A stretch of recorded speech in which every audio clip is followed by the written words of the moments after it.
so cold, sleep is nice. So tired, my eyes fight. They just wanna close back up tight. Get up, hoodie on, hard work at the crack of dawn. This life ain't for the weak ones. No, this life pure only for the strong. Feeling slow, shake it off. Don't got time for negative thoughts. Red sight, got the dot. Shoot my shot, I want the top. Never lost, got my plot. Know my story, I know my boss. I will fight against the clock. Time's a limited gift from God.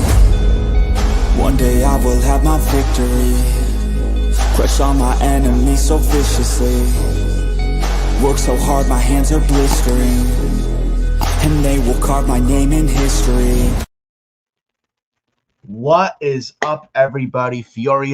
Nick Fiore, Furious Nation on YouTube. This is episode 16 of Forbidden Podcast on YouTube with yours truly, Nick Fiore, Furious Nation, co-host number 1. I got co-host number 2 next to my right. My good man, Adam Carl, co-host number 2 of Forbidden Podcast. It is Thursday, March the 12th of 2026. It is the middle of March, and already middle of March too. How are we doing today, Adam Carl? Fantastic. I'm enjoying my weekend. Oh yeah, what a stacked weekend we got, man. It is to 16,000 more episodes. Yeah. Well, we got 16 today, and we got plenty to talk about. We got 6 weeks left to go. WrestleMania season going into WrestleMania. We got Revolution this Sunday. I will be at the live ACW Awesome Championship Wrestling Aftershock show in Poughkeepsie, New York, this Saturday night. Should be a banger show. The Hardy Boys will be there. Killer Cross, MLW World Champion, will be there. Mike Santana, others like Indy Hartwell, Hal Collins and Victor Listers of the Now. Shout out to them, by the way. Hope they're watching this. And so much more. Should be a banger show on Saturday as well. And also the ACW World Champion Richard Holiday, who I've watched on the Indies. Pretty good heel work, and I think he knows MJF pretty well, I believe. I've heard he knows MJF pretty well. Yeah, so he's a good wrestler. I mean, they used to team up together before. Yeah. Richard Holiday, man, his low blow kind of a thing, man. So he's pretty good at what he does. He's pretty talented. So he's the ACW World Champion. He'll be in the house for ACW Aftershock this Saturday. So I'm looking forward to that very much. And JBL and Lex Luger are scheduled to be at the show Saturday as well. Total package in the show. Dave LaGreca of Busted Open Radio. Shout out to those guys and to him as well. I've watched them. They do good work over there with him and Dave LaGreca and Bully Ray. So shout out to all those guys at Busted Open. So I'm very excited for Saturday. Should be a banger show, I will say. So yeah. Is Tommy Dreamer going to be there along with his buddy Dave? Who knows? He probably will. So I actually met the guy. Actually, this is a fun little fact, dude. And to all you guys watching, I did meet Tommy Dreamer personally and got a picture with him, talked with him last year in October, ACW Mischief Night in Poughkeepsie, New York, mid-October of last year, 2025. Got a Oh, hello. Hey, it's me. I'm gonna change the background for you. All right, no problem. Yep. How are you guys doing now? How are you guys doing? We're getting started. Doing absolutely great on a fine Thursday. Awesome. Well, there you go. I'm going to pop out. All right, cool. Yep. Have a good show, guys. I'll be in the chat. All righty. Cool. My man. That's my man, Mitch. Shout out to him, by the way. So, where was I? Oh, yeah, ACW this Saturday should be a very good show. And I met Tommy Dreamer at the after party with ACW last October, the Mischief Night. Got a picture of them and talked to him personally. Talked about John Cena and had nothing but praise from him. And he's a good dude. He's a good dude, like a legend. He's a nice guy. I've heard good things about him from fans who met him. Yeah, we'd like to meet him at some point. He works with TNA as well, so this Tommy Dreamer, and also part of Busted Open Radio. But shout out to Tommy, shout out to Busted Open and LaGreca and Bully Ray as well. Though I've never met him yet. Shout out to all those guys Busted Open. But I'm very pumped for ACW this Saturday, and it's looking like the show of the weekend. What I wish was the show of the weekend was Revolution, AEW Revolution. I wish. So it's at the Crypto Crypto.com Arena in Los Angeles, California this Sunday, March 15th. But here in this episode, we're actually going to go over preview predictions for Revolution. We're definitely talking about Dynamite from last night, which I watched some of, and I did watch that press conference, might I say. It was so exciting, bro, wasn't it? Oh yeah, so much so. Yeah, we're gonna trust us, guys. We're going over that momentarily, but we're gonna talk about AEW and Revolution stuff. We're gonna talk about Road Dogg quitting the WWE. Apparently, he's no longer part of creative. He quit the company. Cody Rhodes reclaimed the WWE Championship. We're gonna give our thoughts on that. Do we think it's the right move that WWE took the belt off Drew? Is Cody and Randy one-on-one the way to go? Should they have done a fatal four-way? Should they have taken the belt off Drew? Yada, yada, yada. We're going to give our thoughts on that. Did we think Triple H made a bad move on this? Or is this going to come back to bite them in the ass? We're going to talk about that. We're going to talk about Anna Jay, apparently set to be a free agent this month. And so much more to talk about. Raw on Monday, which I thought was a good show. There was some good talking points. Talk about a little bit, not much, about Vengeance Day, which I thought was a decent show. If you ask me, nothing majorly and special happened, but it was a decent show for Vengeance Day on Saturday, NXT that was. Yeah. And other stuff like Obafemi, Brock Lesnar. Is it really set to happen for WrestleMania? Is another report is Brock Lesnar refusing to lose until his retirement match, according to Self-Made Pro. But we're gonna have something to say on that as well. Yeah, and I see the look on Adam Carl's face about Self-Made Pro, and I'm sure he and I will have a lot to say about that with the report of Lesnar refusing to lose until his retirement match. I don't believe that load of crap at all, but we're going to talk about that. But, and so much more. But before we begin, ladies and gentlemen, first things first, hit the like on the video. It helps in the algorithm, and not only the YouTube algorithm, it helps with the channel Fiorious Nation as well. So make sure you go and do that, as well as subscribe to Fiorious Nation if you've not done so already, especially if you're new watching. So go do that too. Hit the bell for all notifications, and go follow me on X at FioriousNick579, as you see on the bottom of the left-hand screen. And then as you see as on the bottom of the right-hand screen, at Adam Carl 2005 on X, go follow Adam Carl over on X. Great dude. And Instagram, Nicholas Fiore 2014, Nicholas Fiore 31 over on Facebook, and TikTok at FioriousNation. Though I do have TikTok, I don't use TikTok. Maybe sometime in the future I do use TikTok. Who knows? But either way, I do have a TikTok, and it's at FioriousNation over on TikTok. So with episode 16 and many more to come, we might as well start episode 16 with this topic, bro. AEW. We have Revolution on this Sunday. We have 13 matches on the show, including 2 on the pre-show. Might as well start off with Revolution. So I have the card right here for Revolution. So these are the pre-show matches, dude. They may add a third or fourth. Who the fuck knows? But I mean, Tony Khan loves this, loves so many matches on his shows. I mean, with Triple H and WWE, just add a little more. Like, we need 6-7 matches, like 7 to 8 WrestleMania, like 6, 7. Yeah. Yeah. But anyways, yeah, Triple H needs to do like 6-7 matches, 7-8 WrestleMania for the PLE match card format. I mean, because it's like TKO and Endeavor, it's charging so much, it puts a lot of pressure on creative. But Tony Khan adds way too much. He adds way too much, dude. A lot of this stuff that's on the Revolution card could be saved for Dynamite. But hey, who the fuck am I, right? I don't work for the company, right? I'm just nobody, right?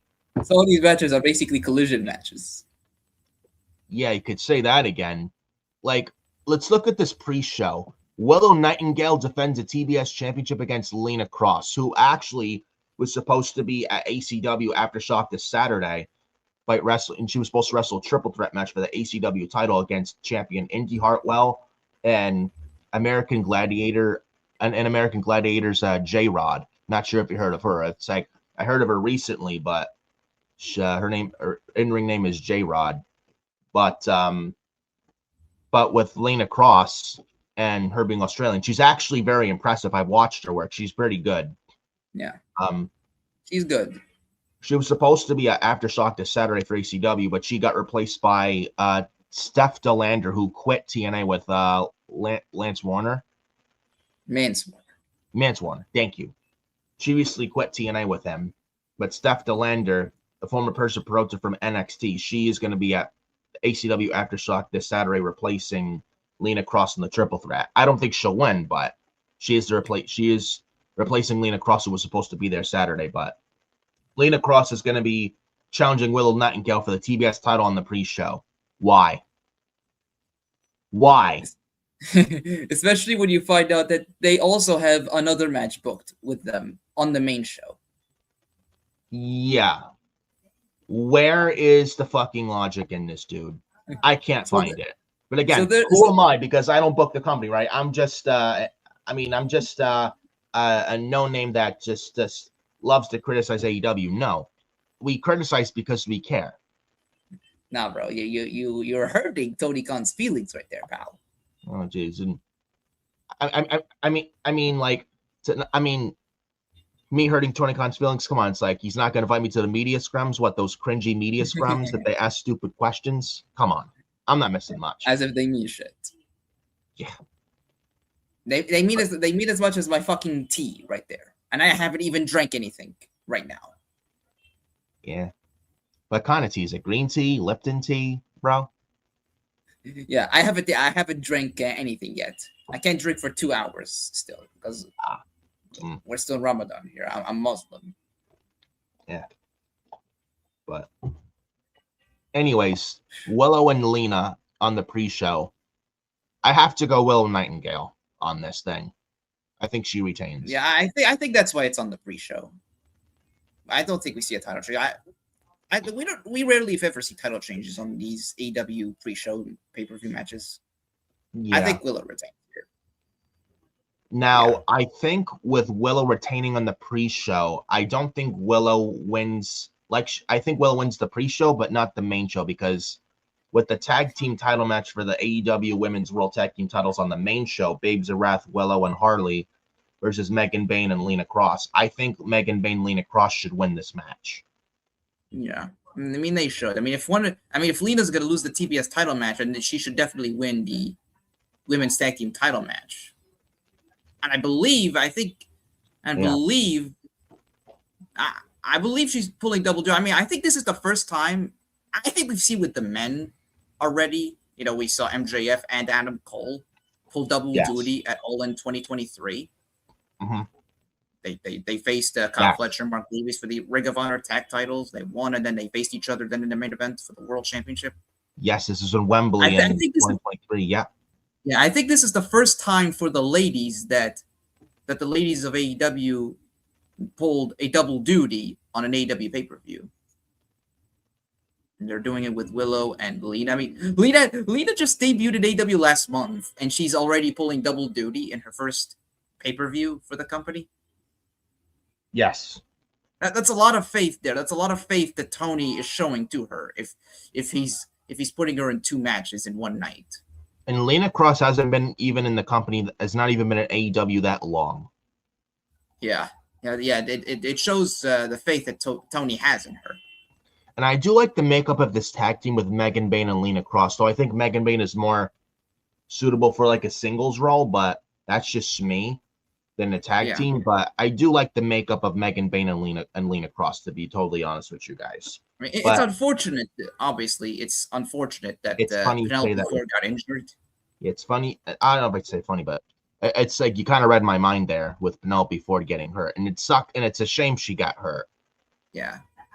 Honestly, if Penelope Ford doesn't get hurt, I think her and Megan would have defended the tag titles here, or would have won them. Yeah, I think because the plan, because they booked a rematch so quickly on Dynamite with her and Megan against Yeah. Harley and Willow. And the plan was for Penelope and Megan to win the tag titles there. But then obviously the injury happened and they had to change plans during the match and book on the fly. Yeah.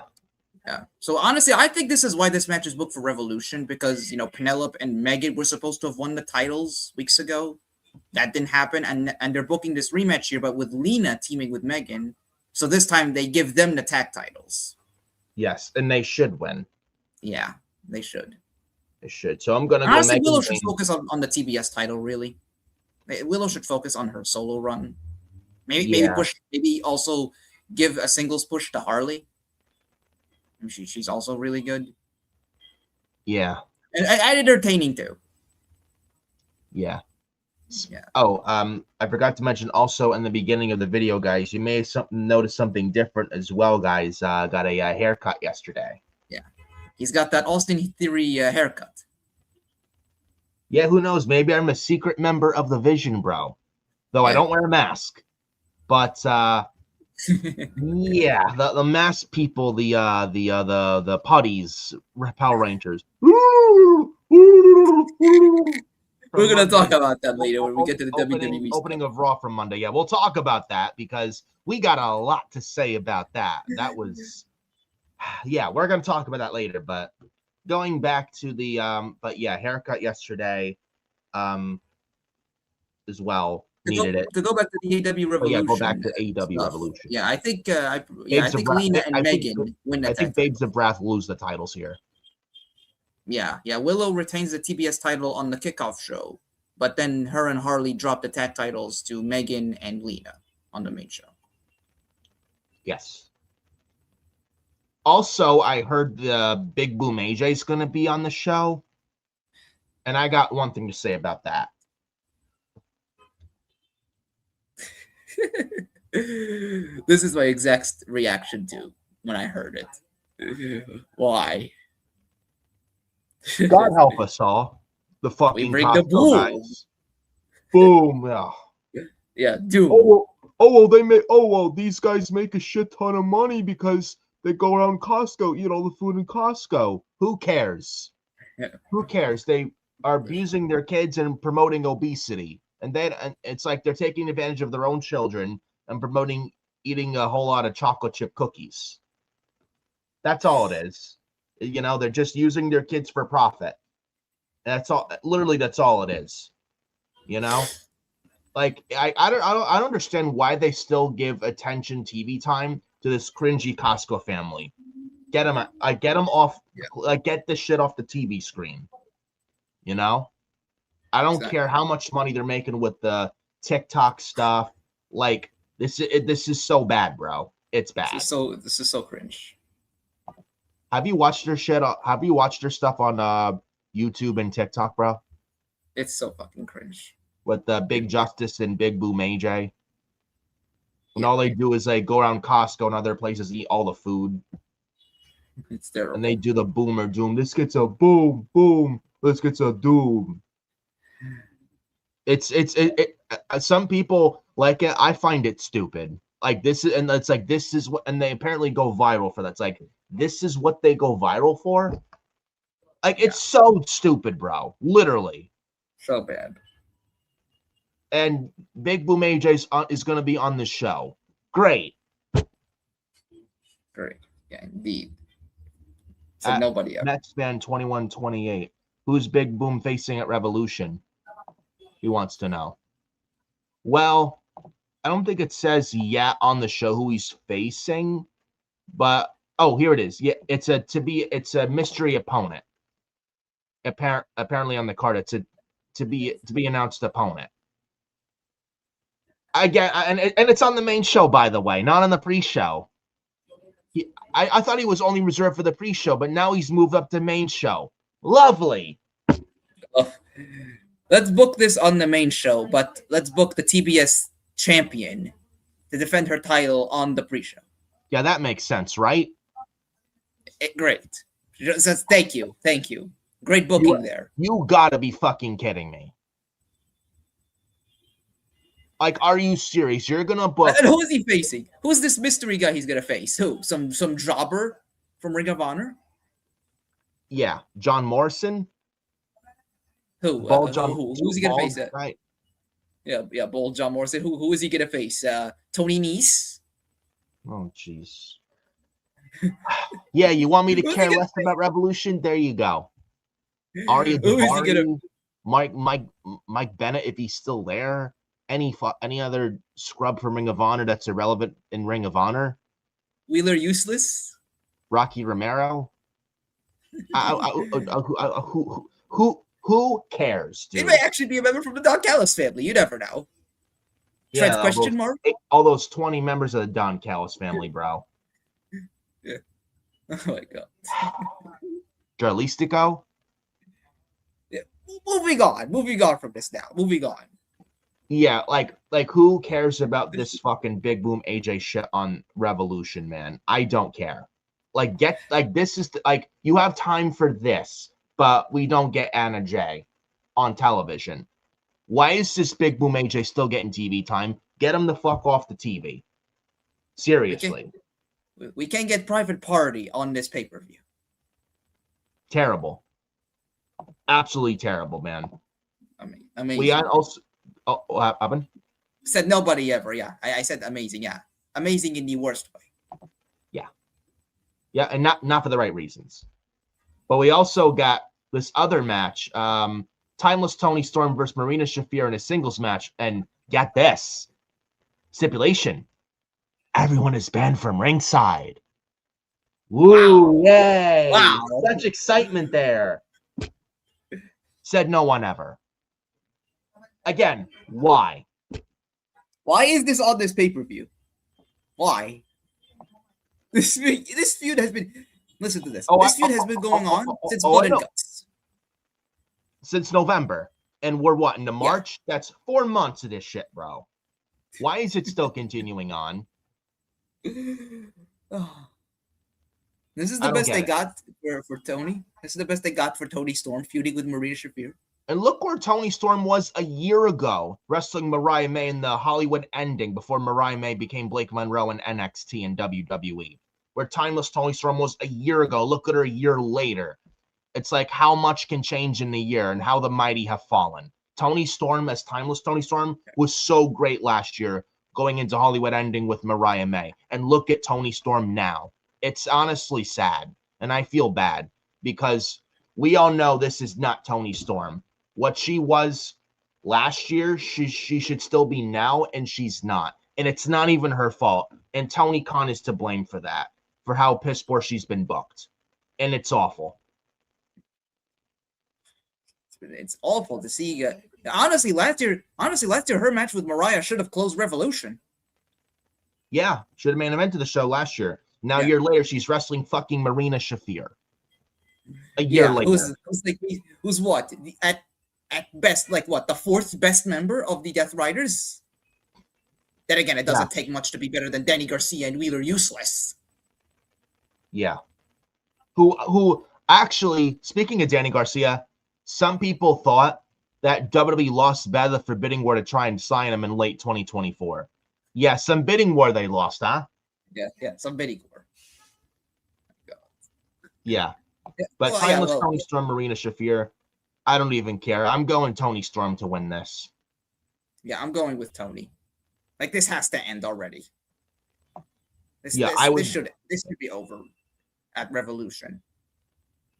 Yeah. Another thing, Darby Allin, Orange Cassidy, and Roderick Strong versus the Dogs. David Finlay, Clark Connors, and Gabe Kidd. Yes, David Finlay signed with AEW over NXT. Apparently, that he signed because he thought said it was an easy decision, and also he wanted more money. I guess didn't want to start in NXT too. I guess not. I guess there's something wrong with starting in NXT, huh? I think it was being in character. I think he was being in. Yeah, I think because I know him kind of talking bad about his father, Finlay. Do you think this is Tony Khan telling him to say this? Because I kind of think this. I think he's being in character. I hope so, but I think he's being in character. Like he's a heel. I feel Tony Khan is also feeding him this bullshit, and if David Finlay says anything good about WWE where his father works at, then Tony sends him to Guantanamo Bay. I truly think.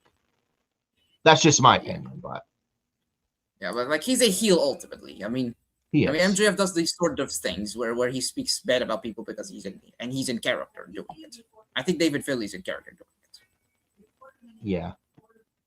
But the Dogs, David Finlay, Clark Connors, and Gabe Kidd, their first match together, no reason for them to lose. I think they win this, but I think they do it this way. Remember how Roderick Strong at NXT TakeOver New Orleans, so that greatest takeover show of all time in WWE, where Roderick Strong turned on Pete Dunne and joined the Undisputed Era. But I think AEW rips that off like they ripped off Tommaso Ciampa turning on Johnny Gargano, but Ciampa attacking Mark Briscoe from Saturday Collision last Saturday. I watched that, and that was a rip-off of Gargano and Ciampa from NXT TakeOver Chicago. Move for move. Of WWE. It was a total rip-off.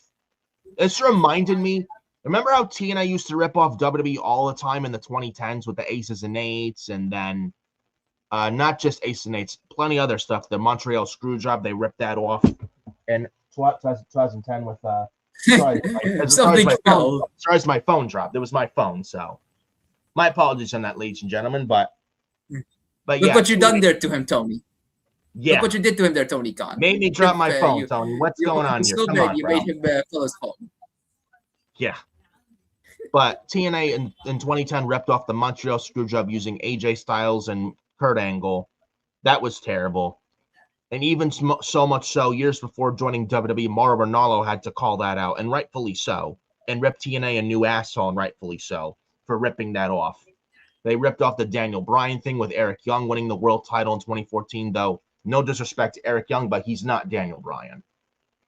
And then ripping off MVP with the Authority with Triple H in 2014. It was TNA ripped off WWE all the time in the 2010s, and last Saturday, AEW blatantly ripped off WWE with Ciampa Gargano, but with Ciampa and Mark Briscoe.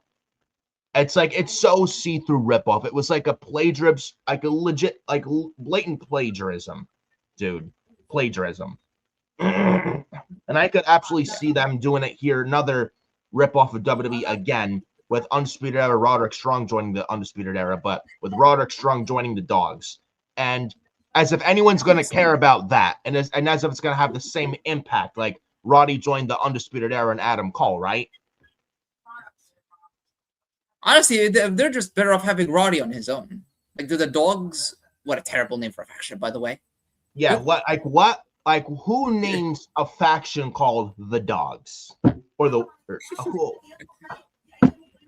Yeah. It's something the fucking. It's literally something a kindergartner came up with, bro. Legit. Yeah. The Dogs. Are you kidding me? Yeah, but the War Dogs, we're better off calling it that. The War Dogs, like, they're better off as a trio. Like, do they need anyone?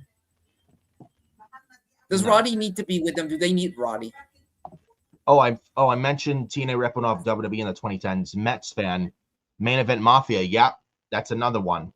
And the Main Event Mafia were great. Well, a ripoff of WCW was definitely Immortal. Remember them when Jeff Hardy turned heel in 2010, joining Hogan and Bischoff and Abyss and Jeff Jarrett. Remember that? Moving on. And Matt Hardy, I think, joined it. And you had Fortune, the ripoff of the Four Horsemen. Oh my God. What you had Beer Money, James Storm, Bobby Roode, Kazarian, AJ Styles, Ric Flair, Matt Morgan. Remember him? Matt Morgan, 7 feet tall, 300-pound guy. Who? Exactly. And then he says, granted, that was late 2000s. And Main Event Mafia. Yes, that was like 06, like 07-ish, 08, 09. It was 08. 2008, 2009. Yeah. That was when Sting was the world champion. Yes. That was when AJ won the TNA World title off Kurt Angle. Yep.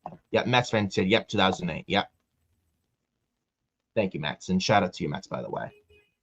But yes, going back to the Dogs and Darby Allin, Orange Cassidy, and Roderick Strong and company, I think the Dogs win this. No reason for them to lose. And I think Roderick Strong turns on his team and joins the Dogs. And no one will care. And it will not have anywhere close to the impact that Roddy joining the Undisputed Era had in 2018. Not even close to that. I don't even know why they're continuing this whole Roddy conglomeration storyline. Like it's like this is another feud. We're talking about Tony and Marie Shafir. Like this is another feud that has went on for so long right now, and there's no progression. None. To the story. None whatsoever. Just end the is Roddy friends with them? Is he not friends with them? Like a couple of weeks ago, he walks out on Orange Cassidy during a tag match, and now a few weeks later, he's helping him. Like, doesn't make any sense. Like, is he gonna conglomerate or is he not? Yeah. Like, I don't know. Maybe. Like maybe, and this is my headcanon. Maybe they're waiting on Kyle O'Reilly and Adam Cole to get cleared, and maybe we can get this resolution to this storyline.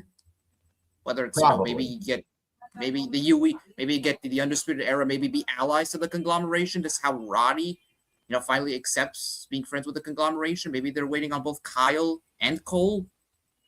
Yes, but it's like even then, this feud has went on for so long. This whole storyline has went on for so long already. Can we just end it? Like either have Roddy be a face or a heel. Like which one is he? I don't think Tony Khan knows what. I don't think Tony Khan has a plan for Roderick Strong of what he wants him to be, bro.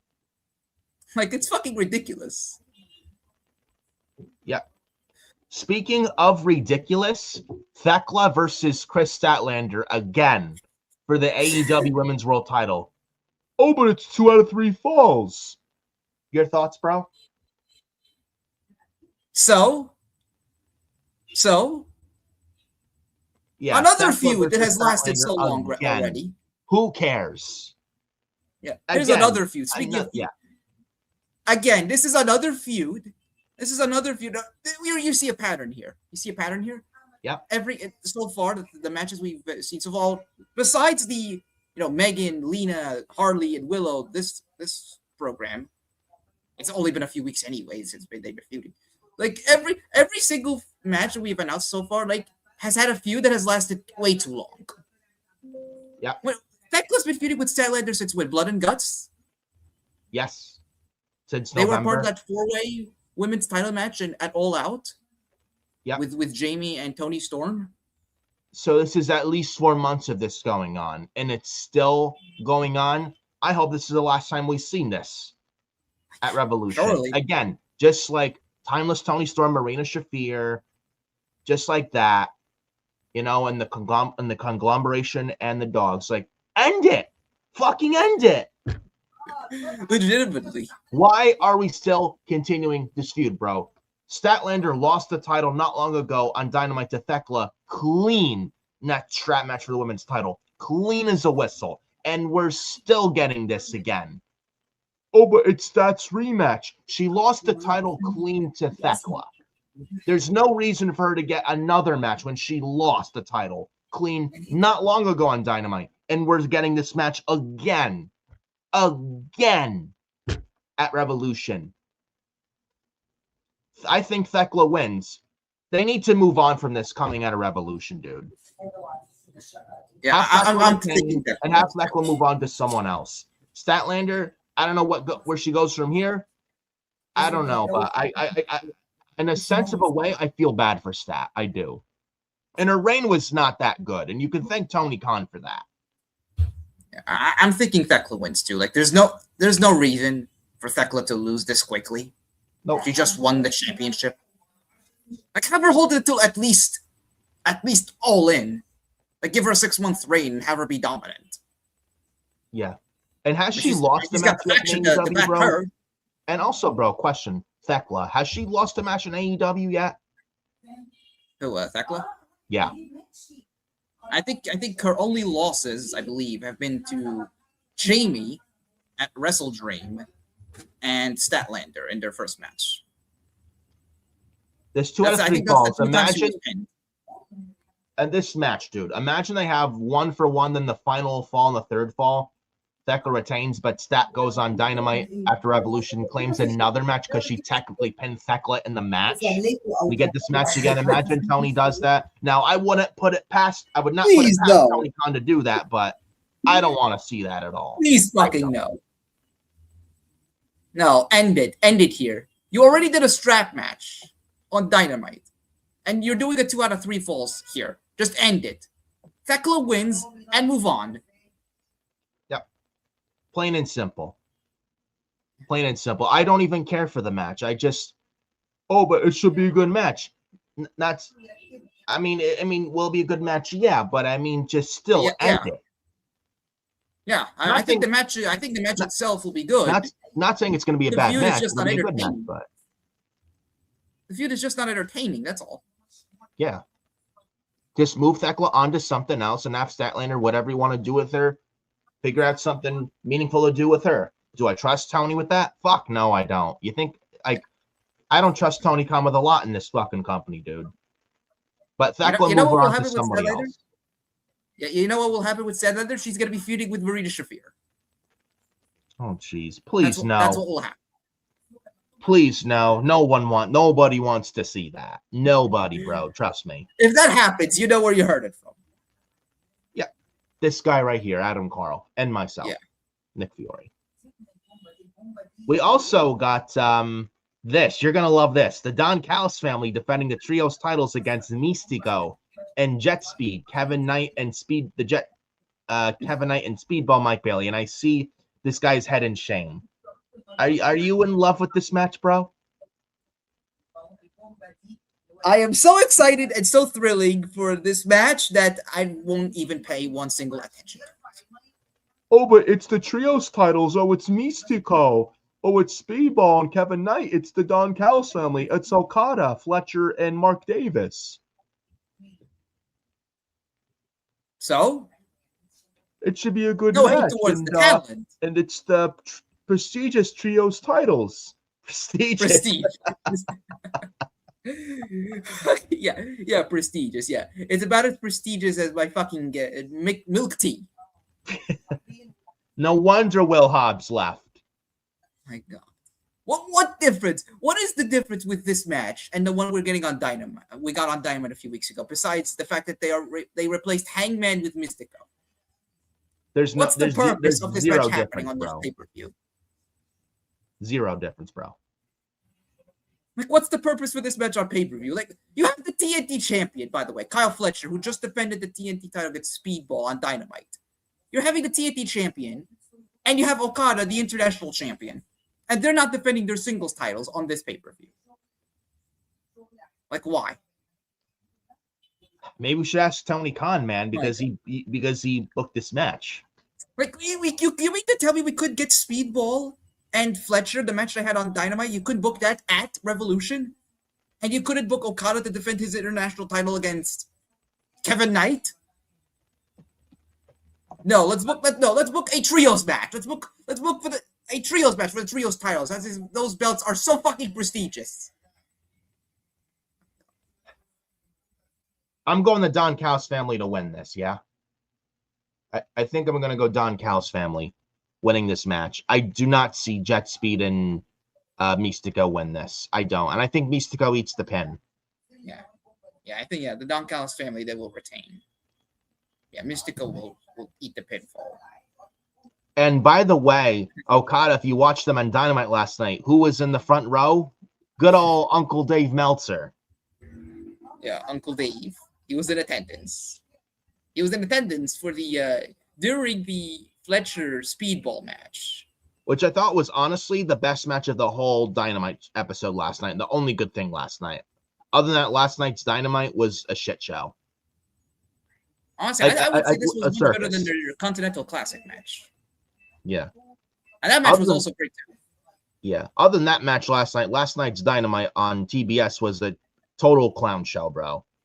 Yeah, and including that press conference, man. So, and Dave Meltzer on there and these journalists asking stupid questions.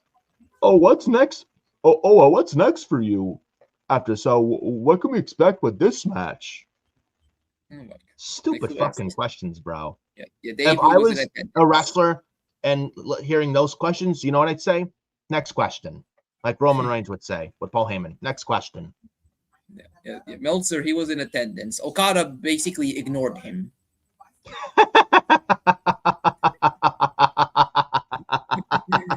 Okada ignored him. Oh my God. So you mean to tell me Okada ignored Dave Meltzer? Yeah. Yeah, you see that picture. And it's Yep. online with Dave obviously in attendance. Okada, he gave Fletcher the screwdriver and he got the screwdriver back. He blatantly ignored him. He ignored Dave. He didn't even look at him. You It can't was make so this funny. up, bro. Even Okada doesn't like Uncle Dave. When you have Okada blatantly ignore you and Dave Meltzer, bro, yeah, that says a lot about Meltzer. More so him than Okada. And you thought Dave Meltzer wasn't an AEW paid show by Tony Khan. You thought he wasn't that and that he had little to no credibility. Now he does. You thought he wasn't a paid show. Now you should think that. If you don't think that now, I don't know what you're thinking. You don't think he's you really think he's you really didn't think that well, he's anti-WWE and pro AEW. You didn't think that? You should now. Now people should think that. And a lot of people now think that. The guy is such a paid Tony Khan and AEW show, bro. He can't say one critical thing about AEW. He does. Tony Khan takes his media scrum pass away from him because Tony Khan doesn't want to hear the criticism. Because Tony Khan doesn't like criticism. He hates criticism. He's like, he wants to hear, oh, everything is great. Everything's great in AEW when it's not. When it's not. Embarrassing. Yeah, with the just like that press conference at the end of the show last night was with MJF and Adam Page. That was embarrassing too. I watched some of that. It was absolutely embarrassing to watch. I held my head in shame watching. Hangman looked like he was bored. He looked like he wanted to go to sleep. Yeah, I don't blame him. Yeah. MJF looked embarrassed to be there. Yeah, can you blame him too? No, I would feel the same way he was too. Like just these people asking stupid fucking questions to MJF and Adam Page, man. Like what are these fucking questions? Bryan Danielson looked like he didn't even want to be there. Yeah, and I feel bad for him too. They had to put him in this position, dude. This is the best they had for Bryan Danielson. In order to, you have him who has history with MJF and Hangman, and this is how you're using him in a fucking press conference with these fucking geeks asking questions. Yeah, all these fucking marks asking these dumb questions. Oh, hey, MJF, how do you feel about going into the match with Adam Page? Or what do you think is next for you after Adam Page? Or what's your strategy going into the match? And what do you plan on doing in the match with Adam Page at Revolution Sunday? What kind of fucking questions that, bro? Just stupid. And you wonder why WWE stopped doing the media scrums. Who else was in? Well, who else was asking those questions? Self-made. Yeah, self-made. Yeah, well, we're going to talk about them. Apparently, with Brock Lesnar refusing to lose. Yeah, that bullshit. We're going to talk about that. We have a lot to say about that. Yeah, and if you don't, self-made clowns is who they are. And correct me if I'm wrong, isn't Ibu a part of them?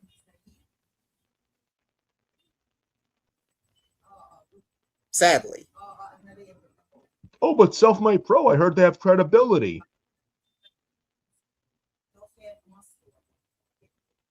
Sure.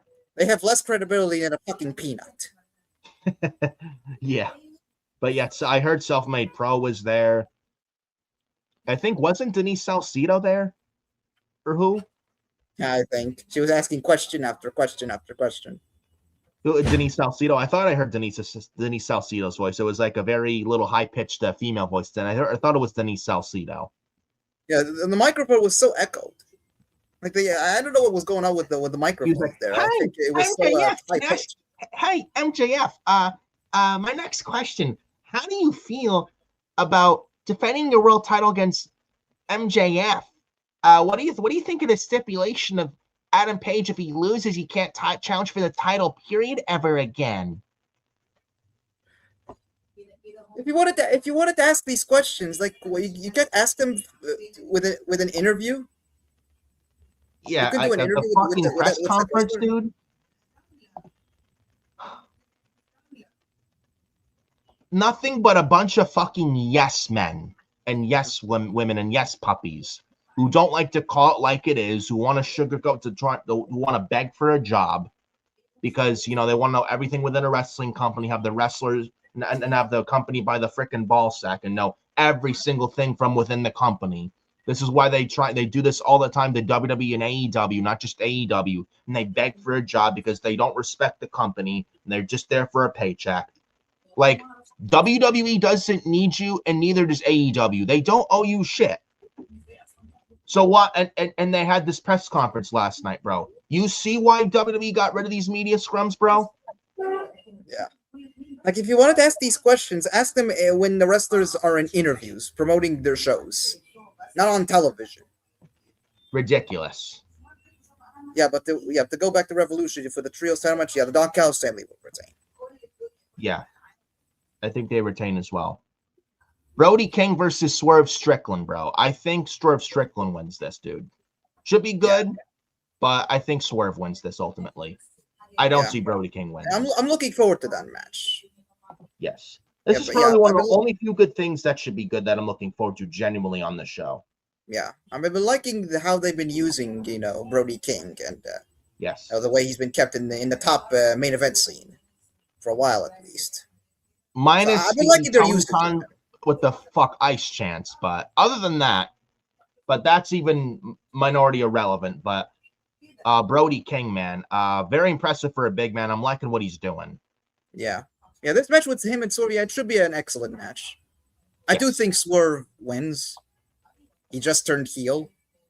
Yeah, I think they give him the win. Would it look good for him to turn heel only for him to lose to Brody King? No, it would not make any sense for Swerve to lose. I think they're gonna book a rematch with him and Swerve. That is, they're gonna book a rematch with him and Kenny Omega. I think it will be the match at Dynasty. Yes, Swerve and Omega. Yep, I could see that. I could absolutely see that. Business. Yeah. So yeah, Swerve Strickland, I think, beats Brody King. Should be probably a match of the night. Just like this match, Andrade El Idolo with Don Callis versus Bandito. This should also be a banger match. I'm looking forward to this as well, just like Brody King and Swerve Strickland. So yeah, I don't know how you feel. Bandito is fucking great, dude. Yeah, Bandito is one of the best in the world. Probably the best lucha they have on their roster. He's that good. Yeah, him and Andrade. Yeah, they're two world-class athletes. Absolutely. Despite what we think about Andrade, I know he left WWE at the end of the summer last year. Hold on. Little sneeze there, but anyway. Regardless of how he left, yeah, you can't deny his talent. I'm liking what he's doing recently in AEW. I do have to say, how long that lasts, I don't know, but I mean, he's a very good wrestler. I do have to say. So far he's done well. He's done well for himself. He has. Yeah, bro. And also the thing that helps is that mouthpiece. I think Andrade with WWE, he was a good wrestler, but he never had that mouthpiece. Yeah. What he needed is a mouthpiece. I think this helps. Yeah, honestly, he's like the only guy I would say. He's like one of the few that I would say that can use the help of Don Callis and the Don Callis family. Yeah, because Andrade can't speak that much English well. Yeah. Like there are others in Don Callis family, like I would say maybe a Josh Alexander and a Kanosuke Takeshita. Like they don't need Don Callis. Nah. Yeah, they don't need him. Andrade, he can use the help. Because his promo, because he's not very good at cutting promos and he can't speak English that well. No. So I think Andrade with Don Callis, no matter what you think of him, I think Don Callis paired with Andrade helps a lot for Andrade on his behalf. Yeah. And when it comes to the promo department. Because Don Callis is a good manager and a good promo. So I do have to give where credit's due. I am liking Andrade with the Don Callis family lately, so I have to give that credit. So, who do I think wins this match? I'm going to go Andrade. I think Andrade. Yeah, I think he needs this more than Bandito. Bandito will be fine if he loses. Yeah. I think both of these guys, I think these are two guys that you should definitely push as like top guys. Yes. And with Andrade, I think we see him as one of the next challengers for the AW World Championship. Yes. I agree. He has a win over Bandito and gives him some momentum. Yeah.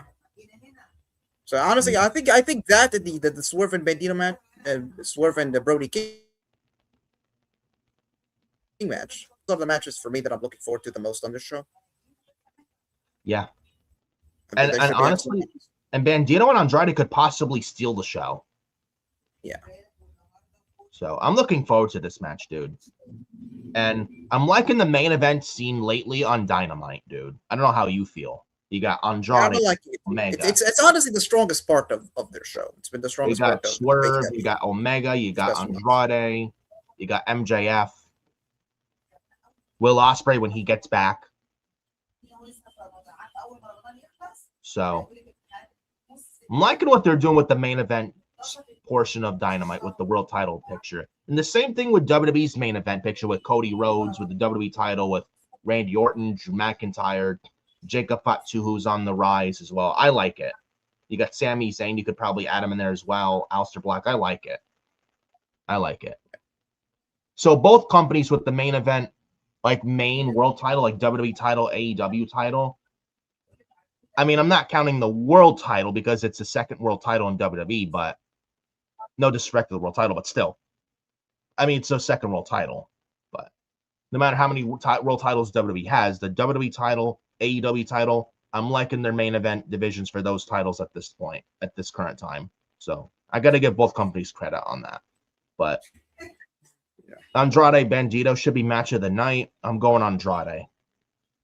And maybe get Andrade versus MJF at Dynasty or the pay-per-view after, maybe Double or Nothing in New York. Maybe they save that for Double or Nothing in Queens in late May in New York City. Yeah, you could. I think I would do that match at Double or Nothing. I think you would want to give the match more build. Yeah, I would say maybe MJF and Swerve at Dynasty, and then you do Andrade MJF at Double or Nothing. Yeah, something like that. Where this leaves on, then you got Kenny Omega. Where does he fight? Where does he fit to fight MJF? Where do we give that to Will Ospreay and he wins the Owen? And we do Will Ospreay taking the title off MJF at All In and Wembley. I would actually do that. I would do Swerve and Omega at Dynasty. You can include that feud. Yeah. Maybe MJF can face. I don't know who he faces at Dynasty though. I don't know about MJF and Andrade at Dynasty. Maybe, or is that too soon? Maybe he could do another MJF Brody King match. Maybe. But on American soil, you could. But that is if Brody beats Swerve. But I don't think Swerve should lose this quick as a heel. No, he shouldn't. I would just do Andrade and MJF at Double or Nothing. Yeah. What MJF does at Dynasty, I mean, do we do Omega and MJF at Dynasty, and then Omega and Swerve at Double or Nothing, and then MJF and Andrade at Double or Nothing? You could do something like that. And and Omega and Swerve's feud ends at Double or Nothing instead of Dynasty. You could do something like that. Maybe you book a second match. Maybe they do an angle on Dynamite where Omega can write off Swerve for just a while. Then Swerve costs Omega the title at Dynasty against MJF. Then it leads to Swerve and Omega, their final match, their big grudge match at Double or Nothing, in some kind of do something like that in New York City at Double or Nothing. I love that. Yeah, I would have no problem with that at all. Actually, I think that would be good. And then Will Ospreay can win the Owen at Double or Nothing in Queens, and then Will Ospreay takes the title off MJF at Wembley Stadium at All In. Boom. I love that. So. But I think I laid it out pretty nice there, don't you think? Yeah. Maybe Tony Khan should hire you for the writing team. Yeah. I mean, I work for free, but yeah. Anyways. Yeah. So with Andrade and Bandito, yeah, that should be an excellent match. I think Andrade wins this. Yeah. What do you think you call this exciting, man? No limit time match. No time limit match for the Continental title. Jon Moxley versus Konosuke Takeshita.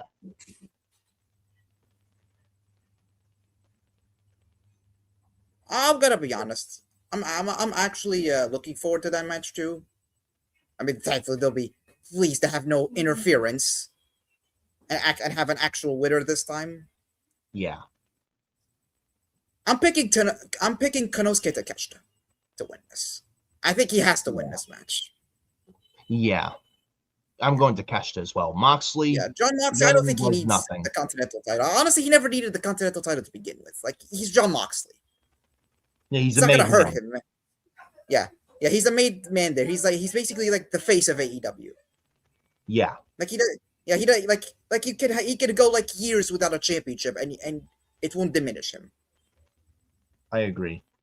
Yeah, so Though if with Takeshita wins this week, Mox, Takeshita winning this, I think Takeshita wins this. What if this leads to an eventual Takeshita leaving the Don Callis family, feuds with Okada? We get Okada Takeshita. Well, sorry to interrupt you there, but No, I think fine. last month at Grand Slam Australia, we had the Moxley Takeshita, and they ended it in a time limit. Yeah. Yeah, now we're gonna have a real winner here, or an actual finish. And if you see it on Dynamite on last night, Takeshita was given a chair. He was given a steel chair, and he refused to hit John Moxley with it. Yeah. Honestly, I think we're building to another Okada Takeshita match. Please have it be a much better match than Wonder World's End. But we're building towards a rematch between them, and I think this time they're gonna they unify the Continental and International titles. Yeah. Honestly, they should unify them for real this time. Takeshita And retire the Continental Championship for good. Oh, well, they have the Continental Classic at Worlds and the end of the year. You can't do that.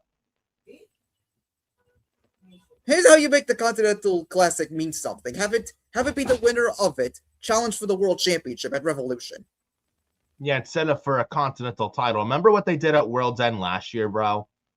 They unified the Continental title, then ununified it, bro. That was absolutely fucking ridiculous, dude. Ridiculous. Yeah. You unified the International and Continental titles at All in Texas with Omega and Okada. Then a few months later, you de-unified the titles. Now Okada's the International Champion. And Moxley's the Continental Champion. And before all that, you introduced a national title. That Ricochet currently has, as if anyone gives a fuck about that. He's defending the national title, and we completely forgot all about it, but then again, the title's so fucking useless. 21 He's defending it in a battle royal. It's 21 man blackjack battle royal for the national title. Ricochet against 2019 other people. Oh, yeah, and against 19 other people, and also against Tommaso Ciampa. Yeah, against 19 so other goes losers. From challenging for the TNT title, wins it, then loses it less than 2 weeks later. Now he's fighting for the most irrelevant title in the company, the national title, bro. Who's going to be in this battle royal? Who? Tommaso Ciampa, Mark Briscoe. Who? Josh Alexander. Probably... a lot of the Don Callis family, I'm sure. Yeah, probably Hechicero. Who? Rocky Romero. Yeah. Who is going to be in this battle royal? Brian Keith and Big Bill. Oh my you know God. They will be there. Like who? I The would Rascals, not be maybe? surprised. I would be shocked if they're not in it. Yeah, who else? The Rascals? Juice Robinson? Yeah. I just literally laid out an entire participants for who could be in the battle royal, and I will not be shocked if any of them are in it. Yeah. Who was also in it? Jack Perry? Yeah. Because yeah. Here's another feud that has lasted too long: Jack Perry and Ricochet. Yeah. No one cares about that. About their feud. Who wins this? I don't give a shit. Ricochet's probably going to win. I do not give a single fuck. Yeah, probably. Oh, but Ricochet claims he's a champion in AEW, that he's a big deal. Yeah, as if the national title's a big fucking deal, bro. Here's another belt that should be retired: the national title. Retire that title and the Continental title. Yeah. Takeshita beats Moxley for the Continental title. We get Takeshita and Okada again at All In. They unify the Continental title and the title that Omega has, the International title. international title. That Okada currently holds. All these fucking titles in the company, bro. So many of them. They need to unify a lot of these fucking titles, bro. Way too many titles in AEW. And I thought WWE had too many titles. AEW has way too many fucking titles, bro. Way too many. At least with WWE, it's just with with their titles, they have brand specific. Yeah. For Raw, SmackDown, NXT. I think with the women's tag titles in WWE, they should get rid of and burn them. And then the men's tag titles in WWE, they should just have one set and have the men's champion. If you still want a brand split, fine. But just have the men's tag champions in WWE float between both Raw and SmackDown. That's what I would do, in my opinion. But AEW, man, holy shit, way too many titles in that company, bro. They need to unify a lot of those belts in AEW, bro. There's just like 20 titles. They gotta unify a lot of them. There's just way too much. And that is if you also count Ring of Honor titles. Yeah, who cares? Oh, Ring of Honor. Yeah. You mean Ring of Horror? They got a good point. Yeah, not Ring of Honor, Ring of Horror. Remember that, guys. Yeah. But I'm going to Takeshita winning against Moxley. There's no if Takeshita loses, we got a problem. Yeah, exactly. I think Takeshita needs this win. Takeshita doesn't win. What are we doing here? Yeah, he needs this win. He beats Mox here, and then he unifies both Continental and International titles with Okada at All In. Yeah. And then AEW World Tag Team titles, FTR versus the Young Bucks for the 20 millionth time. I am so pumped for that, bro. Are you pumped for that? What are you I'm pumped levels on a scale of 1 to 10 for this match, bro? Because I got mine. Well, I'll let you decide first.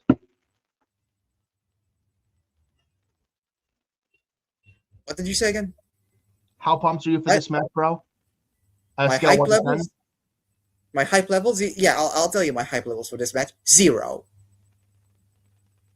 Yeah. 0. Why is this match happening again? How many times we've seen it? We see this, several times, like 2 years ago? Maybe a year before that, 2023, 2024, bro. And even after that, we've seen this like 20 dozen fucking times. Why do we need to see this match again? Literally. I don't care for this match. I don't care. FTR Young Bucks. Oh, but they have great chemistry. They have great history. Look, I know they have good matches, but just as there's another thing they need to stop doing. Like, how many times can you see this until you start getting bored of it? It's like eating tacos every day. Like, you eat tacos every day. Aren't you eventually going to get sick and tired of it? Yeah. It's the same thing with this. I'm sure the match will be good. You watch the same fucking movie. Like, if you watch Stranger Things episodic series on Netflix or Cobra Kai episodic series on Netflix every day, aren't you going to get, like, you watch nothing but that every day, aren't you going to eventually get sick and bored of it? I'm sure the match will be good. I'm not saying the matches won't be great, but we've seen it already. There's just no excitement to it. Zero of it. Yeah. What do I think happens? I think FTR retains. And I think after the match, we see the returns of Edge and Christian. Yeah. Because that should be the story going into Dynasty. I assume this is going to be the match for Dynasty. And this is where Edge and Christian win the tag titles in Canada against FTR. Yeah. Because we have not seen them since All Out when FTR beat them up and beat up Beth Phoenix. Yeah. So yeah, I think FTR wins this. Yeah, and please FTR move on from them. And the Young Bucks. FTR retains the titles and move on from this FTR Young Bucks crap, bro. Yeah, do something different with both these teams. Yeah. FTR retains. I could absolutely see Edge and Christian or Adam Copeland and Christian Cage come out and they win the titles of Dynasty in Canada. Yeah, I see that. Yeah, as well. So FTR retains. It should be good, but please, enough FTR versus Young Bucks. Just please end this already. After this at Revolution, FTR versus Young Bucks, move on from that. After that match, and FTR retains, just move on from that, dude. Seriously. No more FTR and Young Bucks match after this, dude. Seriously. And then the main event of Revolution, MJF, Hangman Adam Page. Last chance Texas death match for the AEW World Title. If Adam Page loses, the stipulation, if Adam Page loses, he will never be able to challenge for the AEW World Title ever again, period. Sounds similar to Full Gear 2019 with Cody Rhodes versus Chris Jericho for the AEW World Title, where Cody lost and he never challenged for the World Title in AEW again, period. Sounds very similar to that, yeah? And MJF, ironically, he was at ringside. I think he threw in the towel. Yes. He threw in the towel. Cody lost, and then he gave him a low blow. Yeah. Sounds very similar to that, yes? Yeah. I think MJF retains. I don't know what they do with Adam Page if he loses this match, because if he loses, he can't challenge for the world title ever again, period. I don't know what you do with him in AEW at this point, dude. They kind of booked themselves into a corner with this match. Yeah. If Adam Page loses, what do you else do with him in the company?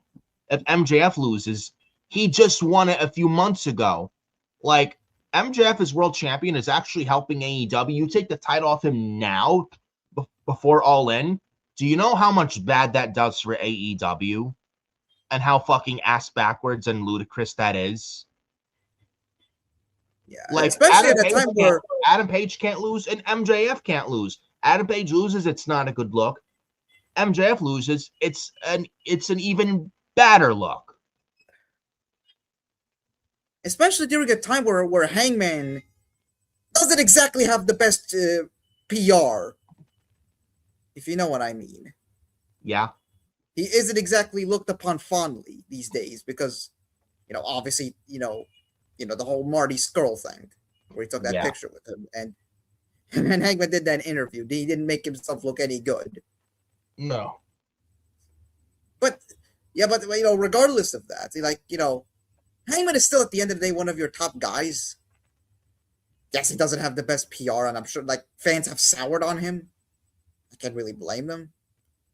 It was at the end of the day, he's still one of your top stars. Why would you take one of your top guys away from the world title picture? And he's still Hangman is still in the prime of his career. He's 35 years old? Still in the prime of his career? Yeah. Why would you take him out of the main event scene? You're taking a major, major risk like you did with Cody Rhodes in the early days of AEW. I mean, I guess you could still turn him heel. I guess you can have Hangman turn heel and demand to be put back in the title scene. But then what good does that do? Yeah.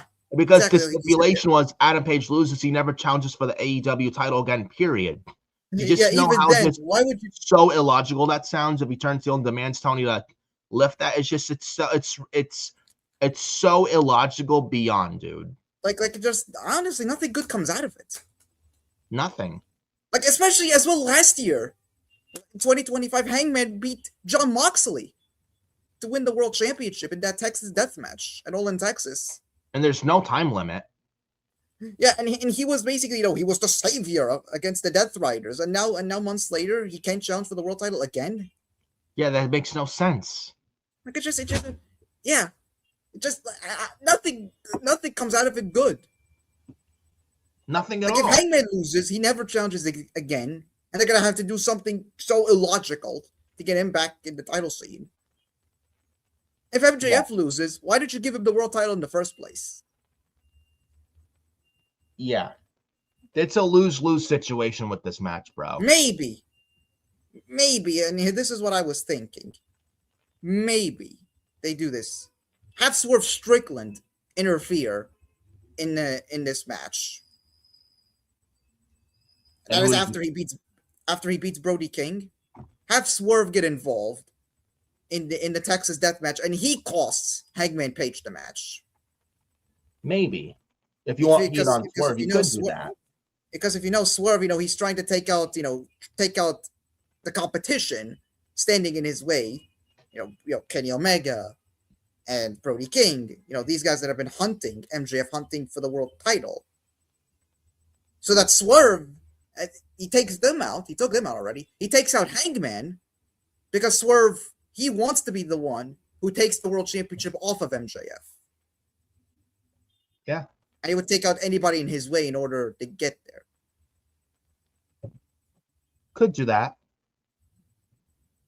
You could do something like that. And it would and actually, if Swerve cost Adam Page a title, it gets more heat on Swerve as a heel. Yeah. Like, you want Swerve to have the heat then more so than he has now. You could do that. Yeah. You could do that. And if they build up Swerve enough with all this heel heat, once you have MJF drop the title at All In at Wembley to Will Ospreay, maybe Swerve's the one to take the title off Ospreay, but at the end of the year, or Revolution next year at the latest in 2027. You know, you could do something like that.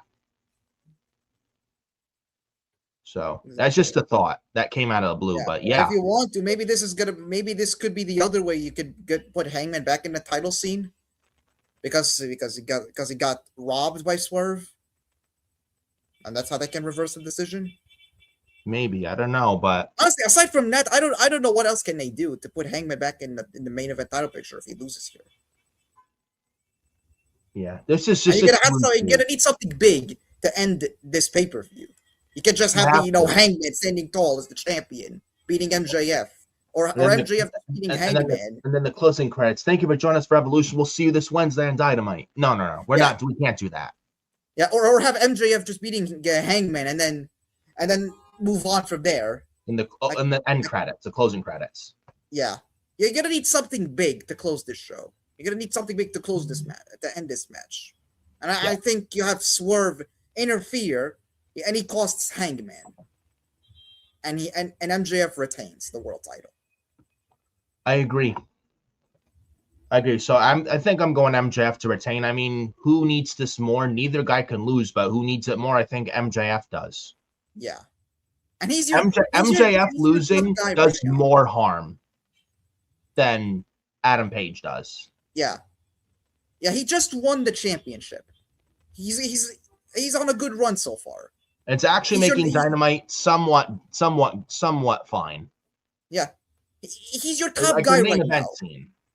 He's your top heel right now. You can't beat him right now. No. Yeah, he just won the title. He's your top heel. He's your top guy right now. You're building the show around him. You still have feuds like with him against Andrade and Swerve to do. Maybe a match with Kenny Omega as well. There's no reason right now to take the World Championship off of MJF. Yeah, now's not the time to take it off him. Yeah. And if Will Ospreay's going to come back soon, maybe he comes back at Revolution, at least in a segment, or after that. And if he's going to come back soon, you could do, and you have Ospreay coming back from his injury, who has history with MJF from last year, or for 2024 rather. He returns, he wins the Owen, and he beats MJF at Wembley Stadium for the AEW World Championship. Mm-hmm. I can see that. But yeah, MJF, I think we both got MJF on the board to retain here. No reason to take the title off him until All In. Now is not the time whatsoever for him to lose or to especially lose that world title. It's not the time at all. Any MJF losing the world title now before All In is shit booking. You can't lose right now at all. So going MJF to retain. But I mean, with Revolution Sunday, I mean, the build. Yeah, it's not been exciting. Not exciting at all. Not been the best build. It should be a good pay-per-view, though. If there's one thing Tony Khan does good, it's pay-per-views. And better than anyone, it's pay-per-views. Yeah, if there's one thing, I would say there's one thing AEW does best, probably better than any promotion, it's delivering on banger pay-per-views. It's not, and no disrespect, obviously, to every other company, WWE, TNA. They can put on good pay-per-views, but AEW, honestly, generally, I think they put on the best pay-per-views. Yeah. If they put on a pay-per-view, they can go wrong. Like, it's almost a guarantee there'll be a banger.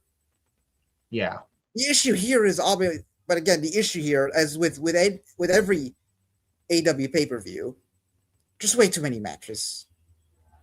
Yeah. Like, just look at this card. Like, National Title Battle Royal. Like, why? Why is this on the show? It's a waste of time, dude. That Trios battle title royal. match with the Don Callis family against Mystico, Kevin Knight, and Speedball. Like, that's a Dynamite match. At Yeah, that best. could be safe for Dynamite instead of the pay-per-view. Yeah. Big Boom AJ, the Costco guys. Like, why are they on this show? Trios title match as well. A trios match with not trios title match. My God, imagine two trios title matches. My God. Oh my God. Another trios match with the War Dogs. They get the conglomeration and Roddy Strong. Like, you can't do that on Dynamite as well. Yeah. Or in, I was gonna say Collision, but then again, nobody watches Collision. And as well with this build, like, it hasn't been really good. Honestly, the matches obviously that I would say that have had good builds are maybe Swerve and Brody King.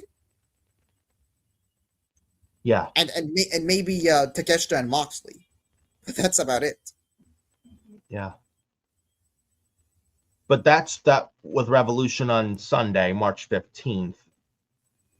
Now, I might as well continue a little bit with the AEW talk. Will Ospreay apparently talked about recently about wanting Dakota Kai in AEW. Now, Dakota Kai, in early May of last year, 2025, got released by the WWE. And apparently she's now back wrestling on the indies. And I think she's doing well in the indies, dude. And apparently Will Ospreay said that she really hopes Dakota Kai comes to AEW. I think she'd be a nice scat. I could see it happening. Yeah. I could. Honestly, where do I think she should land? I think maybe she should. I think her best landing spot is probably TNA. Yeah. I think TNA, yeah. Yeah.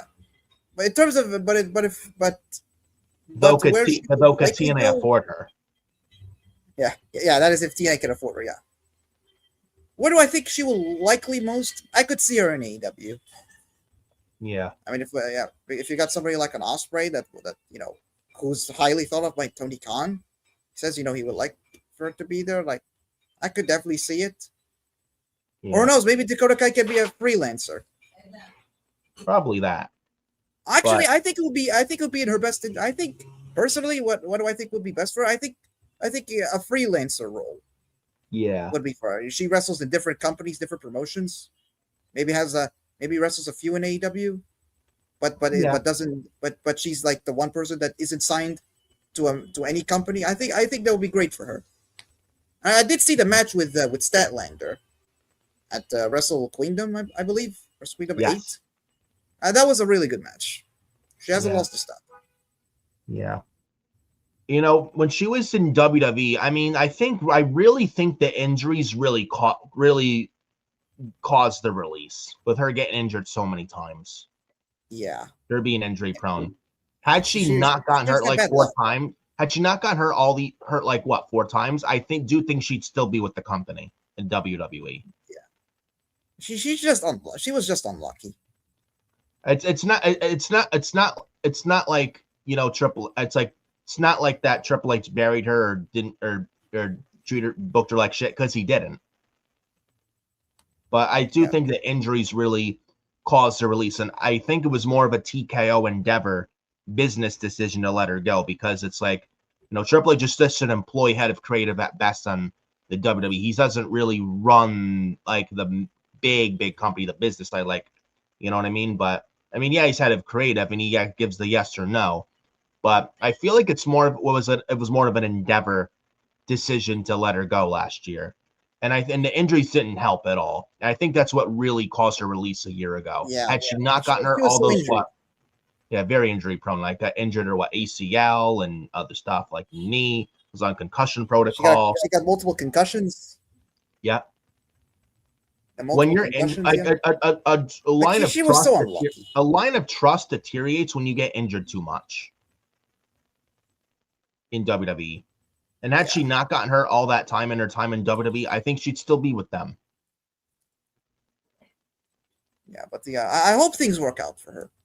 Actually, because she's very talented. She's really good. I generally hope things work out for Dakota Kai for the better. And she reinvents. And hopefully she can stay healthy for a long time. Yes, as long as she stays healthy. Yeah. And she could reinvent herself on the indies. Who knows? Exactly. Have her reinvent herself, and she could show WWE what they've been missing out on recently, and I maybe spend a couple years at maybe 2, 3, 4 years in AEW, and then after a certain amount of time, maybe go back after certain time away, and she could reinvent herself. Look at Cody Rhodes, look at Drew McIntyre when they left, and they bet on themselves and reinvented themselves, and look where and then they came back and look where they're at. Yeah. I know Matt Cardona, he just came back, but for the most part, especially the Cody and Drew path, you can leave WWE if you are not being used right the way you should be. If you're not being used the way you should be used, then you leave, whether you get released or you quit or you leave on your own. And then you go to indies, reinvent yourself and make yourself into a big star, make yourself a nice payday, and you make yourself bet on yourself and stuff like that. And then you're the big talk of the town on the indies and other big promotions. And then when your time's done there, then WWE gives you the call and they want to bring you back and they want to push you better this time, more times than not, 9 times out of 10, for the most part, they bring you back and then you're better off for it. Like, look at Cody Rhodes. He was away for 6 years. He didn't want to be Stardust anymore, and he left, went on the indies, made himself, helped create AEW, became an EVP. He was pretty much the reason why AEW was great peak-wise from 2019 to 2021.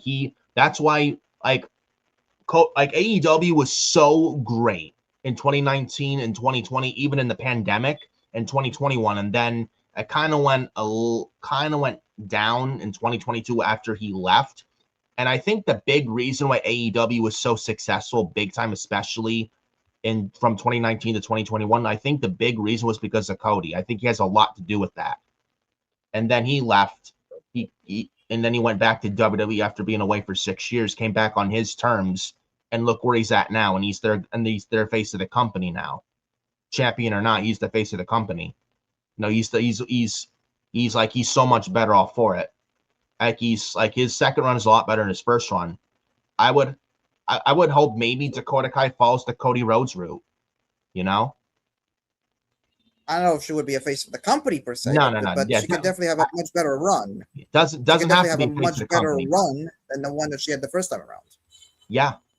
Imagine that she not got hurt. She'd probably be a women's IC or US champion by now. Yeah. The same thing with Tegan. Same thing with Tegan Knox. Same thing with Tegan Knox. All the potential in the world. And in the Mae Classic 2017, 2018, I watched it the other day. When she in the 2018 Mae Classic with the match with Rhea Ripley where Tegan injured her knee again. Man, heartbreaking. Imagine what Tegan could have been had she not got hurt all those times. Yeah, she'd probably be at least an IC champion right now. IC champ or US champ, but the injuries didn't help, and I think that is a big factor, if not the biggest factor, that she got released again in late 2024. Those injuries didn't help her at all. So So with Dakota, I hope she finds success. Yeah. Wherever she lands, I hope she finds success. I think she'd be a nice get for AEW. Yeah, AEW, TNA, whoever lands her, I think she could be a major player. I agree. And as long as she can stay healthy too. Yes, I agree. So, I hope she finds success because I watched her recently. I did watch the match recently with her and Stat. Dakota Kai was very good. So I hope she keeps that up. Who knows? Maybe we see her in ACW one day. I'd love to see that. I'd love to see it. But we also I mentioned Dave Meltzer. We mentioned Dave Meltzer moments ago, a while ago. He apparently says the gap is, quote, listen to this, the quote, the gap is closing between WWE and AEW. Your thoughts on that? Excuse me. Not Vicky Guerrero. Excuse me. Excuse me. Excuse me. I said excuse me. Yeah, that disgrace also, Vicky Guerrero. Another disgrace. Yeah. Excuse me. Yes. That right there, ladies and gentlemen, says it all about Dave Meltzer. the quote-unquote, the gap is closing between WWE and AEW. Tell me this Dave Meltzer guy is not an AEW shill paid by Tony Khan without actually saying that Tony Khan is not a paid AEW, that Dave Meltzer is not a paid AEW show by Tony Khan. This clown Dave Meltzer, bro, he amazes me, dude. Absolutely fucking amazes me, bro. And Adam Carl not back yet. I mean, hey, Dave Meltzer. I mean, we can blame Dave Meltzer for that, man. Holy shit. All I can do is laugh. Dave fucking Meltzer. All I can do is fucking laugh. For real. He says the quote closing the gap. Are you fucking kidding me? Yeah. Well, what exactly? Closing the gap on what exactly? Yeah, this guy is a paid AEW show, man. He is so paid off by Tony Khan. Closing the gap on what? A cage match? Yeah, Tony Khan's favorite site. Yeah, that's the only thing they're closing the gap on. Yeah, a worthless website. Yeah. These 30, 40-year-old virgins on cage match. The 30 to 40-year-old virgins that Roman Reigns mentioned on Raw last week. Yeah, they're certainly not closing the gap on anything. Yeah. Yeah, that's probably the only gap they're closing in. Everything else, they're not closing the gap on anything. They ain't closing shit. My God. Dave Meltzer, man, he just amazes me, dude. Like, honestly, at this point, wrestling is better off without Meltzer. He has no credibility left at all. He has negative credibility. That's what he has. Negative credibility. Others, and I think a couple more things about AEW before we move on to WWE talk. John Morrison. Oh, bro. John Morrison apparently says he feels underutilized in AEW. No shit. No shit. Apparently, John Morrison also bald as well. He apparently went bald recently. It was a recent CMLL show, but John Morrison. It was on a scene. I think he had a hair versus mask match, I believe. Yes. He lost his hair. Yeah, he lost his long hair, his long looks. Yeah, his gorgeous long hair. Now he's bald. What is it with I may have to get used to it. What is it with no hating towards people wanting to change their looks, but what is it with these? What is it with people and these days and changing their hair bald? They're cutting their hair bald. I may have to get used to bald John Morrison, bro. Yeah. But yeah, he says he feels underutilized in AEW. Man, who would have thought? Honestly, I forgot he was even employed there. What does he do? They have him in fucking Ring of Honor, bro. You want to know why John Morrison's AEW run has failed? There you go. Ring of Honor. Like what does he do? Like he's paired up with the Maximum Male models. Yeah, who cares? Channel changing garbage. Yeah. Jobbers. WWE rejects Maximum Male models. Yeah. John Morrison, man, I feel bad for him, honestly. And he deserves so much better. He's quote. one of their most talented guys on the roster, and this is what you got doing with him. And he can still go. Yeah. It's not like he's washed. He's like what? He can still go in that ring. How old is John Morrison? 46. 46, yeah. He could still go in the ring. Yeah, 46 years old, and yet he doesn't look or move his age. And they got John Morrison in this bullshit with Maximum Male models and Ring of Honor. Like, what are we doing here? This guy could easily be a TNT champion or like international champion, but they got him doing this shit. I think if I could look up the quote from what he said about on the Chris Van Vliet era, this is what he said about his standing in AEW. Kind of feeling unfulfilled, basically. Not just me, a lot of people in wrestling. But for me right now in AEW, I feel underutilized. I can't blame anyone. That's just how wrestling promotions work. There's only enough TV time for a certain amount of people. No shit. There's only enough TV time for a certain amount of people. This is what happens when you have an overbloated roster. Yes. No lies detected. Yeah. How bad do you have to be that even John Morrison's calling that out? Yeah.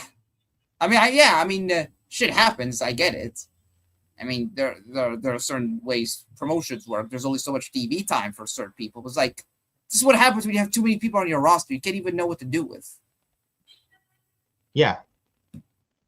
If anything, AEW needs to do some releases because they have way too many wrestlers, dude. Legitimately. Like WWE does releases, AEW, this is what they should be doing. Yeah. Like if somebody doesn't want to be there, let them go. If you're not going to use somebody for so long, despite that someone being healthy, just let them go. Like if you don't want this guy, John Morrison, just let him go. Get rid of him. He's working more CMLL shows. I've seen him work CMLL shows more than he works AEW. Yeah. Like, what are we doing, bro? What are your most talented guys, even in his late 40s, and this is the best you got for him? Yeah. Like, I'm not saying make him world champion. But it's like, at least put him in the mid-card. At least put him in meaningful stuff and actually use him to the best of his ability. Yeah. Doesn't have to be a face of the company, but just, like, we're just saying he's a very talented guy, and you should use him to his strengths and have him feel something worthwhile in the company instead of just feeling just like another body on the roster. You know? Have him feel valuable. You know, that's the thing. Have him feel valuable. And that's what Tony Khan's not doing. He isn't. Yeah. And John Morrison deserves so much better. Honestly, I mean, if Tony Khan were to ever do releases, I would hope John Morrison's one. I'm not saying I hope anyone loses their job, but but Tony Khan is doing nothing with John Morrison AEW. Nothing. Zero. You know, I would, if I'm Tony Khan, I'm just letting him go. You're not going to use him. Just let him fucking walk. Let him work somewhere else where he's going to be a lot better off. Maybe in TNA. He is a former TNA world champion. Maybe AAA. I don't know about WWE. Maybe. Though Vince isn't there. I mean, I would not have him paired with The Miz again. Fuck that. Oh, but they were a great tag team in oh no, wait. This isn't 08 anymore, dude. Yeah, this is 2026. Yeah. But John Morrison deserves a lot better, man. And Tony Khan's to blame. Tony's to blame. And John Morrison was not wrong in any of this, what he said here either. But I'm sure Tony Khan is listening, you know, and Tony Khan all his burner accounts. I'm sure Tony's seen this, and you know what's going to happen soon? Guantanamo Bay. John Morrison right to Guantanamo Bay. I guarantee it. I would be shocked. Going to Tony Catering. Yeah, I would be shocked if that's not the case because Tony gets his feelings hurt because he doesn't want to hear anything critical. He wants to hear everything is great in AEW, which it's not. Because Tony can't take criticism. Yeah, he's gonna go to Tony Khan Catering. Yeah, I'm sure Tony Khan heard this, if not already. Yeah, he's gonna be making chocolate cupcakes and bring lemonades. Or is that Apollo Crews from WWE's job with the chocolate cupcakes with vanilla cream filling, bro? No. I mean, Tony Khan, he's friends with Titus. Friends with Titus O'Neil. Maybe he made his own version of Titus Catering. Yeah. Who knows? But yeah, and we might as well conclude the AEW talk before moving on to WWE talk in this episode with this. Anna Jay. Apparently, I read something recently, and this is kind of not news, but is news at the same time. Anna Jay is still not signed a new deal with AEW, and apparently she's set to be free agent sometime this month, if not the end of this month of March at the latest, that she is possibly set to be a free agent, as she is not signed yet at all to a new deal with AEW, and it's looking like she's going to be a free agent at the end of March at the latest. Sometime this month in March, she's going to be a free agent, is Anna Jay. I mean, this is not news, but it is news at the same time as well. Her deal does expire in the spring. It does expire in the spring, which is somewhere between March to June. Yeah. And I think I'm trying to find out who reported, if it's like Body Slam or Fightful, but I mean, either way. But either way, we've been discussing it for months now. We both have been discussing it. Apparently. It looks like we've been discussing it for months. This Anna Jay contract thing. Yes. It does expire in the spring. Yes. What do I think happens? I think she lets her deal run out. I think she jumps to WWE. Yeah, and with NXT Stand and Deliver on Saturday, April 4th of 2026 at the factory in St. Louis for NXT Stand and Deliver. And if Anna Jay, and if the rumors are true that Anna Jay's AEW deal expires at the end of this month, and she's a free agent come, like very beginning of April, as soon as April this year hits? Yeah. Who's to say we don't see Anna Jay? If the rumors are true, who's to say we don't see Anna Jay at Stand and Deliver April 4th in St. Louis? That's very possible. Yeah, whether she sits in the front row or something, who's to say we don't see that? I could definitely see it happen if she's available. Like we saw Julia. Like you know how Julie was in the front row at Stand and Deliver in Philly WrestleMania 40 weekend? Yeah. Maybe the same thing with Anna Jay. Maybe. If her deal expires at the end of March and she's available for Stand and Deliver, I would absolutely debut her at Stand and Deliver. And you've seen NXT on Tuesday. They're teasing a match with Tatum Paxley and Blake Monroe. Yeah, Dan Paxley, Blake Monroe. This is what I would do. This is what I would do if Anna's available. Tatum retains the North American title. Yep, she just won the Blake North Monroe American title, by the way. NXT Vengeance Day from Saturday. Izzy Dame recently dropped the North American title 8 to Tatum Paxley, and so congratulations to Tatum Paxley, who's very good, by the way. Yeah, she's excellent. You have Tatum beat Blake. You have Blake in the middle of the ring all by herself. She's cutting this. Maybe she's cutting a heel promo. She's upset that she lost. And this is where you debut Anna Jay. Yeah, you have her come out and she beats the shit out of Blake Monroe. She beats her up. And Anna Jay and Blake Monroe / Mariah May have history in AEW. Yeah, they faced off several times in AEW. I think she did beat her once, I believe, in a non-title match, and they got a women's title match after that. Yep. I think that's exactly how you debut Anna. You have her come out after the Tatum Blake match, and you have her beat up Blake. She lays her out, and she stands tall. I think that's a really good idea. I think that would be a great way to debut. Yes. And with Anna and you Jay, start a feud, and you start a feud between Anna Jay and Blake Monroe after that. Yeah. And if Sol Ruka is going to get called up to the main roster after WrestleMania this year, which should absolutely be the case, I'm bringing Anna Jay to NXT to fill that gap with Sol Ruka being called up to the main roster, man. That's what I would do. And Anna Jay is very talented. She's a very good wrestler, and she's come a long way since being in AEW since day one in 2019. You could pretty much call her an AEW original at this point. She's been there since day one, like MJF and Kenny Omega and the Young Bucks, Adam Page, Wardlow, Pac, Chris Jericho, Britt Baker.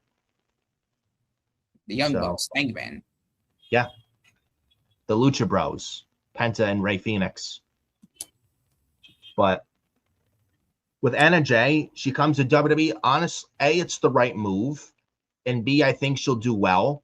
And C, I think it's a very good get for WWE. And she'd fit like a glove on NXT. So she's really good. I'm a big fan. I'm a fan of Anna Jay. She's improved leaps and miles for these past few years. She's really good. Yeah. She's a good wrestler. I think though I think with Anna, I think this is the right time, and honestly, it's honestly the perfect time for her to come in. Yes. Because seeing that, as you saw Jordan Grace, she just got called up. And apparently, and obviously last year we saw she Roxanne got Perez injured recently on main event. I think in a match with Chelsea Green. And apparently, it looks like the women's U.S. title plan to WrestleMania were going to be Julia versus Jordan Grace for Tiffany Stratton and a triple threat at WrestleMania for the women's U.S. title. Now it's looking like just Tiffany Stratton and Julia because of Jordan Grace's ankle injury, which I hope is not that bad, but it doesn't look good. Yeah, it's unfortunate. Yeah, but Jordan Grace was called up last year. Same thing with Julia and Roxanne. I think so. Yeah. I think Sol Ruca gets called up this year, along with Fatal Influence. Yes. Honestly, I think there's no better time for Anna to come into WWE than now, and she could be a top star in NXT. This frees up space if you're doing these call-ups for the women after Mania. This frees up space for Anna to come in and be placed immediately in a top role in the NXT Women's Division. And plus, Kendall Gray, the Evolve Women's Champion, just vacated the Evolve Women's title. Now is up to NXT full time. Yeah. I think recently Nikki Blackheart, I'm sure you heard, she just got signed recently to WWE. That's a thumbs up signing there, man. And I've watched her work. She's very talented. I've been doing wrestling this long. She's pretty good. Yeah, I think she dropped correct me if I'm wrong, she dropped what's Athena's promotion? Ember Moon's promotion? She was their women's champion there.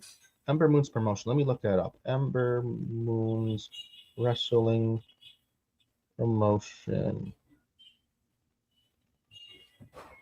Oh, some Minion in Training, MIT. Yeah, I think she dropped one of her championships to Priscilla Kelly, aka Gigi Dolan. The former Gigi Dolan. Yeah. Yes. So Nikki Blackheart, that's a good signing, man. Yeah, she dropped it. Yeah. Oh, here it is. I know the promotion. The MPX women's title. There you go. Yeah, MPX women's title. This was the title she held. MPX Wrestling. I think that's a promotion Athena worked. I think she owns the promotion. Correct me if I'm wrong. I think she does. Yeah, this was the promotion Athena owns. Nikki Blackheart was its women's champion, and she dropped it recently to Priscilla Kelly. And Nikki Blackheart with Richard Holiday, we mentioned this one of the recent episodes of here. Nikki Blackheart with Richard Holiday was also at one of the NXT tapings recently. So it looks like Nikki Blackheart was indeed signed. I'm hoping Richard Holiday is signed too, because he's another good get for WWE if he were to sign. Yeah. Like, he got a damn good heel for that company too. Yeah, so you got Nikki Blackheart, you got me. There's another female that was also signed to WWE. I think she was signed a month ago. A British one. Rain Lee. She was Rain Leverskin, I think it is, on the Indies in the UK. Yeah, Rain, yeah. She's apparently a rising UK female wrestler. I've actually watched some of her work. She's very good. Yeah. She was also signed. She's really good too. I think she was signed a month ago. I think she was even one of the people for the underground match on Vengeance Day Saturday with Lola Vice and Kalani Jordan. Yeah. That's another good get for WWE NXT. She's very good. Yeah, so you got Rand, you got Nikki Blackheart. I mean, there's you got them right there. You can place them at the top of the card in the NXT Women's Division and NJ as well. Yes. Yeah. Yeah, if she comes in, I mean, you got three women right there. You can place on the top of the card there in the women's division and have them in whether it's the NXT Women's title picture or the Women's North American title picture. Yeah, and honestly, the timing is perfect for Anna to come in. I think it will be the right move for her. And she's done everything in AEW. There's nothing left for her there. She doesn't factor in the AEW Women's title plans. She's not winning the women's tag titles. I would say the one thing, if I would say one, critique of her AEW run is that she never held a championship. Yeah. Yeah. Although she's good, Yeah, although she's good. Tony kind of didn't get the best out of her. He kind of didn't go. He didn't push her all the way. Yeah, I mean, Like I don't like think she's he good, really but gave her there the was a ceiling. opportunity. There was a He never ceiling really on gave her a chance. I mean, she's good in the ring. She can have good matches. She's got a good look. But Yeah. with Tony Khan, he kind of didn't trust her, and I don't know why. Like there was a ceiling. There is still a ceiling on NJ. Yeah, I don't think Tony Khan really gave her much of a fair chance to see what she could really do. Yeah. I mean, her promos may not be the best, but that's why you have the Performance Center to help with coaches with a promo booth to help with promos. That's why they have the Performance Center with that. Something that AEW should be having. Yeah, like she's got a good look. She can go in the ring, but in terms of charisma and mic work, And a character. yeah, it's least to be desired. It's leaving a lot to be desired. But that's why they have the Performance Center and they have vignettes for a reason. They could do something like that with NXT. Yeah, but in NXT though, they can easily slot her in on the top of the card. They can easily put her in a situation where they can make her into a star. Yes. Have like vignettes air and have like give her a character that can relate to the audience and give her some personality, have her work on her promos at the Performance Center, train with the Performance Center people, work under Sarah Amato and Matt Bloom. She could learn a lot from them. Exactly. Or you could debut her extended delivery. You want to make her an instant star? Have her debut extended delivery. She lays out Blake. Have her lay out Blake Monroe after the Women's North American title match after she loses to Tatum. You can make her to an instant star like that. Yeah, absolutely. And who knows? Maybe you have Anna build Anna up to then take the Women's North American title off of Tatum Paxley or Blake Monroe. Yeah, I think Tatum retains. If they do the match with her and Blake, I think Tatum retains. If Anna Jay comes in, does she come in face or heel? I would say bring her in initially as a babyface. I would say have her in as a babyface. If they go the route that I just pitched there, they have her beat up Blake. With Blake, she loses, she cuts a promo after the match, she's angry, but then have Anna, she shows up and she attacks Blake. You debut Anna as a babyface. Yeah, I agree. I think that's how I would debut her. Have her debut as a babyface. Yeah, and then eventually turn her heel. She can play a good heel. I've seen her heel work in AEW with the Dark Order. Yeah. So fun fact though with Anna, a fun fact. I think she's starting a Twitch account. Mm-hmm. Yeah, I see that she's gonna start streaming. Yes. With WWE and AEW, I think they allow their talent. AEW and WWE, they allow their talent to have third-party platforms. Now, if this was Vince McMahon, no chance. Yeah, forget about it. Forget about it. Yeah, he would force you to shut it down and give their accounts to him, and the money you may be making on the third-party platforms. Yeah, give up your money. I need your Twitch accounts and social media accounts because I need your money, pal. Yeah, as if he needs money, as if the guy isn't a fucking billionaire. Probably to recover money of his probably the company money that he used to shut all these ladies up, and then the money that he took from the company to replace that with Twitch money. I'm sure I would not be shocked. Yeah, he's taking their Twitch money and their Cameo money because he needs to pay NDAs for his Women of the Night. Yeah. And now you see why it's good that Vince is out. I mean, it's not perfect under Triple H, but it's a lot better under Triple H than it is Vince McMahon. Yeah. Hands down. And with Anna, I believe also a few years ago with this Twitch, this isn't the first time we've heard anything with her and wanting to start a Twitch. I think she said a few years ago that she wanted to start a Twitch account with Tay Mello. Yes. Yeah, she wanted to start that, but it didn't materialize. It didn't happen. I don't know why. Yeah, for whatever reason. Maybe she changed her. Maybe she changed her mind. Maybe Ty didn't want to do it, and so Anna didn't want to do it by herself. But now she wants to do it. Yeah. probably, but I think more than anything, I think she could still do it. And she can still do it while being under NXT contract. It's not like they'll ban her from doing it. true. Yeah. But Yeah, I think more than anything, with this, she probably starts at Twitch, even though she could still use it in WWE. I think she's starting yeah. Because her AW deal is coming up soon. I think she's doing this to bite some time and wait until she can make her WWE debut, and after her AW deal expires. Yeah. But like you said, there is no other perfect time than now if Anna Jay wants to make the jump. I think now is the time. Yeah, and she's still young. And she's still she's 27 years old. Yeah, I think Anna Jay she still has a long career ahead of her. So 27 years old, and WWE is looking for youth as well. She'd be a nice future piece of that company. Yeah, Anna Jay easily slotted in the mid card. You could have her in the main event when built up enough. I think that's a very nice get for WWE, and NXT at this current time, I think is the right fit for her. She could do the main roster, but I mean, you want to have plans for her. But I mean, NXT I think she starts in NXT first. Yeah. I think she starts NXT first. I mean, she could debut on the main roster. I wouldn't hate it, but it's kind of like rushing it.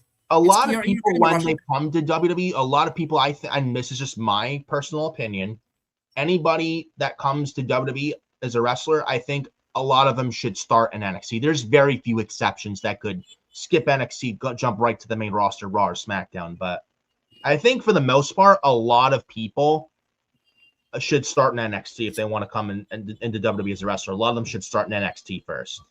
You know, I remember AJ Styles a decade ago when he came to WWE 2016. He didn't go to NXT. He skipped the NXT, went right to the main roster. You know? Yeah. Imagine if AJ would have started NXT. I think he should have started NXT first, even if it was for like a cup of coffee. I think he said it himself, right? Yeah. He wishes he was in NXT for 6 months. Yes. At least. Yeah. 6 months or maybe less than that. Then Kevin Owens was in NXT not that long. Not even like less than 6 months. He was right on the main roster. Yeah. Yeah. He was in NXT. He started in December, right? December 2014. Yeah. And he was on the main roster by May of 2015. Yeah. He beat John Cena in his first main roster match. Yep. This is true, my friend. Stephanie Vaquer wasn't in NXT that long. Neither was Julia or Jordan Grace. Yeah. They were in NXT for like Julia and Stephanie Vaquer. They were there for only a year. Yeah. Less than that. Yeah. You know? I mean, Anna Jay goes to NXT. There's nothing wrong with that. Nothing wrong with that whatsoever. You know? Or if someone like Thunder Rosa or Britt Baker or Statlander, if they were to ever come to WWE, them in NXT, I don't see a problem with that. Even if it's for like less than 6 months or a couple months. Even if that, just to get their feet wet.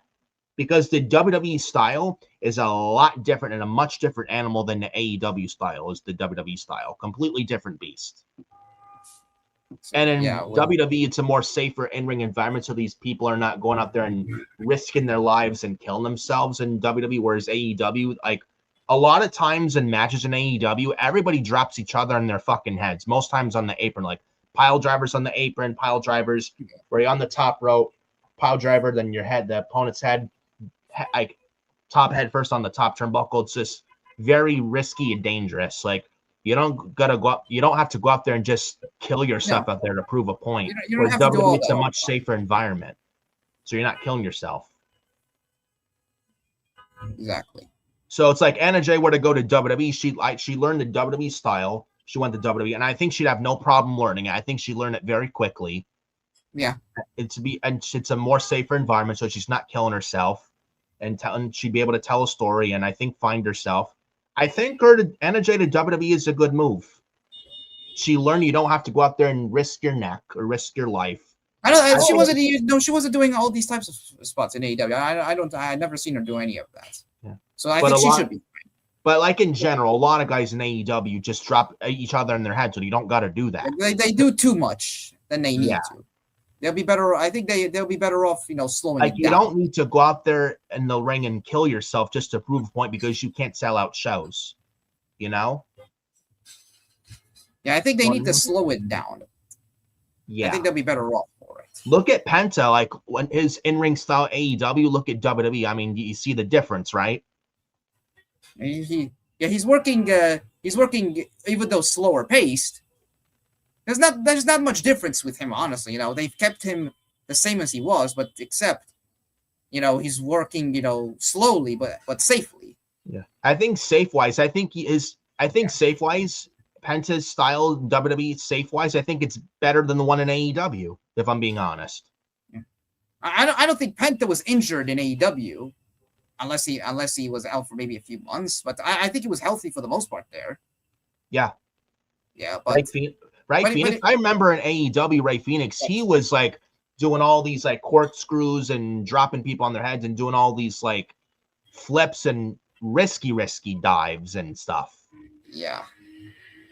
And with Penta, his style though is much different than the one with Phoenix. Yeah. Yeah, it's way different. But although he's great and he's always good, he kind of was doing too much in AEW in terms of in-ring work. He was doing kind of too much. Yeah. Yeah. In WWE, he's taking it easy. And I think it's a smarter approach. Take it easy and be smart. And I'm very sure the same thing would happen with Anna Jay. And I think and honestly, I think it's the right move that she goes there. Yeah. And she'll grow more too. I don't think she'll get that growth if she was still in AEW. Where in WWE she goes and makes the jump, she'll grow. I think she'll probably be a bigger star there probably than she was in AEW. She'll probably grow more. When was the last time she was on AEW television? What, November? Yeah, hasn't been seen since. Yeah, it's been 3 months now. She's been on TV. Yeah. I think that's probably why the reason she's not been on TV, because her deal is coming up soon. Yeah, and she probably let Tony know that, look, don't tack time to my deal. My contract's coming up. Please don't re-up my deal. Don't tack injury time, and I'm letting my contract run out. And she probably told Tony, and then Tony decided to take her off TV altogether, probably. Yeah, probably. He had her, she did the women's tag title tournament. Did she put over Megan Bayne and Maria Shafir? And that was a way to write her off TV because her deal is coming up and she's not renewing. That's probably the reason why she hasn't been on AEW television these months, because she told Tony in advance she was leaving. Yep. I would not be shocked if that's the case. Yeah. So I think Anna going to WWE, I think it's the right move for her. And she didn't get injured, so Tony can't tack injury time. I think she only had one injury though. I think she only had one. And that was there was a shoulder injury in 2021. She was out for 6 months. But did Tony tack injury time though? Yeah. I haven't heard anything of it. I hope he does. Honestly, it's not even worth doing. It's not even worth doing. He's not going to use her. Like, yeah. Like why would you extend injury time? Go. Like, why would you add injury time to someone you haven't even used for 6 months and you're clearly have no intentions on using? Yeah, Anna Jay is better off just leaving and going to WWE at this point. She's better off. Yeah. Have her debut at Stand and Deliver. If she's available, if her deal expires at the end of March, debut her at Stand and Deliver. Yeah, I think that's the perfect place to do it. You can't get better than that. Yeah. So I think it's a good get, and hopefully she makes the jump. And honestly, I'm excited for Anna Jay to jump to WWE if the rumors are true and she is going to be a free agent, and if no injury time is tacked to her deal, which I hope is not the case. So we'll see what happens with Anna Jay, with her possibly making the jump from AEW to WWE. We will see. But mentioned Vengeance Day, and we're concluding the AEW talk to move on to WWE talk. NXT Vengeance Day. What'd you think of the show Saturday? I watched a little bit of it. It wasn't terrible. It was kind of like, what is your favorite term? Like a roadblock to move on to Stand and Deliver. Yeah, that was all it was. Honestly, a bridge to bridge. Yes, to build to Stand and Deliver. Adam Carl's favorite word, bridge. Yeah. That's all it is, basically. It was a bridge to go to move from this show and build it to Stand and Deliver, the NXT's biggest show of the year. Yeah. No, Vengeance Day, I will say, was a fun show. Yeah, I think it's their last NXT PLE on Peacock, as Stand and Deliver in St. Louis is going to be on WWE's YouTube channel, apparently. Yeah. I kind of like that move, too, speaking of which. But NXT Vengeance Day, it was all right. It was decent, but it wasn't something majorly great. Wasn't bad, but wasn't great. But I think we Joe Hendry retained the NXT title against Ricky Saints, which I figured he would. We had Jada Parker, Blake Monroe in a street fight, which I thought honestly was very good. Same thing with Lola Vice and Kalani Jordan, the underground match. Lola Vice won. And then we also had Tony D'Angelo and Dion Lennox. Not high on Dark State by any means, but I do have to give credit where credit's due. Tony D'Angelo, man, I don't know what you think of him, but he was this Italian kind of a full-blood Italians character guy, but now with the full bushy beard and almost find himself. I like this Tony D. I don't know how you feel. Yeah, I've been liking this character. I mean, it was weird initially because there wasn't a proper explanation as to what his character was all about. But now, though, I'm a big fan of the character, and he's done well. He's been there for 5 years, 4.5, 5 years, dude. Honestly, why is he still on NXT? Honestly, he should be on the main roster already. I don't understand why he's still in NXT for this long. He should be on the main roster. One of the pillar guys from NXT 2.0 era, which was not a good era, by the way, but he was a pillar during that era with Carmelo Hayes, Grayson Waller, and Braun Breaker. And Breaker, Waller, and Hayes are on the main roster. And Tony D's the only one out of the 4 that's not in the main roster yet, and I don't understand why. Yeah, I don't get it. He should be. This guy would fit like a glove on SmackDown and put him in that mid-card. Easy. You have Clash in Italy. Main event. Yes, Clash in Italy, May 31st. If this guy is not on the show, I will be highly disappointed. He's got to be on Clash in Italy, May 31st. Julia, I hope, would be because she's part Japanese and other part Italian. Is Julia. Yeah. The current women's U.S. champion. But, I mean, Tony D, like I said, and like he said, I'm liking what he's doing recently. I think it's clicking. But we had Tatum Paxley, we mentioned earlier, won the North American title for the women. Congratulations to Tatum Paxley. She's very good, dude. She's another one I could see probably sometime next year on the main roster, I could see. But she's very good. She is. And that was 5 matches on the show. That was pretty much Vengeance Day. Speaking of NXT on Tuesday, it was decent. They set up some matches next week for NXT in Houston. In fact, NXT next week in Houston is Booker T Appreciation Week, bro. Too bad Trick Williams and Stephanie Vaquer won't be on the show next week. Sad. With the devil's kiss and whoop that trick, bro. Unfortunately. You know what I mean? Or maybe they get invited somehow still. Yeah, maybe. It's Booker T Appreciation Night. Yeah. Though now Booker T is going crazy for Joe Hendry. Yeah. He needs new favorite wrestlers. I mean, Stephanie and Trick Williams, they're already on the main roster. What's Booker T gonna do? He needs new favorites. Yeah, he needs to be that hype man for Trick Williams, man. Whoop that trick. Yeah. Whoop that trick. I like it. Yeah. And the devil's kiss. Yeah. It's so good. Yeah, I miss that, man. Yeah. But yeah, it's kind of weird though. I think I mentioned it first. I think I mentioned it to you before. When we discussed it, it's kind of weird. No disrespect here, obviously, but it's kind of bizarre. They're doing a Booker T Appreciation show, but not on Raw or SmackDown. Yeah, you would kind of figure that you kind of figure if you're going to do something like this, you would do it on the main roster for Booker T. Yeah. But he's been on NXT he's been on NXT for a while now as a commentator. There's there's no issue doing it here. He's actually been growing on me lately as a commentator, bro. Booker T, Yeah. that is. I don't know how you Yeah, he's feel. doing That's how okay. I've been I would feeling still recently. prefer him. I would still prefer him more so as a manager. I mean, I think actually, no. I mean, he's not the best commentator. I mean, he's slowly growing on me though. Recently, Yeah. I would still make him. I would still like to see him more so in a managerial role for Trick Williams. I think that'll be great. But on commentary, he's doing well. He's all right. Vic Joseph, I could wish I could say the same. Oh, yeah, that guy, Vic Joseph. He sucks. He is awful on commentary, bro. You've listened to him. I've listened to him. He is terrible.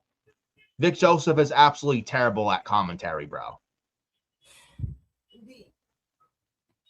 Can we get Mauro Ranallo back on NXT commentary, please? And replace Vic Joseph with Mauro Ranallo, please. I'm sure Vic Joseph is a nice guy. I'm sure. I mean, that's no hate to the guy, but honestly, I would legitimately rather listen. When Booker T is a better commentator than you, that's a problem. Yeah. And Booker T wasn't even the best commentator to begin with. It says a lot when Booker T's a better commentator than Vic Joseph. And Booker T's not even the best commentator. You know? Yeah, but with Booker, I mean, I'm not sure that what you do with him on this appreciation night. Do you have him get laid out? I did read something on X that Canoe Carver from Evolve, now graduated to NXT, could take him out. Yeah, I guess if you want to elevate a newer guy on the NXT brand, you can have Canoe Carver beat up Booker and get heel heat on Canoe. Yeah, and he's actually very good. Not doing this wrestling thing, I don't think that long. He's impressive, though. I've watched his work on Evolve. He's very impressive. You know? Maybe on Booker T Appreciation Week on NXT next week, maybe we get someone from Evolve graduate to NXT like Kylie Armstrong, who's also very impressive, by the way. I've watched her work. She's very good. And she's the first ever Evolve Women's Champion. You know? So, I don't know. We'll see. But they also got Zarya, Solruka, and JC Jane next week on NXT as well in a triple threat match in Houston for the NXT Women's title. I think JC Jane retains here. It sets up Solruka and Zarya one-on-one at Stand and Deliver. And then JC Jane defends the women's title at Stand and Deliver against Kendall Gray, who, by the way, graduated from Evolve but is now on NXT full-time as she vacated the Evolve women's title this past Wednesday on Evolve. So she's no longer in Evolve, and she vacated the women's title. And Kendall Gray's now full-time on NXT, which I think is great. And she's so good, dude. It's a good move. She may be the best female in all of wrestling today. And I'm not joking. You're not wrong. I mean, doing this that long, and she's this fucking good. And that this she's basically a female Kurt Angle. Yeah. And she's a very good talker. She's a good promo. Good wrestler. I see a lot of potential in her. I think she's going to make a big splash in the future in WWE. She's a future piece, and she's someone to look out for. I am very high on her. She's really good, dude. Absolutely. Yeah. Finisher, the shades of gray and the gray gimmick. She's got something. And I've been liking her recent partnership with Ren Sinclair with the Ren QCC. It's been growing on me lately. At first, it was like it's an oddball pairing, but they have good chemistry, actually. They have very good chemistry, both Ren and Kendall. And Kendall's going to do very good. And I could see her absolutely take the title of JC Jane at Stand and Deliver. Then this calls up JC Jane to Raw or SmackDown after WrestleMania. I think they called up Kendall Gray full-time to NXT for a reason. Yeah. I think it was the right move that she lost to JC at New Year's Evil because, I mean, Kendall was like, going up, but it's like you want to have that, like, what's that word? That Cody Rhodes had to go through from 2023 to 2024. Adversity. What? Adversity. Adversity. Yes. Thank you. Adversity. Thank you, bro. That's the word I'm thinking about. Kendall Gray had to go through a little bit adversity. Had she won at New Year's Evil, there's no adversity, no much of like more like you want, because Kendall Gray's a baby, so you want to give her more of that chase. That's the story. and then she beats Jacy Jayne for the NXT Women's title at Stand and Deliver. Boom. I think that's great. I think you can't get better than that. And you got Kendall Gray, Anna Jay possibly coming in, Rain Lee. You got Nikki Blackheart. NXT, man, very deep women's division, bro. Very deep and very talented and good one at that. They got a lot of good women's wrestlers down there. And Jacy Jayne gets called up after WrestleMania along with Sol Ruca. Lola Vice is also potentially ready for a future call-up as well. They got other women down there like Zarya. They got what else they got there? Mentioned Lola Vice, Tatum Paxley, Fallon Henley. They got a lot of talented women down there. And Kendall Gray as the women's champion, beating Jacy Jayne at Stand and Deliver, and it looks like that's a direction. And I think Ren Sinclair's challenging Fallon Henley, I think, next week on NXT for the women's speed title. That could set up Kendall and JC at Stand and Deliver. So yeah, Kendall Gray to NXT. I like that move as well. And JC, I think she beats Zarya and Sol next week. There's no reason for JC to lose. I do not see her losing the title next week at all. That's just ridiculous. Sol's ready for a call-up. Zarya, for a call-up, I would say next year, maybe by the end of the year. End of the year, next year sometime. After Mania next year, I see Zarya called up. Not now. But I think this sets up Sol Ruca, Zarya, one-on-one Stand and Deliver, as well as Jacy Jayne, Kendall Gray Stand and Deliver for the women's title. So, and Jacy Jayne's another one that's slowly been growing on me, believe it or not. She's done good work, fair enough. She's done really good with Fatal Influence. Yeah. Months ago was like not high on her at all. But recently she's been starting to slowly grow on me, dude. In fact, she's looked decent lately. And I'm actually shocked I'm even saying that because I was not a big fan of Jacy Jayne at all. But I got to give her flowers and I got to give her credits too. I've been starting to warm up to Jacy Jayne lately. I have. And you talk about a damn good heel that SmackDown could use. Look no further than Jacy Jayne. She can cut up. She's a very good promo. Honestly, I think her and Fatal Influence, I think I've said it. I think they should be too on the main roster. What if you honestly, I would pull them up after WrestleMania. Yes. What if this coming the SmackDown after WrestleMania, right? Or for the SmackDown brand coming out of WrestleMania, right? You have Julia, obviously, is the women's US champion. You got Kiana James paired with her. What if coming out of Mania, Kiana could turn on Julia, but Kiana dumps Julia for a called up Jacy Jayne and maybe a possibly called up Fallon Henley. Now, that would leave Lainey Reed on her own in NXT. Now, JC, I would say ready for the main roster after Mania. Same thing with Fallon Henley, just like Jacy Jayne. Lainey Reed, I'm not so sure. Maybe she can use some time in NXT. Yeah, I think she needs a little bit. I think she needs more time in NXT. Yeah. Have Lainey Reed. Now, Lainey Reed will be on her own at NXT, but I think probably it's if you call her up just like Fallon and JC, I think you're setting up Lainey Reed for failure on the main roster. She's not ready yet for the main roster. Fallon and JC, though, are. And you have JC and Fallon called up to SmackDown, and you have a new Fatal Influence on SmackDown with Jacy Jayne, Fallon Henley, and Kiana James. You have Kiana and Fallon as the tag team, and JC as the leader of the group. And they feud with Julia over the women's title on SmackDown. And Kiana and Fallon, they did team up in NXT. And they were former tag team champions in NXT as well, both Fallon and Kiana. Yeah. That was with the Josh Briggs and Brooks Jensen storyline. What an awful storyline that was in NXT early 2023. That's why it was awful. It had Josh Briggs in there.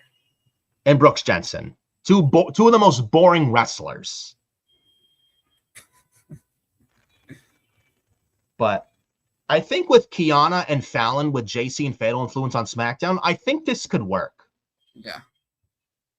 And hell, I think JC would be a better heel on SmackDown than Jade Cargill. And this is a big take right here. This is I don't even at me. Jacy Jayne on SmackDown could be a way better heel on SmackDown, Jacy Jayne, than Jade Cargill. Don't at me. Call me crazy when I say that, but that's how I'm feeling right now with that. I mean, especially if Rhea Ripley does win the women's championship off of Jade at WrestleMania, you can easily build up JC to be one of her challengers.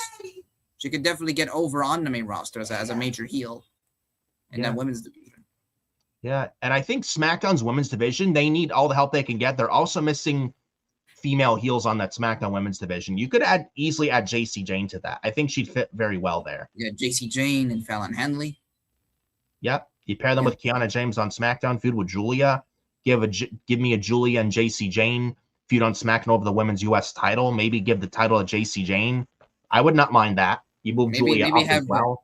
Yeah, maybe have Kiana and Fallon go after the women's tag team titles. Yes. Yep. Maybe have them beat whoever the champions are coming out of WrestleMania. Face them and beat them for the titles. You could do something like that. I actually love that idea a lot. I like that. But getting a little off track here. Mentioned with the NXT talk, with Vengeance Day. It was an all right show, but more of a bridge to Stand and Deliver, if you ask me. But also, other stuff to talk about, bro. Apparently, I want to talk about this Brock Lesnar thing. According to Self-Made Pro, and yes, I think you knew what I was talking about next about Self-Made Pro and Ibu. Yeah, that speaks 1,000 words. Yeah. This is according to Self-Made Pro, and I don't believe this at all. Oh, and actually, before we talk about that, at Mick Wrestlers, what's up, man? Long time see. What's up, man? Subscribe to the FioriousNation YouTube channel if you're not done so already, and make sure you hit the like, man. It would be greatly appreciated, and glad you're here. So, want to talk about this Brock Lesnar thing. Apparently, Brock Lesnar refusing to lose. If I can pull up the report. On cue. Yes. Right on cue. Yes. Could not have said it better, man. And Self-Made Pro, they made this guy disappear for a few seconds. But apparently, and so this is according to Self-Made Pro. During the most recent episode of the Self-Made Sessions podcast, insider Ibu claimed that neither Lesnar nor his advocate Paul Heyman are keen on the idea of Brock Lesnar putting someone over in what could very well be his final WrestleMania match. And apparently, it was said, and Ibu says this, Brock Lesnar and Paul Heyman essentially have communicated to WWE and the creative team that Brock should not job or lose until his retirement match, which putting pressure on the creative team of what to do with Brock Lesnar for WrestleMania. Now, according to Corey Hayes of bodyslam.net, and I would trust them a lot more than Self-Made Pro any day of the week, because, they're a lot more respectful and credible as Bodyslam than Self-Made Pro, and those are facts there. Apparently, the plan is going to be Oba Femi and Brock Lesnar at WrestleMania. Yeah, and honestly, that's the right way to go. I don't want to see Brock Lesnar at LA Knight at WrestleMania or Gunther and Brock Lesnar at WrestleMania. It's WrestleMania worthy, but I think SummerSlam is the right time to do Lesnar versus Gunther. Honestly, it needs to be Oba and Brock at Mania, no questions asked. Yeah, you're building up Oba Femi. You're building him up with these wins, and yes, I wasn't really a big fan of him recently facing Kit Wilson again. And then he buried Johnny Gargano on SmackDown, which I hated. Yeah. I don't know where they're going with the Johnny Gargano stuff, but I hated what they did with him on Friday. But you're building up Oba. You're having him look dominant in these matches with Kit Wilson and The Miz and Johnny Gargano and Rusev. You're making him look like a monster. You're gonna need to give him something for WrestleMania. And you're doing these. You're having Lesnar. He's gonna be on Raw this week, right? He'll be on Raw in San Antonio. I think he's gonna be in the Raw in Boston. I think, but he's definitely gonna be in the Garden for Raw and MSG at the end of this month, March 30th. Him and Roman are gonna be in the Garden for Monday, March 30th on Raw as well. Yeah, and Lesnar has this open challenge for WrestleMania. Yeah, you're gonna do this open challenge. Who's man enough to step up to the beast? And he'll be at Raw this Monday without Paul Heyman. So Lesnar's going to be on his own. Yeah, as if Brock Lesnar should be waiting for someone's opponent. I think Lesnar should just issue a challenge to anyone. Honest. And if you're going to do open Brock, why wasn't this done a few weeks ago? I mean, I don't mind Brock versus Oba set for Mania at all, because that's the way to go for this year's Mania, Lesnar versus Femi.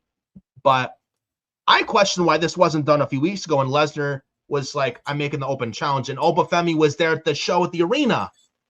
Yeah. That's what I don't get. Why can't you just have Brock Lesnar call out Oba Femi, for example?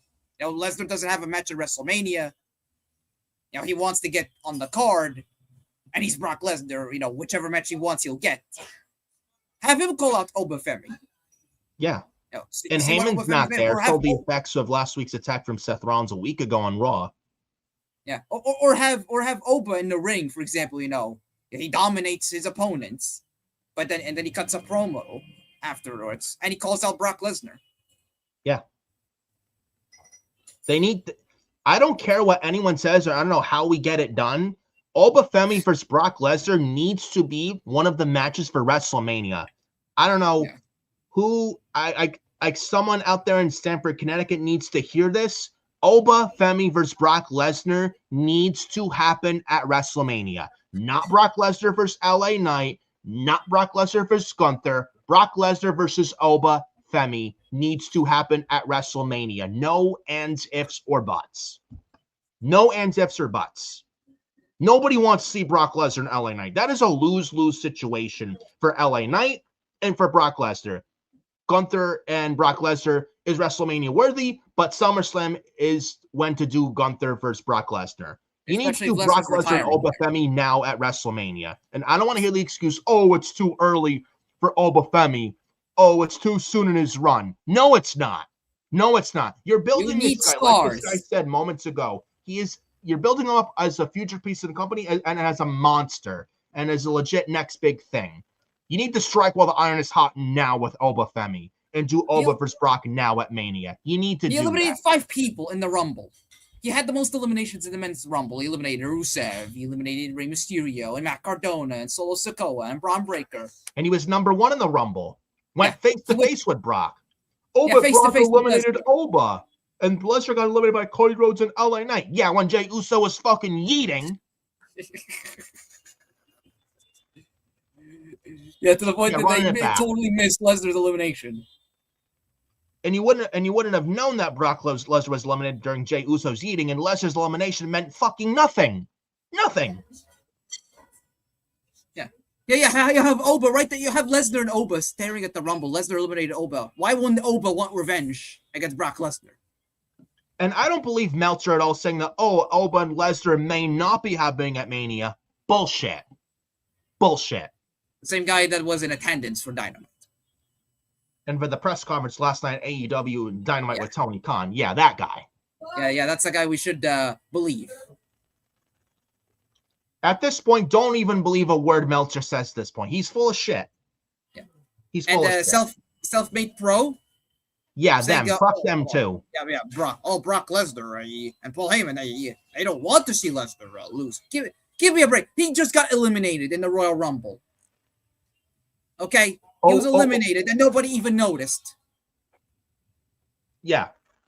I think that report is bullshit that Lesnar is refusing to lose until his retirement match. And apparently Heyman thinks that Lesnar shouldn't lose until his retirement match. I don't believe that at all. Didn't Lesnar lose to Cody SummerSlam 2023 before Lesnar went away for 2 years, never wrestled for another 2 years? Yep, that's correct. Yeah, that's correct. Yeah. And he lost how many times to Roman in 2022? Yeah. What, SummerSlam and WrestleMania? But Brock Lesnar, he refuses to lose. Yeah, sure. Yeah, sure thing. Yeah. I don't believe this report at all. And Self-Made Pro, they have no credibility, man. And Ibu as well, no credibility either. Yeah. Oh, but why do you hate Ibu? Yeah, exactly. This guy will tell you. He's an idiot. Yeah. Self-made pro, yeah. Well, here's a new name. Yeah, pro, we're like unprofessionals.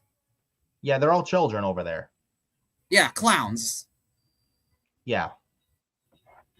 Yeah, Dave Meltzer and The Observer and Brian Alvarez and Self-Made Pro, they have no credibility, and I wouldn't even believe a word they say with reports at this point. It's all BS. Yeah. All BS at that point. Speaking of self-made, yeah, were they in the press conference for AEW Dynamite last night? Yeah, but they're unbiased. Yeah, unbiased indeed. Hey, yeah, MJF, sure thing. Question: How do you what do you feel about this stipulation where Adam Page, if he loses at Revolution on Sunday, can't win? No, they didn't ask MJF. No. One of them, I think, asked Hangman. Just one example. Yeah, and Hangman legitimately looked bored. Like he didn't even want to be there. Yeah. My God. But these are the people that Tony Khan has for his press conferences or media scrums, people. And it's so fucking bad, bro. So bad. Like it's laughable at this point. It's so fucking laughable, bro. Basically, these are the people Tony Khan has. That's how that Tony Khan wants to brainwash. Oh, everything is great. Everything's great in AEW, which it's not. Awful. Yeah, with the and Brock and but yeah, that needs to be the main event. Lesnar's not refusing to lose to anyone. And apparently, according to Corey Hayes, and I believe him more than Self-Made and Ibu, apparently Corey Hayes says that Open Lesnar is going to be the plan for WrestleMania. I hope so. Yeah. I hope so. And if you're doing that match, I think you have Obafemi win this. Absolutely. You want to establish Obafemi as the next big thing to slay the beast and to Lesnar pretty much pass their torch to Obafemi. There you go. And Lesnar losing to Obamania does no harm to Lesnar at all. Lesnar at this point in his career is bulletproof and should be starting to put others over. And Brock's not going to be around much longer. So especially if he retires at SummerSlam this year. Yeah.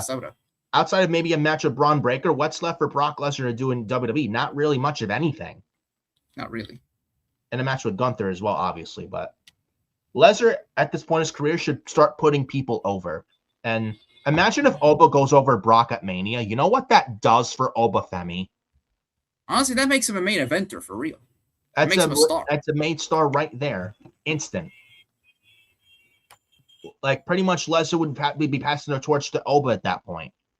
Like, you talk about Brock Lesnar early in his prime, like 02 back in the day. Brock Lesnar was labeled the next big thing. You want to talk about a next big thing? Look no further than Obafemi. Like, he is your guy. He is your fucking guy, dude.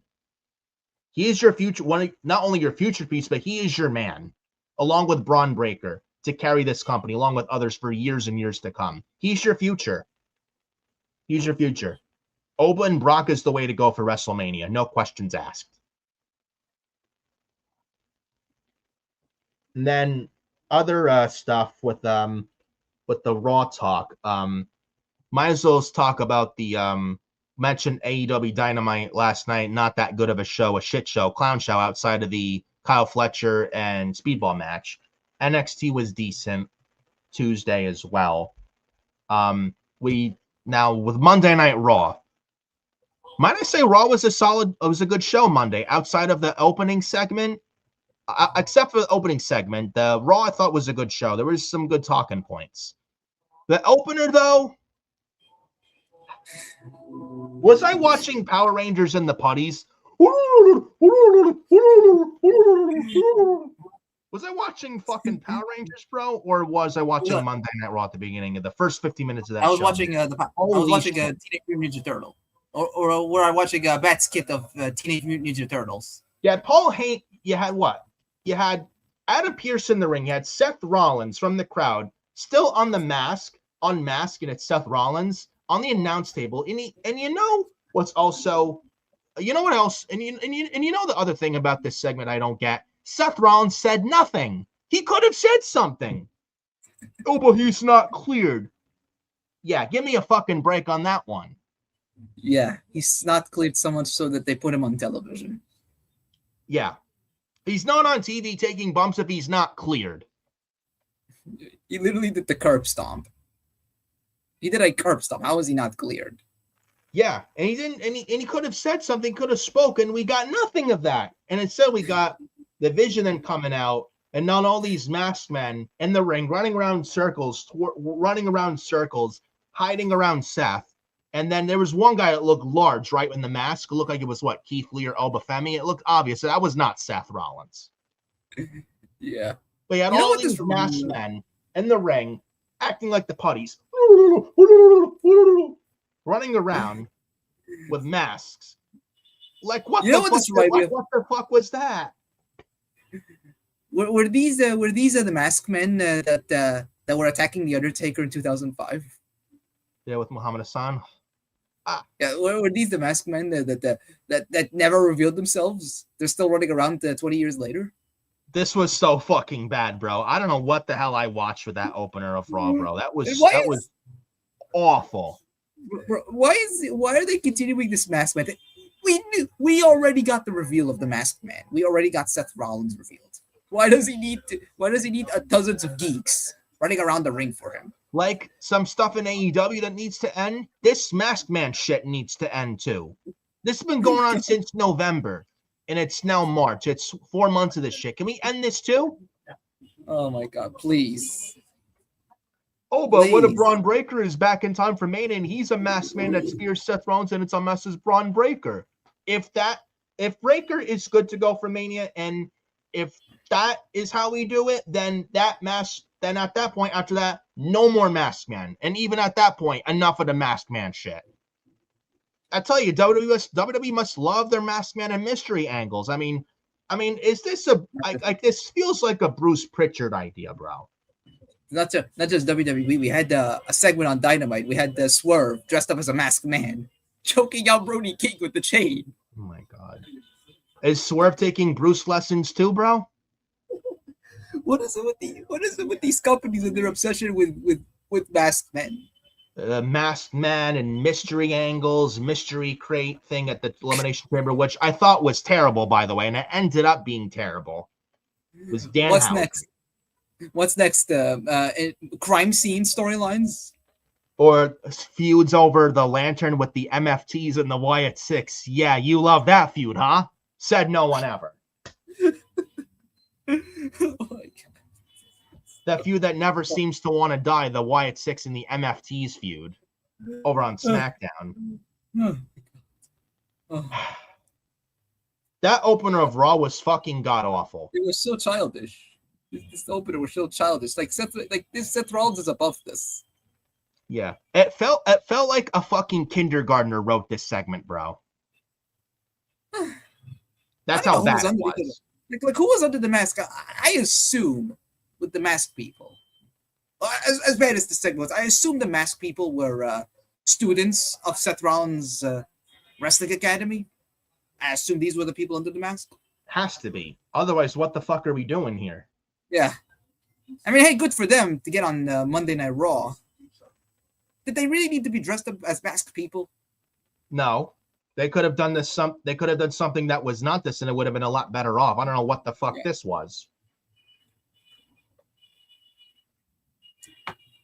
I don't know. I wish they would just end this Masked Man storyline now. It's terrible. It's absolutely terrible. This easily has to be a Bruce idea, a Bruce Pritchard idea. Easily has to be a Bruce idea. You won't convince me otherwise, because Bruce just loves his mystery angles. He loves that mystery crate storyline from The Undertaker on SmackDown in 2003, right? Bruce loves his mystery angles. I would not be shocked if it's an idea from Bruce and he tried to get this past Triple H. I would not be shocked whatsoever. But I'm hoping, like, after WrestleMania, we end this Masked Man storyline shit once and for all. It's got to stop. It's got to fucking go. It's like no one cares about it. And what good does it do for Seth Rollins' camp and for the camp of the Vision? It does absolutely nothing. It does absolutely nothing for anybody involved. So, yeah. So, after Mania, they got to put an end to this Masked Man shit, dude. You know? But they did have other stuff on Raw that was much better than the Masked Man opener stuff. Much better. The Women's Gauntlet. 6-woman gauntlet for a shot at the women's IC title against AJ Lee next week on Raw, San Antonio. Bayley won the gauntlet, beating Io Sky, Lyra Valkyria, Ivy Nile, Raquel Rodriguez, and Asuka. And it was down to Bayley and Asuka. And Bayley pinned Asuka off the Rose Plant for Bayley to win the gauntlet. The match did start with Lyra Valkyria and Io Sky, and Io Sky beat Lyra. Then Io beat Raquel, and Raquel got frustrated that she lost. She attacked Io. Io eliminated by Ivy because of Raquel. And then Ivy out by Bayley. And then it was down to Bayley Asuka. Bayley hit the Rose Plant on Asuka to win the gauntlet. And if you see how she won, Kairi Sane was involved. Kind of, let's just say Asuka was not happy with Kairi Sane. Or no. Kairi. Yeah, she was not happy at all whatsoever. Speaking of whom, I think we might know Io Sky's direction for WrestleMania. Asuka versus Io Sky with maybe Kairi Sane involved. What are your thoughts on this? Yeah, I think I According sent to it Body to you. Slam Plus or bodyslam.net. I just sent it to you recently in a message. In a message. Yes. Yeah, per bodyslam.net. Yeah, per bodyslam.net, sources indicated that Io is expected to be involved with the Kabuki Warriors once again as we get into WrestleMania 42. With the plan being Asuka versus Io one-on-one, currently scheduled for WrestleMania. But there has been chat and there has been support about potentially adding Kairi Sane and making it a triple threat. I would do the triple threat option. Yeah. And there's a story I there. would just do the triple threat match. There's a big story there. I mean, Asuka and Io doesn't really scream WrestleMania with what it is now, no. But if you add Kairi, I mean, Asuka, I don't know if I'd say ice cold, but I would say adding Kairi makes it better. Yeah. They've been telling this story for 6 months now. Yes. Honestly, I think it would be Warriors. kind of disappointing. It would be disappointing if Kairi doesn't have a match at WrestleMania. She should. I don't think she's had her Mania. Oh, wait, she's had WrestleMania before. That was during the pandemic, WrestleMania 36. The Mania, what I would very much like to forget. The empty WrestleMania. The empty arena WrestleMania. Alexa Bliss and Nikki Cross versus the Kabuki Warriors. Yeah, I like to forget that. Yeah, and that she was in a women's 6-woman tag at WrestleMania 40. Yes, that too. That's her only WrestleMania matches. Yeah. But Honestly, I don't I think think she's never had a match at Mania like that's not tag team wise. Yeah. This will be Kairi Sane's first Mania wrestling as a singles wrestler, honestly. Yeah. And they've been telling this, there's a story here with a triple threat where the Kabuki Warriors, Asuka's abusing Kairi, and does Asuka really care about Kairi Sane? And Io and Kairi are real life best friends. And Io could try to get to Kairi. Asuka, like, listen, Kairi, does Asuka really give a damn about you? Because I don't think so. And Kairi is like, wants to like be like, when before Asuka yells, Kairi. When Kairi tries to, mingle with everyone, Asuka's like, Kairi. At some point, I think Kairi's going to snap and she's going to burst. And with Asuka continuing to abuse Kairi, and Kairi doesn't want that anymore, Kairi's going to have to make a choice, either Asuka or Io. Kairi chooses Io, this Kairi Sane, and Asuka turns on Kairi, where Kairi makes your choice, chooses Io over Asuka. We get this triple threat, Kairi, Io, Asuka at WrestleMania. And there's a story here. I think I like this, actually. I like it. Yeah. At first, I was thinking Io Sky and Julia for the women's U.S. title at Mania, but that's just the match. There's no story. Where with Asuka, Kairi, and Io, there is a story. It may not be for a title, but there's a story to it. So I actually like this idea. I don't know how you feel about it. Yeah, I mean they've been telling this story, Kairi, she's basically abused and manipulated by Asuka. Yes. She turned on Io so that she doesn't get abused all this time by Asuka, she's been loyal to Asuka for so long. Like, And she Io, respects Asuka, but trying does to Asuka save respect Kairi. her? Yeah, she's been trying to save Kairi for months. I Yeah. think that's a great story there. You do a triple threat at WrestleMania, and that's where you do the turn. You have Kyrie finally snap on Asuka, and you reunite the Sky Pirates. Yes. And if they do this triple threat, I would actually hope they do the triple threat instead of Asuka and Io. Asuka and Io doesn't really do much. I think the triple threat with Kyrie involved makes it a lot better. I do. Yeah. The reason for Kyrie saying not to get involved and not wrestle at WrestleMania, she should be on the card if this is the direction. Now I'm having Asuka go over here. I'm having Asuka go over. So I hope the triple threat, though, is the idea, because I think I actually like this idea a lot. And I think if you read, there's apparently going to maybe be like 6 women's matches on WrestleMania, 3 for each night. This could be one of them. Yeah. You have this, you have Liv Morgan, Stephanie Becker, Jade Cargill, Rhea Ripley, whatever women's tag team title vortex they got, whether it's the Bella Twins, Lyra and Bailey, or, I don't know, Charlotte Alexa, or Nia Jax / Legend, you know. Then the women's IC title, whatever they got, if it's AJ Becky or AJ and Roxanne, they want to add Becky and Jessica Carr, they could. I mean, I think that's a nice solid card.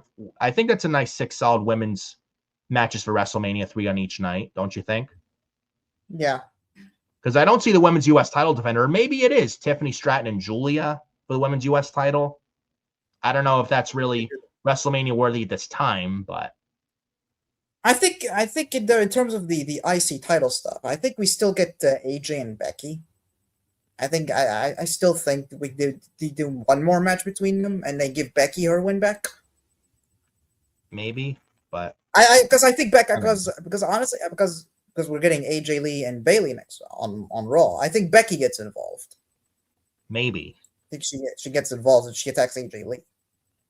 Yeah. I mean, that could be for WrestleMania. I don't know. I would prefer AJ, Roxanne, and Becky and Jessica. There's a story because there's a story there, but that's just me. Now what? Now maybe we get AJ Becky at Mania. What if though we get, instead of it, maybe if it doesn't happen at Mania, what if we get Becky versus AJ and Madison Square Garden for the title, and Becky gets screwed there by Jessica Carr? You can do that. That's at the Becky Lynch Jessica Carr at WrestleMania, and then Roxanne Perez, if she's back in time, maybe Roxanne and AJ for the women's IC title at Mania, and Roxanne can win the title off AJ. That'd be cool. There's a story there with AJ Roxanne. You can definitely do that. I actually love that idea. You can definitely do that, Rock. It's going to be a package. Your idol was AJ. But you're doing this whole Judgment Day storyline. Yes. You could see that. Yeah. And that, maybe and that if Liv Morgan wins. Yeah, if Liv Morgan beats Stephanie for the women's world title, and you have Roxanne winning the IC title from AJ Lee, this leaves Raquel Rodriguez as the only one of the female Judgment Day without a championship. Yeah. Or if Stephanie somehow retains against Liv, and Raquel kind of is the reason Stephanie retains, and she kind of costs Liv the title, maybe we get Liv and Raquel feud and split out of the Judgment Day coming out of WrestleMania. You could do that too. Yeah. There's a lot of possibilities you could go with this dude. I quite like it. So we'll see what they do with apparently 6 women matches at WrestleMania 3 on each night, but we'll see.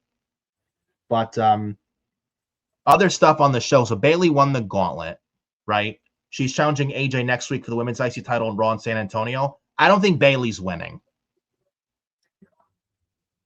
And Bailey and AJ, I think this was a requested match from AJ as well, and she got her wish. Yeah, that's been a match they've wanted for years. I think Bailey talked about for years, even before AJ returned to the ring. And it's not the first time they fought too. I think this guy knows NXT when it was Black and Gold 2013. This is when they had the butterfly belt. Awful title that was. This is when AJ Lee was the heels, the Divas champion, and Bailey was this babyface hugger gimmick. Yeah, this was early Bailey. Yes. Yeah, early they Bailey. did a backstage segment with her out of nowhere hugging AJ. Yeah, she was like, she had this hugger gimmick. Yeah. You know? They did have a match for the Divas title. Yes. I think AJ won, though, but it was a good match. Yeah. And I believe in AJ's last ever match in 2015, she wore Bailey's shirt. She wore the I'm a Hugger shirt on Raw. Yes, the Raw after WrestleMania 31. Yes, I think she teamed with Paige and Naomi, I think, against Natalya and the Bella Twins. Yeah. I remember that, man, very well.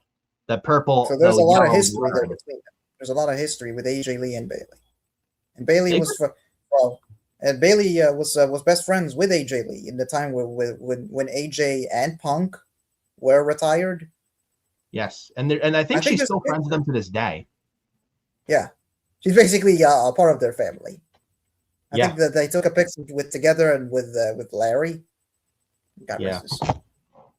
The dog Larry, a handsome pooch, by the way. Yeah, he was so good. Yeah, he was handsome. If Roman Reigns doesn't mention him, though, I'll be very disappointed. Very disappointed. Yeah. But yeah, AJ and Bailey, it should be good next week. Yeah. They got Brock Lesnar on the show next week as well. Roman Reigns. They got El Grande versus El Grande. Americanos. Gracias. I'm surprised they're doing that next week instead of saving it for WrestleMania. Maybe we still get it at Mania. Well, it's not mask versus mask yet. They announced it just as a normal match, not a mask versus mask. Do you think we get a no contest with that match next week, bro? You know that I think they're gonna need something to then book a rematch for WrestleMania. Maybe they book a no contest, maybe, or maybe, and then they have one of the other. They try to unmask, and the other runs away, and then they challenge for a rematch. Maybe whoever wins, and then the other kind of gets unmasked, and at that point, unmasked. Maybe it's Chad Gable that gets unmasked here, and it's Chad Gable back on TV as Chad Gable. Chad Gable versus the Imposter Americano. If the Imposter Americano loses, he unmasks. If Gable loses, he has to leave Raw. Honestly, I think we pitched this idea before. I think during the Rumble, we pitched a scenario where Kaiser Americano and the Los Americanos, Bravo and Rayo, they unmask Gable during an episode of Raw. You have Chad Gable; he's revealed as the original El Grande Americano. Yeah, and you book a mask versus hair match between El Grande Americano Kaiser against Chad Gable. Now, Chad Gable versus the Imposter Americano, it is kind of cheesy and corny because Gable was the original Americano, then he got hurt. So it is very corny and cheesy the way. Yeah, that was an idea I pitched. It is cheesy, but... Yeah, this was an idea we pitched, a mask versus hair match. Yeah. Though Chad Gable has shorter hair now, yeah? Or maybe you could still do hair versus mask. Maybe. I don't think that we see him unmasked though. I don't think we see somebody getting unmasked. I think they save the Gable unmasking for WrestleMania. I think we still get the mask versus mask match somehow. Yeah. Yeah. But they're booking that match next week, and apparently, speaking of whom, Gable Americano was supposed to wrestle Penta for the Intercontinental title, but apparently Danhausen put a curse on Gable Americano, and Kaiser Americano challenged Penta for the IC title instead. Looked like Gable Americano got taken out by Kaiser before the match, but Penta won clean here with the Mexican Destroyer. This was a good match, but I don't know. What do you do with Penta in the IC title at WrestleMania? I'm still going Penta and Javon Evans, man. There's no way you're leaving Penta. There's no way you're leaving Penta in the IC title off the card. No fucking way. I think that's the natural route. I think that's the route they go, and Javon versus Penta. Instead of Javon Evans joining the fucking New Day. Thank God for the New Day. Oh, jeez. Yeah. Channel changing garbage, that shit, bro. The New Day. I think we get Penta Javon somehow. Thank God for the New Day. Yeah. Thank God when I see the New Day nowadays on TV, I pick up my remote control and I change the channel. Can we turn Kofi babyface better yet? Instead of having Javon join the New Day, can we turn Kofi babyface better yet? Yeah, give him back his SOS roots. Yeah. You know, Raw could use some more mid-card guys challenging Penta for the IC title. Well, with the curse thing, with the Danhausen, cursing Gable, Yeah, it was actually clever the way they did it because it's a kind of way because if you remember, I think last month I believe during AAA Yes. event, Gable he attacked Ludwig Kaiser. Yes, he He did. attacked him Yes. backstage and he took his place in a four-way match to determine who challenges for the AAA Mega Championship. Yes. So a month later, Kaiser he returned the favor to Gable. He took his spot in an IC title match. Yes. That was actually quite clever. Clever way they did it.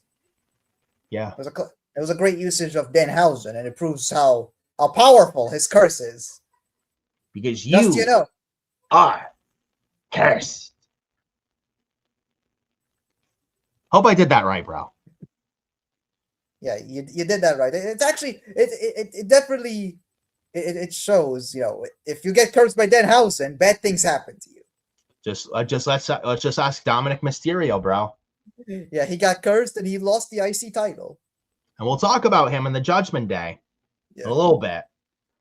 But that was with the El Grande stuff and Penta on an IC title on Monday Night Raw. We also got other stuff on the show. Stephanie Vetcare and Liv Morgan, a video package for them as well. We also got Maxine Dupree and Natty and their brawl. Yeah, the less I talk about that, the better. Just saying. But we have that as well with the Natty and Maxine Dupree. I don't care. Other stuff on the show. And looking at my notes here. Here we go. Oh, Obafemi and not Obafemi, Brock Lesnar. Obafemi and Rusev went 3 minutes. This should have went like 10 minutes, 15 minutes. And the Rusev got some offense. I don't want to say he was buried, but this should have went like 3 minutes, bro. I mean, not 3 minutes, more than 3 minutes. Sorry. A little tired, but this shit, Obafemi and Rusev, should have went like 10 minutes at least. At least 10 went minutes. Too short, honestly. That match over Rusev, they went too short. Oh, but Rusev didn't get buried. He got some offense. Why book the match 3 minutes? I understand you're building up Obafemi as a dominant monster, but Rusev's not a jobber. And Obafemi can go for more than 10 minutes in a match against a guy like Rusev. And the same thing with Johnny Gargano. And that match was like, what, 90 seconds on SmackDown Friday? Like, what the fuck was that? Johnny Gargano is one of your best wrestlers. You have him buried and squashed by Oba, gets no offense on Oba, and Oba just buries him. Like, Oba could go in the ring. He's not some bumbling buffoon. He's not some bumbling fool. He can have great matches. Can Obafemi go for 10 minutes? Yes, we've seen it in NXT. Why are we not seeing it like with the matches like with the matches against guys like Gargano and Rusev on the main roster? I don't understand it. Like, what are we doing here?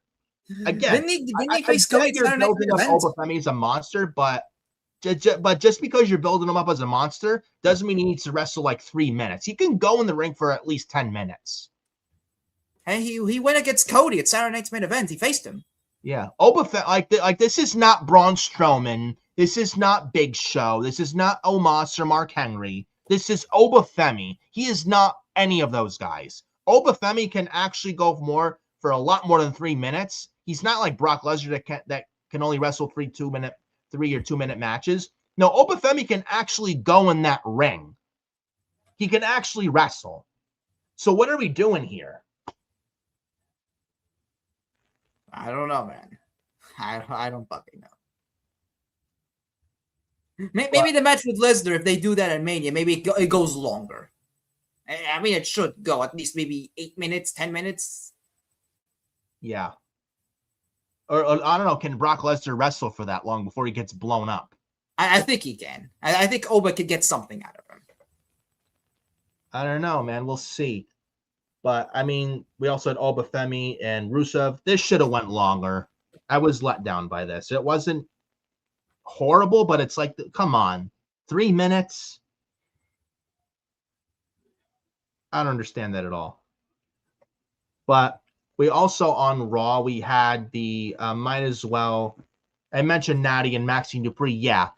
Moving on from that. I don't care. Natty Neidhart and Maxine Dupree, yeah.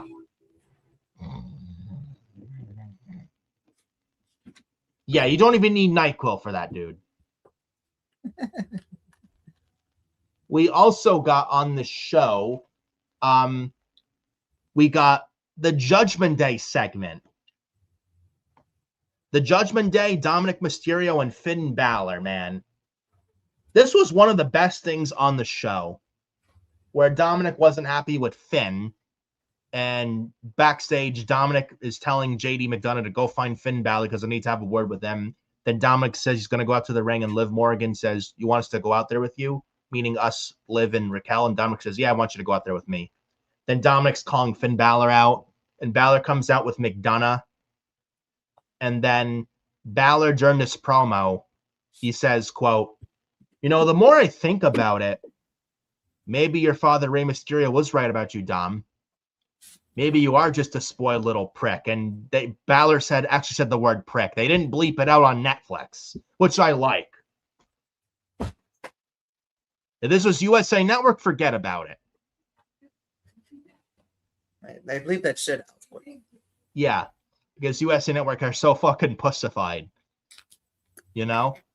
And then Dominic shoves Balor, and then Balor is like smiling. He takes the jacket. Then he gives a Pele kick out of nowhere to Dom, and the crowd went nuts for that.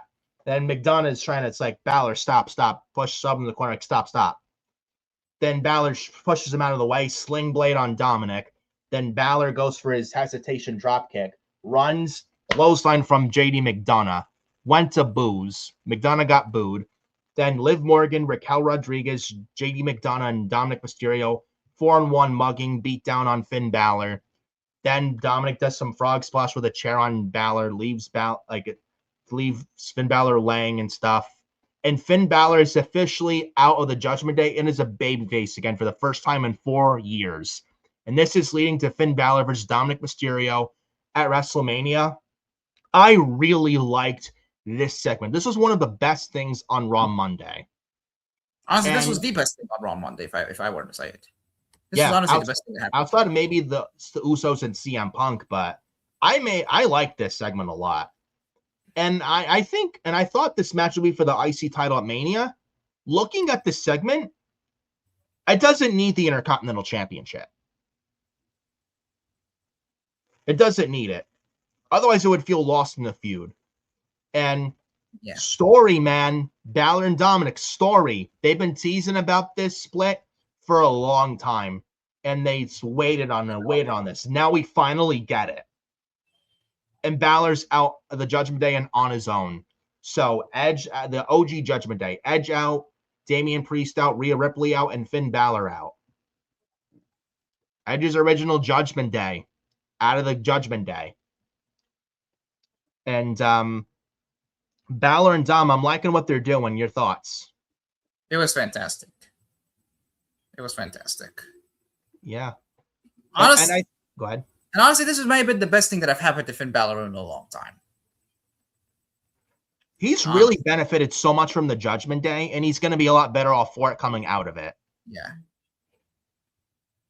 Now, Damian Priest is ice cold right now, but I mean, for the most part, anyone that's joined the Judgment Day and coming out of it has been better off for it. You know, look at Rhea Ripley. She's the most over female in the company. Yeah. Damian Priest won the World Championship as a member of the Judgment Day. Yeah, and was Mr. Money in the Bank. Finn Balor, he'll follow the same success, I'm very sure. Hopefully. Look at Dominic Mysterio. Well, Edge formed the Judgment Day, but then, you know, obviously when Bruce and Vince wanted Edge and the Judgment Day to be mysterious, and Edge said no, and they kicked Edge out of his own group, but that's a story for another time. But look at Dominic Mysterio. Remember when he was a bland, hi, I'm happy to be here, babyface. Hi, I'm Rey Mysterio's son. I'm happy to be here. Oh. And Dominic low-blowed Edge and clotheslined his father, Rey Mysterio. And yes, I mentioned not this. I mentioned Dominic's father, Rey Mysterio. That's not his father. That is his father. It's the not a commentators Mysterio. say it. The commentator, Michael Cole says it every week. They are corrupt. They say all the time, Dominic is Rey Mysterio's son. They are corrupt. They are liars. That's Eddie And Guerrero's son. Always has been and always will be. Dominic Mysterio, bro, not Dominic Guerrero. He's not a Guerrero. That's Dominic Guerrero. Mysterio, bro. Guerrero. Dominic Mysterio. Last time I checked, Mysterios aren't tall. But he's a Mysterio. They don't have hair. But he's a Mysterio. Dominic is what, 6'1", 6'2"? How tall is Rey? 5'4"? But he's Rey Mysterio's He son. doesn't have heel factions. But Dominic is Rey's son. He's not. That is a lie. But Dominic Mysterio and Cardiff at Clash at the Castle 2022, he low-blowed Edge, and he clotheslined his father, Rey Mysterio, and joined the Judgment Day. It was deserved. Boo! Boo! He hit the clothesline on Rey the same way Eddie did in 05. Boo! But he's Rey Mysterio's son, sure thing. But Rey Mysterio loves his son, bro. Loved him so much he chose Edge over him. But isn't Rey Mysterio a great team player, bro? He is such a great team player that he used everyone he has ever teamed up. He has betrayed everyone that has teamed up with him. You mean guys like Batista? Yeah, Batista, Eddie Guerrero, Carlito, Santos Escobar. Carlito? Yeah. And he will soon turn on the LWO. The same guy that he chose Carlito over Santos. Yeah. And you know damn well he's going to turn on Dragon Lee. No, he won't. And Dragon Lee will turn on Rey Mysterio, and it'll be glorious. No, that'll never happen. Sure. But Dominic Mysterio, man, well, Dominic, look, he joined the Judgment Day. Look what it's done for him. Now he's like dirty. Happened to him. Yeah, he had no character. So bland and so boring. No character, nothing. No charisma. His character was, I'm Rey Mysterio's son. Hi, I'm happy to be here. Oh, this is my dream to be in WWE. I'm happy to be here. Yeah, that was his character. He had nothing. That was like Roxanne Perez's babyface gimmick in NXT in 2023. Hi, it's always been my dream to come to WWE. I'm so happy to be here. That doesn't work. Imagine that Roxanne Perez on Monday Night Raw. She'd be 1 foot onto a release list. And then Roxanne Perez turned heel 2 years ago. Look what she is doing now. Yeah, that was the best thing that happened to her. In fact, she may be a better heel than a babyface. For real. She plays the heel much better than the babyface. It's done wonders for her, and it's done wonders for Dominic as well. And speaking of Roxanne, you don't think she's going to benefit? Oh, you wait. In the Judgment Day. She will benefit. Liv Morgan. Yes, Liv Morgan. She was a babyface, what? Early 2023? She was what? This babyface and was like just... She was injured? Or just it wasn't interesting. There's no interest in her. Yeah. And she had a long reign with the women's title as a part of the Judgment Day. Then she said she went and tapped out to Ronda Rousey, and she did. Yeah, she tapped out to Ronda at at SummerSlam. And she got booed. Yeah. And Liv Morgan, I think because she's from New Jersey, she may play the heel better, honestly. Yeah. I think she's very cringe, like just oh my God, like not in the right way as a babyface. I would have to disagree there, but nonetheless. Yeah. Yeah. I think she could be a good babyface. It's just that Vince McMahon booked her terribly. Yeah, that too. Yeah. Having her tap out to Ronda at SummerSlam with the referee not seeing it and the fans booing her. When Liv Morgan flat out said she would never tap out or give up. Yeah, great babyface there. You got there, being liars. Dumb babyface syndrome. But yeah, the Judgment Day, Liv Morgan going heel in the Judgment Day, it's done wonders for her. Raquel Rodriguez, JD McDonough, yeah. Imagine if McDonough was not in the Judgment Day, he'd probably be released. Honestly. Raquel Rodriguez, the former Raquel Gonzalez.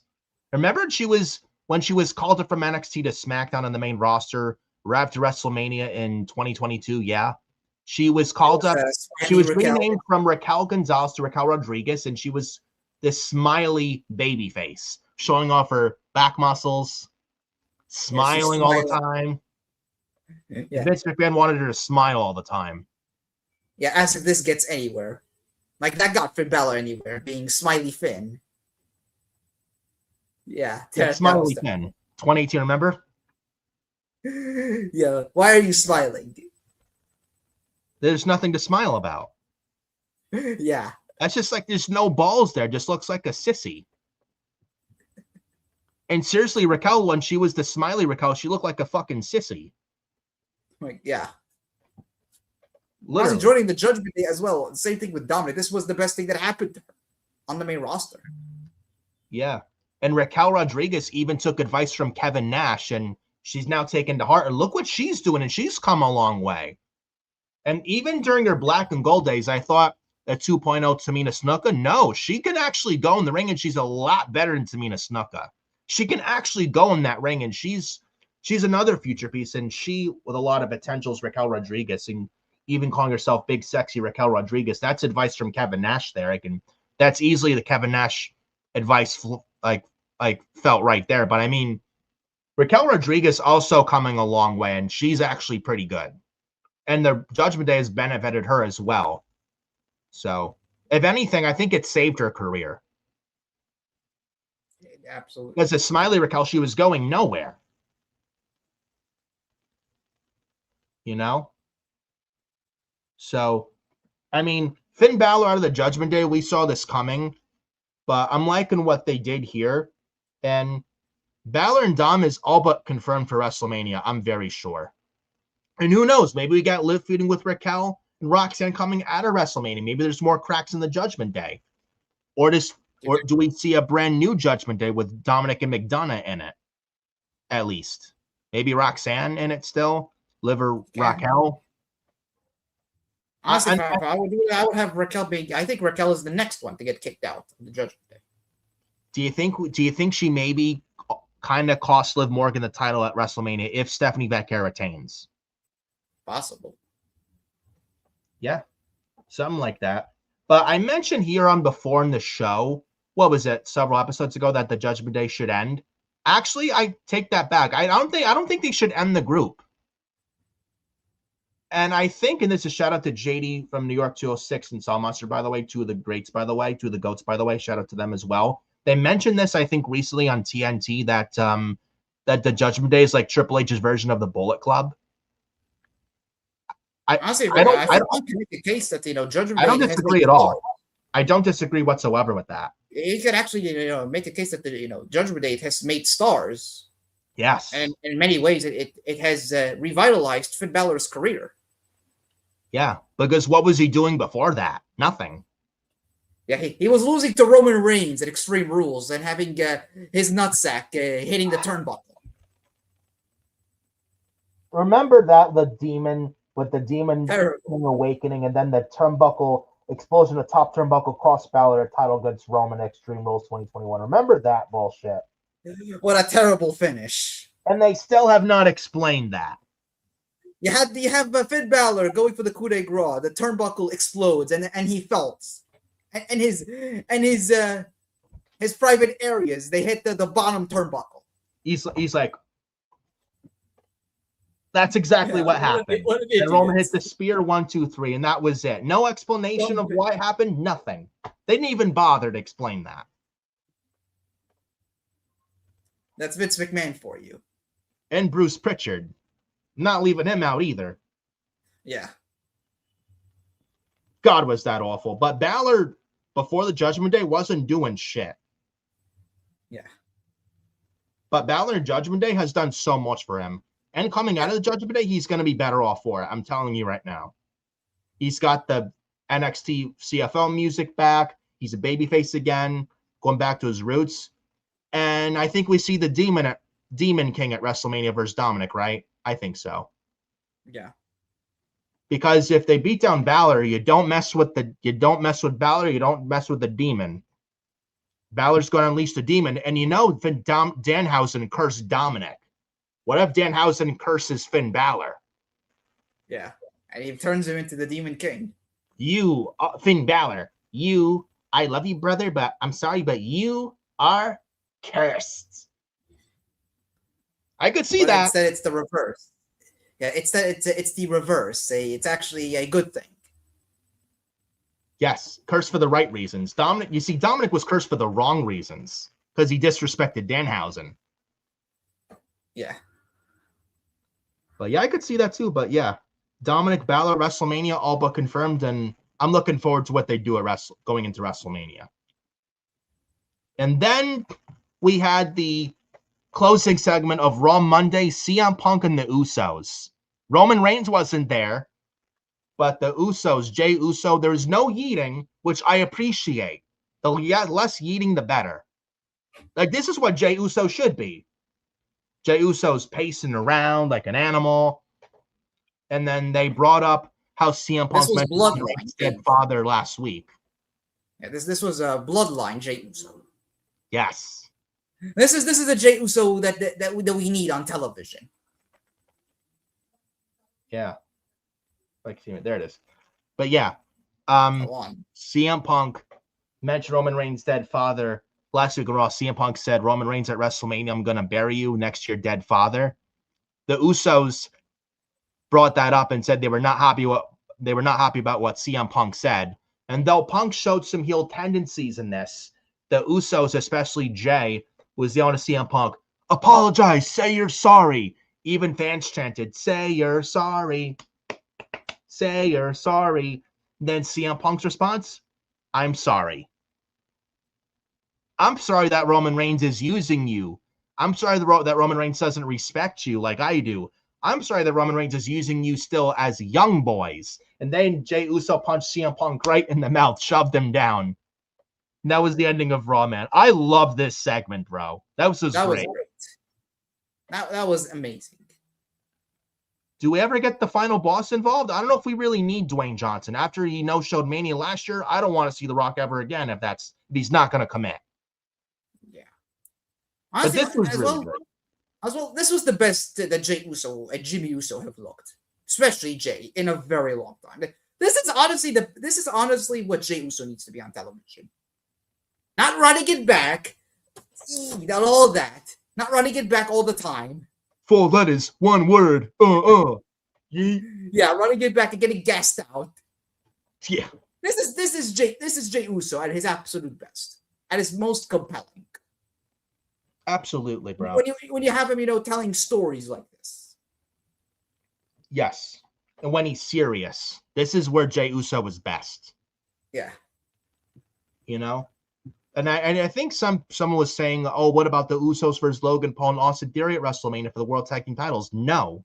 I would not even have the Usos on the card, honestly. That's not a WrestleMania.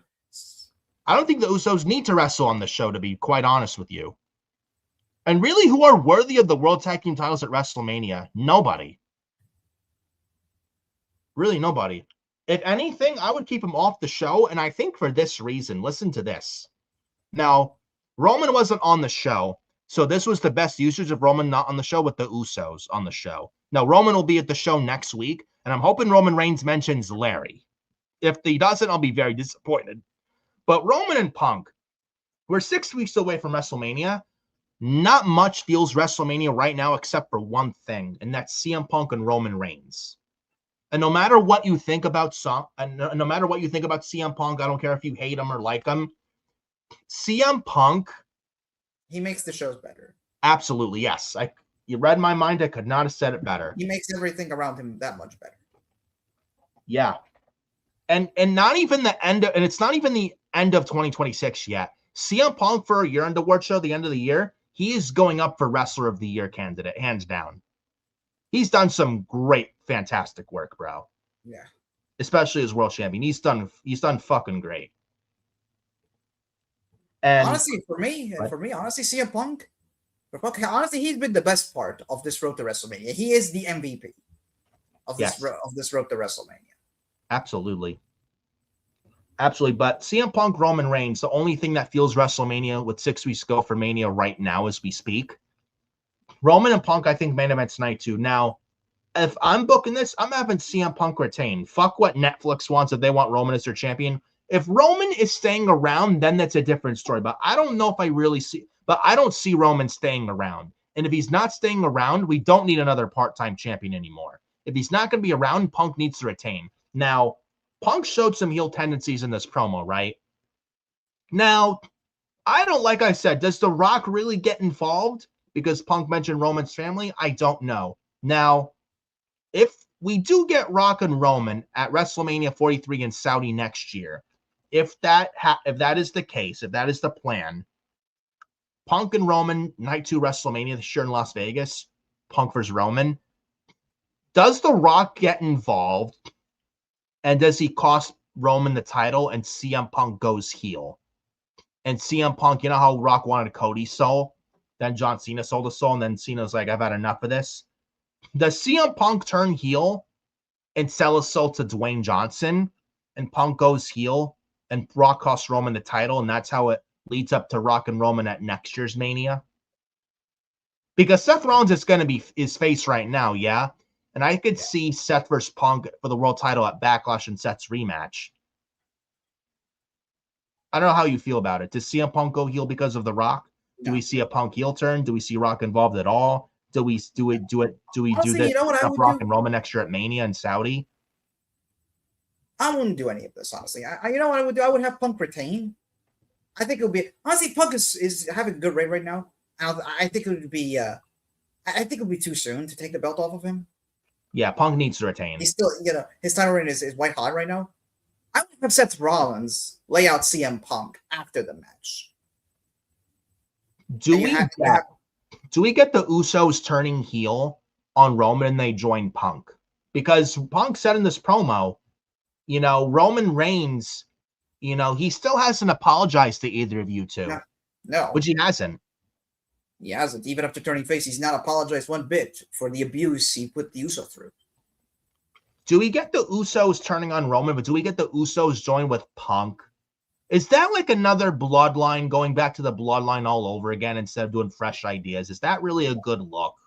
Yeah. Why would the Usos, they reunite, team up with Punk when Punk insulted Roman's father and the Usos' uncle? Why? I don't know. Or do we get no heel turn, but we get Usos turning on Roman and no Punk heel turn? You can do that. I don't know. I think Punk works better as heel, but do we get no heel turn from Punk or Roman, but the only heel turns we get a part of this match is Jimmy and Jey Uso? Yeah. Have the Usos turn on Roman Reigns. I think it's kind of gonna set up another Jey Uso Roman Reigns match, which I don't have no interest in. Yeah, but I think we may get one after WrestleMania. Unfortunately, the way they're building it at SummerSlam, please. Please no. Yeah, as if their SummerSlam 2023 match at Ford Field in Detroit was anything great, right? Yeah. But maybe have the Usos, they turn on Roman. Punk retains. There's no heel turn from Punk, but have Punk get laid out by Seth Rollins. But Seth Rollins, but he doesn't align with the Usos. It's just, their own separate storylines. Yeah. Do we get maybe leads to Usos versus Roman Reigns in a tag team match somehow at SummerSlam? Maybe. Punk and Roman against the Probably. Usos. You could do that. Yeah. Tie up loose ends there in Minneapolis at SummerSlam. You could probably do that. And Usos are heels. Yeah. And I think if anything with Jey Uso's yeeting, it's overstayed its welcome. And Jey could probably use a heel turn. If anything. I think this Jey Uso experiment has failed. It's clearly failed. There's a reason they put him back in the tag division from the main event. I think it's, I don't know what you think, maybe the Usos heel turn at WrestleMania. They cost Roman the title. Maybe. I think. But that was Raw Monday night. Very good show, I think. Yeah. Very good show. It definitely builds up to next Monday's Raw. AJ, Bailey, Roman appearing. Yep. And there's other possibilities. Lyra Valkyria, maybe I heard something. Maybe Lyra Valkyria turns on Bailey. I don't know if that happens. It maybe not. It would be nice, but I don't know if they challenge for the tag titles at WrestleMania against the Bellas, Charlotte and Alexa, and Nia and Lash. I don't know. Do we get Becky appearing next week? Because remember, Becky took Bayley out at last year's Mania. We could see Becky Lynch next week. I think so. We could. It makes sense. Then we got Brock Lesnar appearing if it's going to be for a comedic skit. Hopefully not. We got Roman Reigns appearing. Should be good. We got Americano versus Americano next week. Should be hope. I don't know what they do with that, but we'll see. But I also want to mention this. Pat McAfee. Next up, Pat McAfee. He's not returning to WWE anytime soon, apparently. Says that the WWE doesn't really need him right now.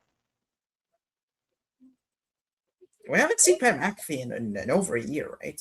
After that match. Almost a year. He's not around that much. He has his college football as well. Yeah, I mean, he's a busy guy. He's a very busy guy. Though, didn't Ari Emanuel think something he's the next Sylvester something?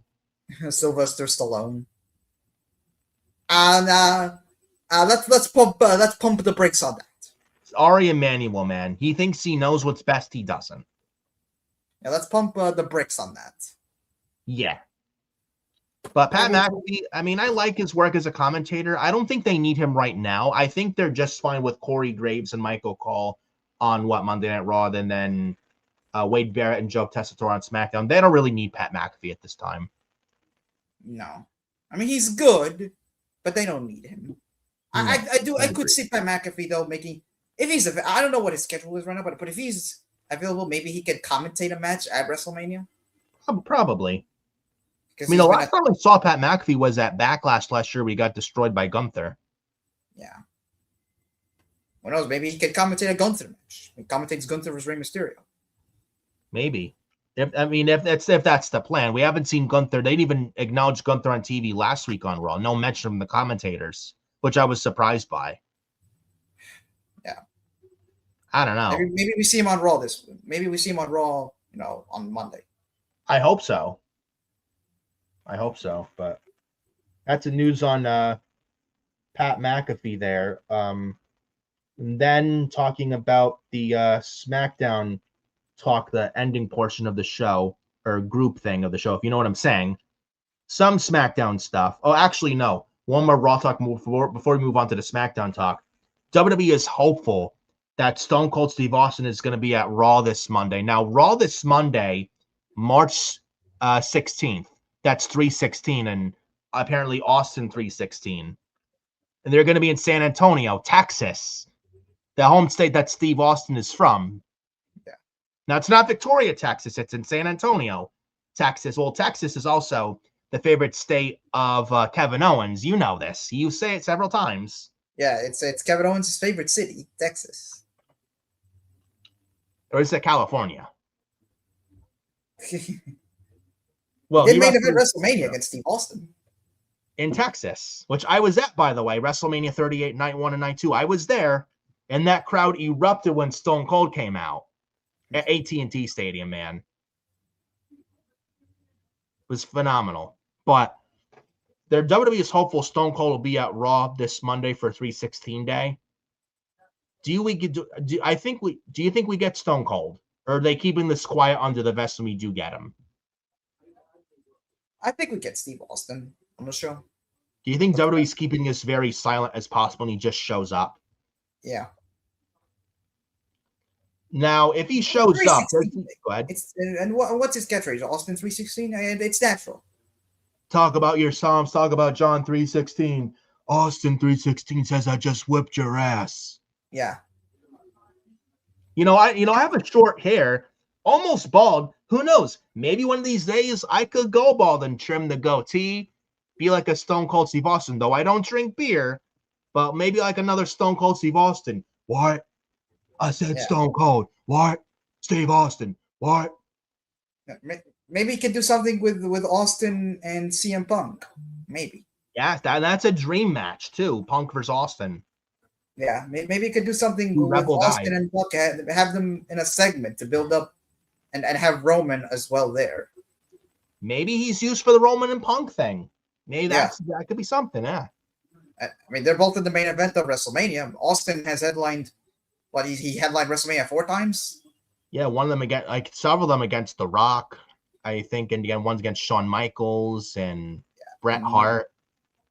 Yeah, well, he main evented WrestleMania 14 with Shawn. He main evented WrestleMania 15 and 17 with The Rock, and he main evented WrestleMania 38 with KO. Yes. Yep. Yeah, so he knows what it's like to main event WrestleMania. Maybe use him in the Punk and Roman stuff. You could, yeah. And you got two Rebels in Stone Cold and Punk. I don't know if we get Punk versus Roman at Mania next year. I don't know. In Saudi, I don't know. We're getting Roman and Punk this year. No, Punk and Austin next year. Well, I don't want to mention politics here, but that's assuming if WrestleMania in Saudi goes through. Yeah, because I think Trump recently bombed Iran. Yeah, I don't want to bring up politics in there, but yeah, that's if Mania and Saudi go through with what's going on in the current world. Yeah. If WrestleMania in Saudi goes through, I'm sure Saudi will ask for however big names they would want. Yeah. I don't know if WrestleMania is even going to be in Saudi next year, depending with obviously, like I said, Trump bombing Iran. I don't know. Yeah. I don't know. I just should WrestleMania really be in Saudi next year, dude? I don't know. I mean, they're being paid this much money. Yeah, I mean, it's hard for WWE to turn on that big money off. That big money. They love their money, and that's all they care about. Yeah, they got their big money from Saudi. I don't see how they do not do WrestleMania there. But they don't care about the money. Yeah, they do. A lot of big companies care about only their money. They don't care. Yeah. Come on. How are you going to get? How are you going to get they care about their bank. They got pocketed. They got paid what, $200 million for WrestleMania? I don't see how they do not do WrestleMania in Saudi there. But that depends on what's going on in the outside world. Yeah, I mean, we'll see. If anything happens with that, we'll let you guys know. But with Stone Cold Steve Austin, WWE hope will have him for Raw this Monday. I mean, it would make sense because 316. I think wasn't he at the Raw? He was also the same Raw 316 day 6 years ago. I think he was drinking a beer with Becky Lynch and Montez Ford. Yeah, he drank it. Yeah, he Byron Saxton, I think. Stunner. I think Byron Saxton as well. Yeah. I think, wasn't he also on 316 Day in 2010? I think, was it? I think that was the contract signing with Vince and Brett for the WrestleMania 26 match. I think, but it was probably the day after, but the day before it. But I think it was 2009, but he wasn't there. He won the 09 Hall of Fame, but still. Yeah. Oh, yeah. Speaking of that Raw 316 Day 2020, right around this time, this week, this same exact week, actually 6 years ago today, the beginning of the COVID-19 pandemic and lockdown. The no fans. I think that was the first Raw with no fans. Yeah, and before that, first SmackDown with no fans, where Triple H was commentary with Michael Cole. Cole held the camera over his shoulder, and you had Bayley and Sasha there. I think they wrestled Asuka and Kairi Sane of the Kabuki Warriors. Had what? Mojo Rawley there, Rob Gronkowski. Yeah, who? Yeah, that guy. Exactly. Yeah, that clown, Rob Gronkowski. Remember when he was a wrestler? I mean, that was a fail. That was a giant fail. But you had Triple H and Michael Cole commentate the first SmackDown with no fans during the pandemic in an empty football. Yeah, you had Triple H holding the camera. He's commentating with Michael Cole. It was actually not a bad SmackDown. Yeah. But you had like the empty Raw several days after that, the first empty Raw, where Becky Lynch and Stone Cold are sharing beers. I think Montez Ford got stunnered, and he sold it like $1 million. Yeah. It was so funny. Was Montez Ford selling the Stone Cold Stunner? I think Saxon got stunnered too. Yeah. It was so funny. But I hope that WWE gets Stone Cold for Raw Monday, and this time with fans 6 years later. Yeah. This time is definitely with fans, and in Texas, so it can't get better than that. So, but we'll see. Does it set up during WrestleMania? Does he get involved with WrestleMania stuff? I don't know. We'll see. But I actually like your idea with him involved with Punk and Roman. I like that. I like that a lot. But now moving on to the Raw talk. SmackDown. Oh, what? SmackDown. Yes, SmackDown. Thank you. Also, other quick thing. AJ Styles on his new role. Apparently, he's scouting talent. I don't know how big of a news this is. He's scouting talent. AJ. I think it was obvious already when we talked Yeah. about it many times. He was gonna work with WWE and other roles. He's just scouting talent. Yeah. Center. I think this is nothing new here. Yeah, he did start a YouTube channel. Yes. Yep, I did catch that. Yeah, he did start his own podcast over there. The Phenomenal Podcast. Yeah, it's gonna be phenomenal. The We Don't Want None podcast. You know, they don't want none. But yeah, moving on to SmackDown talk portion of this episode. Chelsea Green. Apparently, remember when Michael Hayes said about Chelsea Green, she's not a top girl? Apparently, Chelsea Green says that Michael Hayes apologized to her regarding his recent comments. Does this mean anything? Is it really an apology?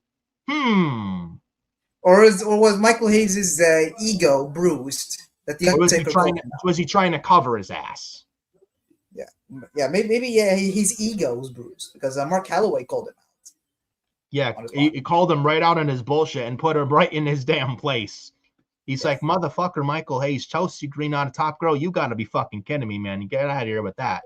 Chelsea Green has all the potential in the world. Well, what are you talking about? Not a top girl. Fuck out of here, Michael Hayes. How bad do you have to be that Undertaker of all people is calling you out and making you look like a fucking idiot? You have to be that bad at your job for Undertaker to do that.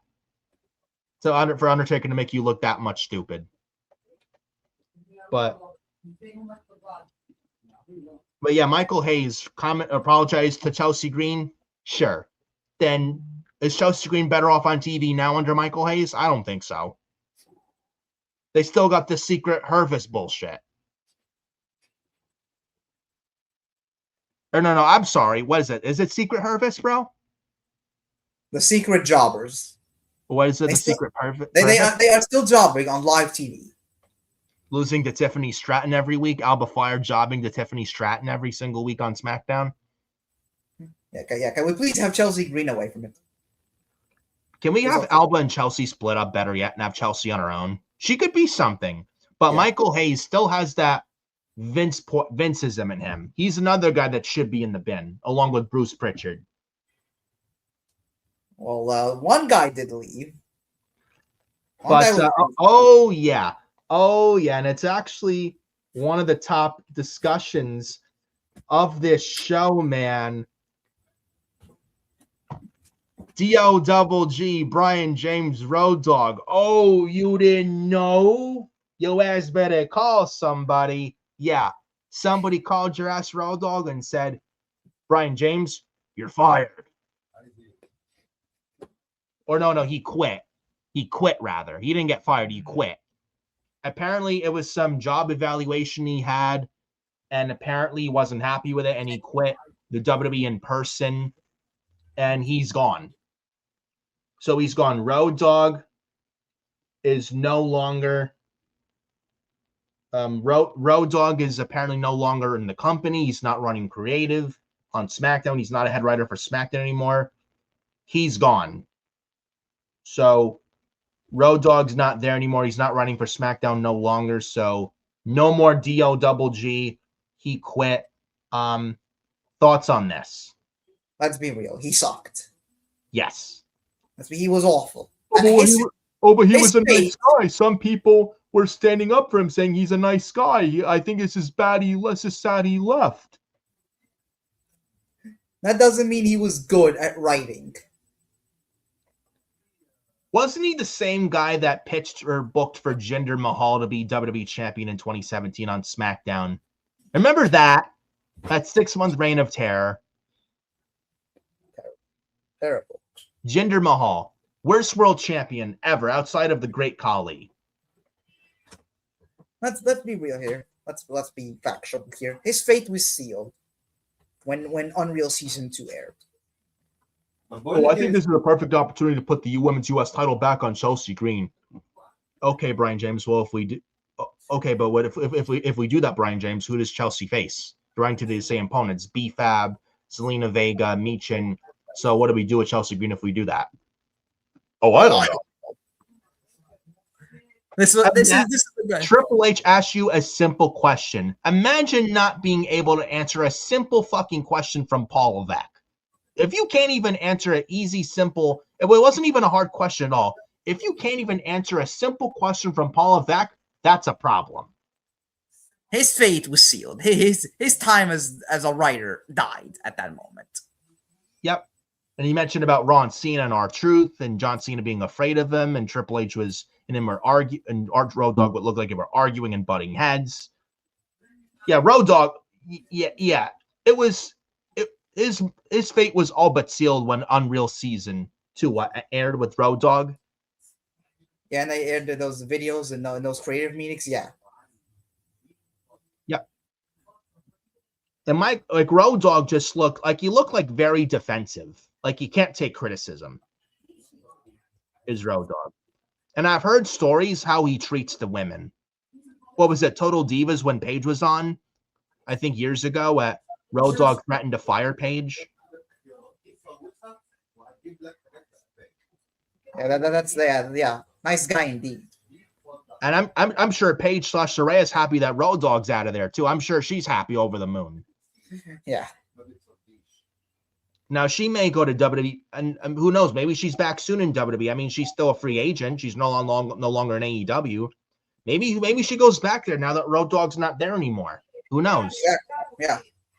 But I mean, Road Dogg, yeah, I agree. He was awful at his job. Maybe a nice guy, but he was not a good writer whatsoever. He had that Vinceism in him. He was a Vince yes man through and through. And also, like I said, Road Dogg, same guy that pitched for Jinder Mahal to be WWE champion on SmackDown in 2017 for 6 months, 6-month reign of terror. And they had Jinder as champion because of the Indian market, and it went nowhere. And it made SmackDown so bad in 2017. It nearly killed SmackDown in 2017. Nearly killed them when he was WWE champion for those 6 months. And Road Dogg also his take on, remember when Becky Lynch they were trying to force Becky Lynch as a heel in 2018 for Charlotte Flair. And then they were trying to force Becky as a heel, and it blew up on their face, and they had to have Becky be face and Charlotte be heel. And Road Dogg said that fans should not be cheering Becky Lynch in 2018. You fans are idiots for cheering Becky Lynch in 2018. Oh, I'm sorry, Road Dogg. I think you're the idiot for insulting our intelligence with the shit you were coming up on SmackDown in 2017 when you were a writer. And even last year on SmackDown, Mr. Road Dogg. I'm sorry. Yeah. Unbelievable. And then I remember 2019, Vince McMahon got rid of him as a top SmackDown writer in 2019. Yeah? Yeah. And now you see why. He was shit. He couldn't write to save his life. And then Road Dogg. And didn't Road Dogg write an NXT show in late 2022 where Dijak came back as like Big Boss Man 2.0 attacking then North American champion Wesley? Correct me if I'm wrong. I think. And then Road Dogg's like, it's like Road Dogg's like, I can't give you what you want. I can't give the fans what they want. What do you mean you can't give us what we want? You fucking yes man. You fucking Vince McMahon stooge. Oh, but he was there since 2014 for over 10 years. I don't give a fuck. He sucked. Road Dogg as a writer sucked at his job. Thank God he's not there anymore. Now, does it change much of SmackDown? Who knows? SmackDown last Friday was terrible. Outside of the ending with Cody Rhodes, Drew McIntyre, that SmackDown show last Friday was boring. That show was already written and finished by the time he was gone. True. But I mean, look, Road Dogg out is probably one of their good moves they could make. Now, you still got Bruce Pritchard sadly there and Michael Hayes and Koski there. And if they're still there, especially Bruce, nothing much will change. Because they are like Vince McMahon. They learned from Vince. They've been brainwashed by Vince. They've worked with Vince for years. And nothing will change as long as they're there. If they're still there, then it's as if Vince McMahon never left WWE. If Bruce especially is still there, then it's as if Vince is still in charge, even with Triple H there. because Bruce is nothing but Vince 2.0. He needs to go. And with Road Dogg gone, I'm hoping Michael Hayes and Bruce are next to go. How they've lasted this long blows my mind. Bruce Pritchard and Michael Hayes. You talk about rats that Triple H has to work with, sadly, at this time. We got one rat exterminated in Road Dogg. That's step one, step order of business number one done. The next rats that need to be exterminated, Ed Koski, Michael Hayes, and Bruce Pritchard. They're the next that need to go. I don't know why they're still there. Honestly. Road Dogg out could be one of the best moves they made, but I don't see much changing unless we get Bruce out. But I mean, look, if Road Dogg out helps SmackDown, I'm all for any nice change. But we got Ryan Ward as the main writer. And you know how Road Dogg got demoted a little bit at the start of the year, and Ryan Ward oversaw him? Yeah, that was another nail in the coffin for Road Dogg. Yeah. Not just Unreal Season 2. There was 2 nails in the coffin for Road Dogg. At that point, Road Dogg's days were numbered. I'm so happy he's out. I don't call for anyone to lose their job, but he sucked at his job as a head writer for SmackDown. And SmackDown was bad last year, and he was a top writer. And even remember when AJ Styles said, "Oh, give Road Dogg a chance."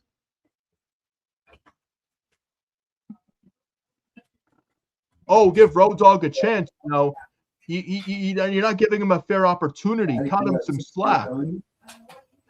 Well, we did give him a chance, AJ. I know he's your friend, but do better. He sucked. I'm so glad he's not there anymore. Road Dogg as a writer in WWE will not be missed.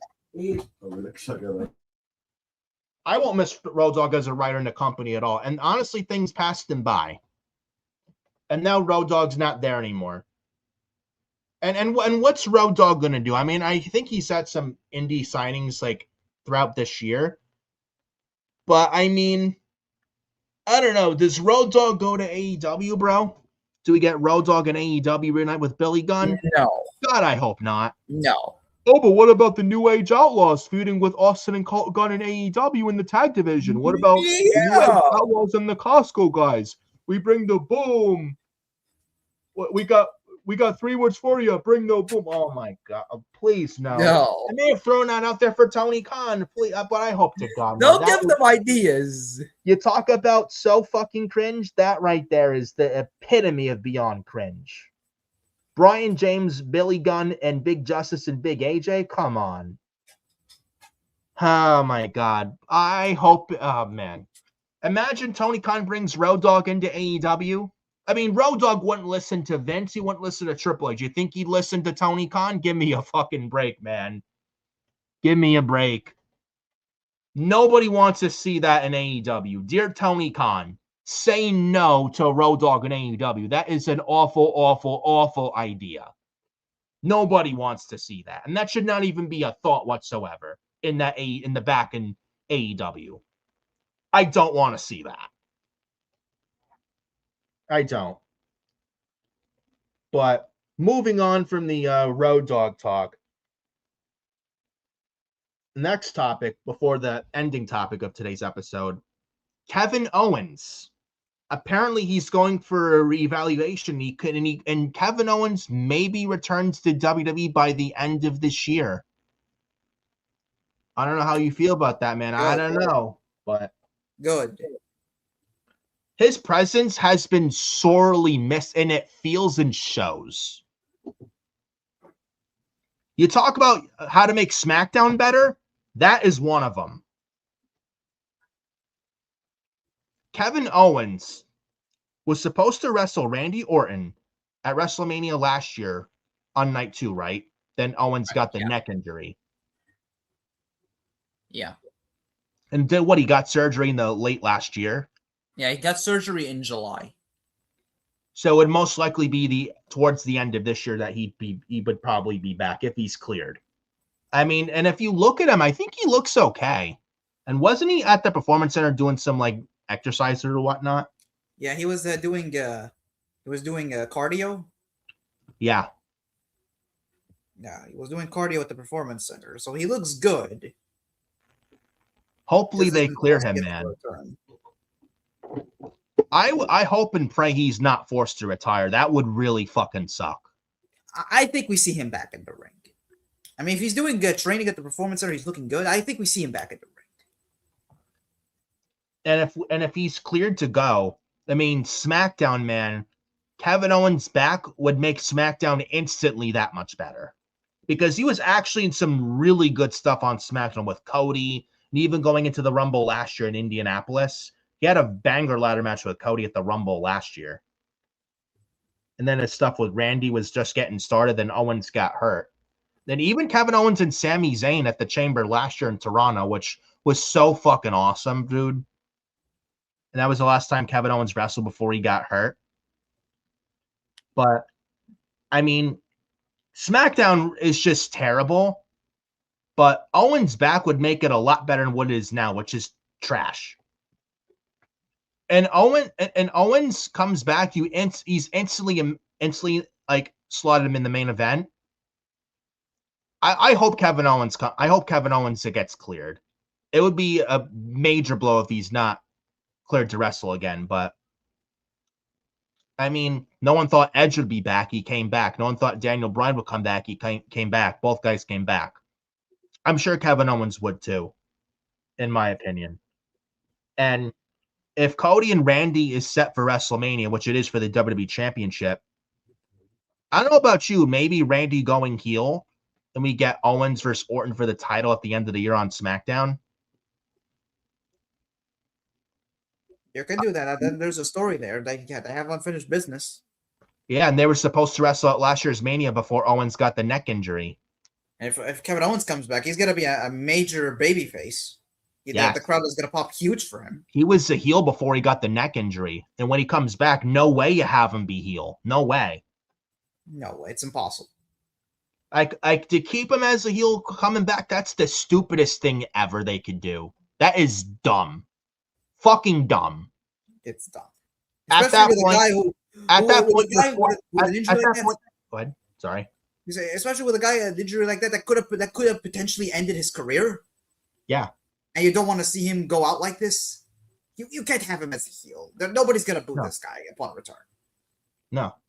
At that point, WWE would be forced to turn him babyface. And if Randy's going heel, then yeah, Owens, if he's back as a babyface, if he's cleared, it makes sense. And if Owens is cleared, I can see him right where he left off, feuding with Randy. I could see it. And who knows? Kevin Owens be the one to dethrone Randy for the WWE Championship. You could do that. Or I was originally thinking now, I don't know if Sami Zayn wins the Rumble next year and wins the WWE title in Saudi at WrestleMania next year. I don't know about you, maybe. Or maybe, this is something we're not thinking about, maybe nobody's thinking about, what if Kevin Owens doesn't wrestle? Maybe he's cleared during the later part of this year, but maybe he doesn't wrestle till next year's Rumble, and he wins next year's Rumble instead of Sammy, and we get Kevin Owens and Randy Orton at next year's Mania in Saudi for the WWE title. Kevin Owens wins the title off of Randy at next year's Mania. That'd be great. I'd love that. And Owens has never been WWE champion or World Heavyweight champion before. Yeah, he was Universal champion, but let's be honest, his reign was awful. He was booked like shit as Universal champion. He was losing non-title matches on TV, and he lost his Universal title in 22 seconds to Bill Goldberg. Fastlane 2017. Remember that? He was distracted by Jericho. Yeah, he was screwed out of a WrestleMania main event that year. Yeah, because Vince wanted Lesnar and Goldberg at WrestleMania 33 to be over the Universal title instead of Kevin Owens and Chris Jericho. That was cool. Vince McMahon, of course, he booked it. It's his way or the highway. Yeah. And that's the big reason why Jericho left. Yeah, that was the reason why Jericho ended up 2 years later in AEW. Had Vince not been fucking stubborn and not been a fucking pain in the ass, Jericho would have still been there. Yeah, he'd probably still be here even today. Yeah, but Vince's humongous ego got the better of him. You know, he couldn't have his ego get bruised. God forbid Vince McMahon's wrong, right? But I mean, Kevin Owens, Randy Orton, WWE Championship, WrestleMania 43 at Saudi Arabia. Maybe. But I mean, Owens is champion by Mania next year, or Sammy. Either one, I'd love to see it. But I mean, there's a story right there for Owens. If he gets cleared, he could pick up right where he left off. And who knows? Maybe by the time Owens gets cleared, Randy's the heel and he's the WWE champion by the time Owens gets back. You know, I think I mentioned before Cody or Randy going heel at Mania, and one of them going heel and one of them walking out of Mania as a WWE champion. One of them is the heel forming a faction, I think, with like Ricky Saints, Ethan Page, at least, I think I mentioned. Yeah. Randy, maybe Orton, Cody is the heel, forms his own legacy, or Randy Orton a legacy 2.0. And he tries to get Ricky and Ethan over. You know, and by the time Owens gets back, he could fight against Randy, Ethan Page, and Ricky Saints. I think he pitched that legacy. I think he pitched to something similar to that. If Cody ever turned heel, you have him a elite faction, Like a Nightmare Factory, Nightmare Club faction. Yeah, you have him and Ricky, Ethan, and Royce Keys. Yes. Yeah, Royce Keys. He pitched something like that. Yeah, that was the idea you pitched before. Yeah, Royce Keys, Ricky Saints, and Cody Rhodes, and then Ethan Page involved, or Lexus King. But he has the birthright in NXT with I think Uriah Connors and I think and then Charlie Dempsey joined the group, and I think of Ariana Grace and Stax Lorenzo. Yeah, but you could do a similar type faction like that, but you have instead Orton lead the faction. Yeah, or Randy and Cody, they go way back to 2009 with the legacy. Hold on. I see someone in the chat. Chris Galagos, Cody Rhodes sucks. The Viper Randy Orton is better than Cody Rhodes. Drew McIntyre was screwed. And then he says Cody Rhodes didn't win the title. Yes, he did, Chris. What are you watching? What show are you watching? You're not watching what we're watching. Cody Rhodes didn't win the title. fucking idiot. Like, oh my God. Then maybe he was living under a rock. And then he says Cody Rhodes sucks. Yeah, right. Yeah, right. No, he doesn't suck. I will not accept any Cody Rhodes slander. I mean, I'm not a big Cody Rhodes fan, but to say he sucks or he can't wrestle, that's not even an opinion anymore. That is stupidity. Yeah, literally. Then he says AEW is the alternative. This fucking guy, bro. Holy shit. Let's move on now. That's not even give him the time of day. Yeah. It's got to be a troll at this point. He's got to be. Or maybe it's Tony Khan's burner account. He says, AEW is better with the Roar Dogs. Maybe it's one of Tony Khan's burner accounts. I don't know. I don't know. Let's not waste our breath on this guy. I may have to ban him in the chat, actually. Yeah, he's blocked. Thanks for coming, Chris. Act like an idiot. That's what happened. Get out. Moving on. Back to the Cody Rhodes, Randy Orton stuff. Yeah, Randy or Cody, one of them is a heel coming out of Mania as WWE champion, and they lead their own faction. Like, Randy and Cody go way back to Legacy in 2009 with DiBiase Jr., you know? And Randy could mention, and Randy actually mentioned, Cody, I didn't punt you in the head at King of the Ring in Saudi in 2025 last year because I hesitated, because I respect you. Then Randy could wake up and realize Cody doesn't care about him. He was using him. And Aleister Black mentioned he wants that 2009 Orton again. Aleister Black could be a catalyst to this. You know what I mean? And then Sami Zayn's involved as well. I kind of like this. So I like the idea. One of them as a heel, as a champion coming out of Mania. And I actually like the Orton one, the new legacy. And Randy's like, I tried thinking of you, Cody, but you don't care about me. And now I have my own legacy. And I first thought family was everything, but I guess that doesn't mean anything when Cody wants to use you. And then I got my own legacy, but better. than the original, and you bring in Royce Keys with Randy Orton along with Ricky Saints and Ethan Page. I love that. Yeah. And who knows, maybe Trick Williams involved, but I think he's better on his own, yeah. Yeah, I think he's better on his own. He should be a solo. But yeah. Anyway, I like that idea a lot with that there. And Kevin Owens, hopefully he's back. So, I mean, then SmackDown could absolutely use him, and I miss him. And his presence is sorely missed. Imagine if Owens didn't get hurt last year. SmackDown would probably be better off for it. It would be much better now than it is. Yeah. But we'll see what happens. Anything happens on Kevin Owens, we'll let you know. And then the finale of this episode, Cody Rhodes, as you all saw, Chris Gallegos, you fucking clown. Cody Rhodes won back the WWE Championship this past Friday on SmackDown from Drew McIntyre. And apparently it's at 176,000 dislikes, dude. On YouTube. The most disliked video for WWE this year of 2026. And we're not even towards the end of 2026 yet at all.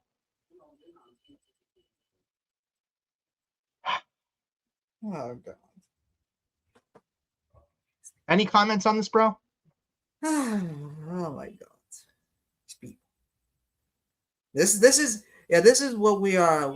This is what it has come to. People throwing tantrums. Yeah. Apparently WWE is not changing anything even with this. Oh, but they say the internet's not real life. It is. It's not real life. I mean, a lot of fans are with the internet, with the live shows. I mean, yeah, but I mean, at the same time, internet's not real life. But I mean, like, people wanted the Fatal 4-Way at WrestleMania for the WWE Championship with Drew McIntyre defending against Jacob Fatu, Cody Rhodes, and Randy Orton. But instead, looks like we're gonna get McIntyre for spot 2 1-on-1, then Cody versus Randy 1-on-1 for the title at WrestleMania. I don't know how you feel. I kind of like this better than a Fatal 4-Way, because if we do a Fatal 4-Way, what is left for the SmackDown side going into WrestleMania that you actually care about? Nothing. Nothing. Even Jade Cargill and Rhea Ripley, their segment on SmackDown was not good. All they were doing was talking about, oh, I have better flexing muscles and I'm that bitch. Like, what the hell was that? Oh, my God. It looked like Jade didn't even want to be there. And Rhea tried to help her, but it looked like Jade just didn't care. Is what it felt like to me. But I think a Fatal 4-Way, as big as it looks like on paper, it's lazy to do a Fatal 4-Way at WrestleMania for the WWE Championship, where Cody and Randy 1-on-1 and Drew and Fatu 1-on-1 makes Mania with the SmackDown. It makes the SmackDown side of the Mania card that much better. And it makes the SmackDown bill going into Mania that much better, too. Yeah. You know what I'm saying? And there's a story with matches, right? You need several big matches on the SmackDown side for WrestleMania. Well, like, we already got the Raw side done with. We already know what could be the matches on Raw. We already confirmed that both world title matches. We have Americano versus Americano. Loser unmasks. Penta defends the IC title. Dominic versus Balor. Yeah. So these are the Raw matches. What other SmackDown matches you do? Karen Liv Morgan, Roman Reigns, CM Punk, Seth Rollins versus Division somehow, tag team or 1-on-1. Yeah. Lesnar versus Brock Lesnar versus Obafemi. Then you got the SmackDown side, Jade Cargill, Rhea Ripley, and then Cody, Randy, Jacob and Drew, Ilya Dragunov, Carmelo Hayes, U.S. title. They have a story there where Ilya says, I don't want to challenge for the U.S. title again right now because I need to win matches first. I like that story. Then you got Trick Williams and Sami Zayn. They could do that for WrestleMania. Easy. They've been feuding since the beginning of the year. Charlotte and Alexa, maybe. So I think Randy and Cody 1-on-1 and Drew and Jacob 1-on-1 makes the Mania card, the SmackDown build side of things going into the build for Mania that much better, I think. And plus, Cody or Randy, whoever goes heel, whoever walks out of Mania with the championship, Then you got Drew and Jacob. I think Drew McIntyre's filming Highlander coming out of WrestleMania. Yeah. He's going to be Have filming a Ja- movie after Mania. Have Jacob Fatu go over Drew McIntyre. He writes Drew off TV for a while. And Jacob Fatu going into Backlash can challenge whoever the WWE champion is for the WWE Championship, whether it's Cody or Randy. Easy. And you're Jacob Fatu, you're building him up as a future piece too. I think that's the way to go. And Jacob did cost Drew the title, so that's your Mania match. Drew McIntyre versus Jacob Fatu. Give them a stipulation match or something like that, where it writes McIntyre off TV for a while, something like that. And they still haven't revealed who Jacob Fatu's attacker is. He thinks it's Drew, but it's not Drew. Maybe we get the reveal coming out of Mania, whether it's Cody or Orton that attacked Jacob Fatu. Maybe it is Randy Orton. I don't know. If it's Cody Rhodes, I would have no problem with it, but I think it's Randy that took out Fatu late last year in the attack. And maybe Randy Orton was the one that took out Jey Uso right before the Chamber as well, too, dude. Yeah. You know, because if you think about it, Randy Orton, remember when he was forced to retire, the bloodline took him out. Well, he didn't retire, but he was out for 18 months. And Randy didn't forget about that. He even teased RKOing Jey Uso at the War Games in 2023, the day CM Punk came back to WWE. But at this, even though Randy was teaming with the babyface team, including with Jey Uso, Orton teased RKOing Jey because he didn't forget what Jey and the Bloodline did to him in mid-2022. You know, when Roman was Universal and WWE champion and they took Orton out, he was out for 18 months. You think Orton forgot that? They don't forget. So there's that there. And Randy Orton has been against the Bloodline for a long time. So there's a story there. Maybe it is Randy that attacked Jacob Fatu late last year. Maybe it is Randy Orton. Yeah. Maybe he'll do it on the SmackDown after Mania. Yes. And Randy could form his own legacy with Ricky Saints, Ethan Page. And I think they're rumored for a call-up as well to the main roster, especially Ethan Page. Yeah.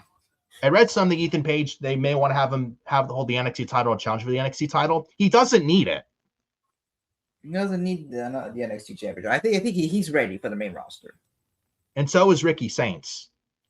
And I know not many people watch NXT, but you want to get Ricky Saints and Ethan Page on the main roster to get that. Like, you want them to make an immediate major impact and get them started the right way. Pair them with Randy Orton on SmackDown. Make a Legacy 2.0 with Randy Orton, Ricky Saints, and Ethan Page. I love that.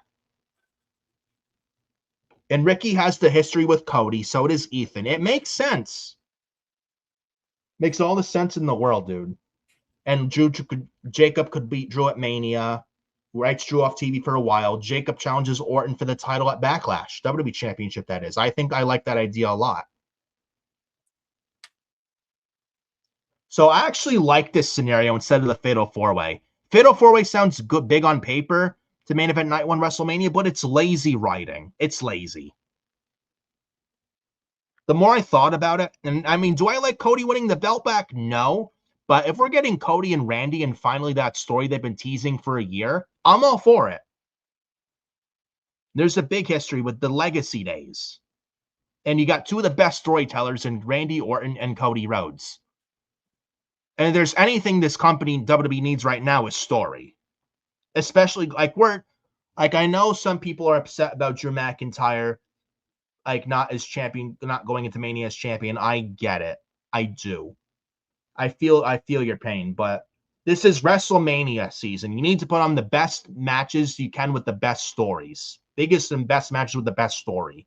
That's what you need for WrestleMania. It's your biggest show of the year. And they need to do better with this year's Mania than last year's Mania, because last year's Mania was fucking terrible. Especially with Fiend, Travis Scott. God, was that awful. Terrible. The tainted John Cena's last ever WrestleMania last year, dude. They need to deliver with this year's Mania compared to last year's Mania. They really need to deliver. And doing Cody and Randy on Mania helps. So you got your main event of night 2, Roman Punk. Main event night 1 is easily Cody and Randy. And one of them needs to go heel. It can't just be Cody or Randy winning the title, and then congratulations, this one wins, end credits. We'll see you tomorrow for night 2. No, something big needs to happen on night 1. Honestly, I think we see a heel turn in the night 1 main event. I think Gotta that's be. how they're gonna close it out. Gotta be. Now, some people might think, oh, why'd you give Cody the title just for him to go into Mania as champion and drop it? Then why'd you take the title off Drew? I know some people say that too, but there's some people it's like, oh, Drew could have still been the champion. That means Drew could have walked into Mania as champion. Why'd you take the belt off Drew? I don't know why. And then other people, and this is the other thing that pisses me off. Oh, well, Drew McIntyre, he was only champion for 2 months. Why'd you give the belt back to why'd you put the belt on Drew in 3 Stages to Hell in January just to give it back to Cody in March? Then why'd you even have Cody lose the belt in the first place in January? Let me tell you why. If Drew McIntyre did not win 3 Stages of Hell in January 2 months ago, Drew McIntyre would have been buried. Buried. He would have been like 2019 Braun Strowman 2.0, and not in the right way. And that's not a territory you want to be in. Remember when bro, and you know what I'm talking about, right, bro? Yeah. Where he loses and loses all the time. In big matches where it counts, they didn't strike while the iron was hot. What was it? No Mercy 2017, Braun Strowman and Brock Lesnar for the Universal title, where Strowman should have absolutely won. And they didn't do it. They had to be squashed at Crown Jewel 2018 by Lesnar. Losing to 5 F5s, and that was after with Strowman was Mr. Money in the Bank, and they turned him heel for the big dog Roman Reigns agenda. And then Roman went down with leukemia. Then they had to turn Strowman quickly face when Roman went down with leukemia. And then Strowman wasn't the same after that. And every mystique of him was all gone. And even more so with Crown Jewel 2018 when he lost to 5 F5s from Brock Lesnar. And at that point, no one cared about Braun Strowman anymore after that. With his first WWE run. This would have been Drew McIntyre had he lost 3 Stages of Hell. You can't do that to Drew, one of your top guys. So Drew had to win 3 Stages of Hell. Honestly, he should have won at WrestlePalooza. That's what honestly should have happened. Cody Rhodes should have absolutely dropped the belt to Drew McIntyre at WrestlePalooza, but they didn't do it. And apparently it was going to be Randy kind of costing Cody the title at WrestlePalooza and Randy going heel. That's what should have been. I don't know why we waited. I don't know why we waited at all. But, I mean, look. Drew had to win at least once. They did the right thing and have Drew win 3 Stages of Hell. That had to be done, or Drew would have been done for creatively. Otherwise, like if Drew would have lost in 3 Stages of Hell, lost to Cody again, nobody would have taken Drew McIntyre seriously anymore, no matter how good of a promo he was. It would have had no meaning whatsoever, the words with his promos. It would have meant nothing at that point. Drew had to win, which was the right move in 3 Stages of Hell. And I know it's like, oh, Cody Rhodes can't challenge for the title again as long as Drew is champion. Like a logic gap there was that, and they just didn't care about that. Drew, the champion, was trying to leap bounds over SmackDown GM Nick Aldis. And Drew got punished. Yeah, he cost Cody the Rumble. He cost Cody the Chamber. He was pushing Nick Aldis's buttons, trying to go over him. Yeah. He was pushing Nick Aldis's buttons. And Nick Aldis made him pay the consequences. And he punished Drew. Made him defend his title against Cody, and Cody won the belt back. You know? So, it's like Drew had to win 3 Stages of Hell, and even if it's a 2-month reign, you know, it's not. At least it wasn't that bad. He mingled with Sammy, mingled with Jacob and Randy and Cody. It's not like he had the worst reign ever, but he absolutely should have won at WrestlePalooza, no doubt.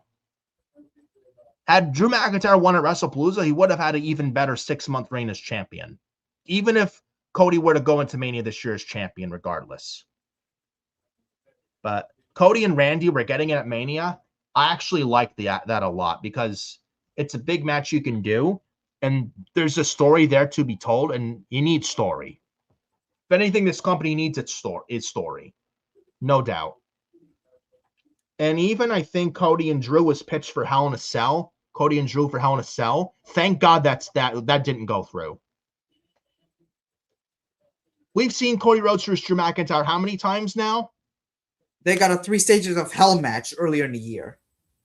Then they fought at WrestlePalooza. Then they fought at Saturday Night's Main Event in Utah, November 1st last year.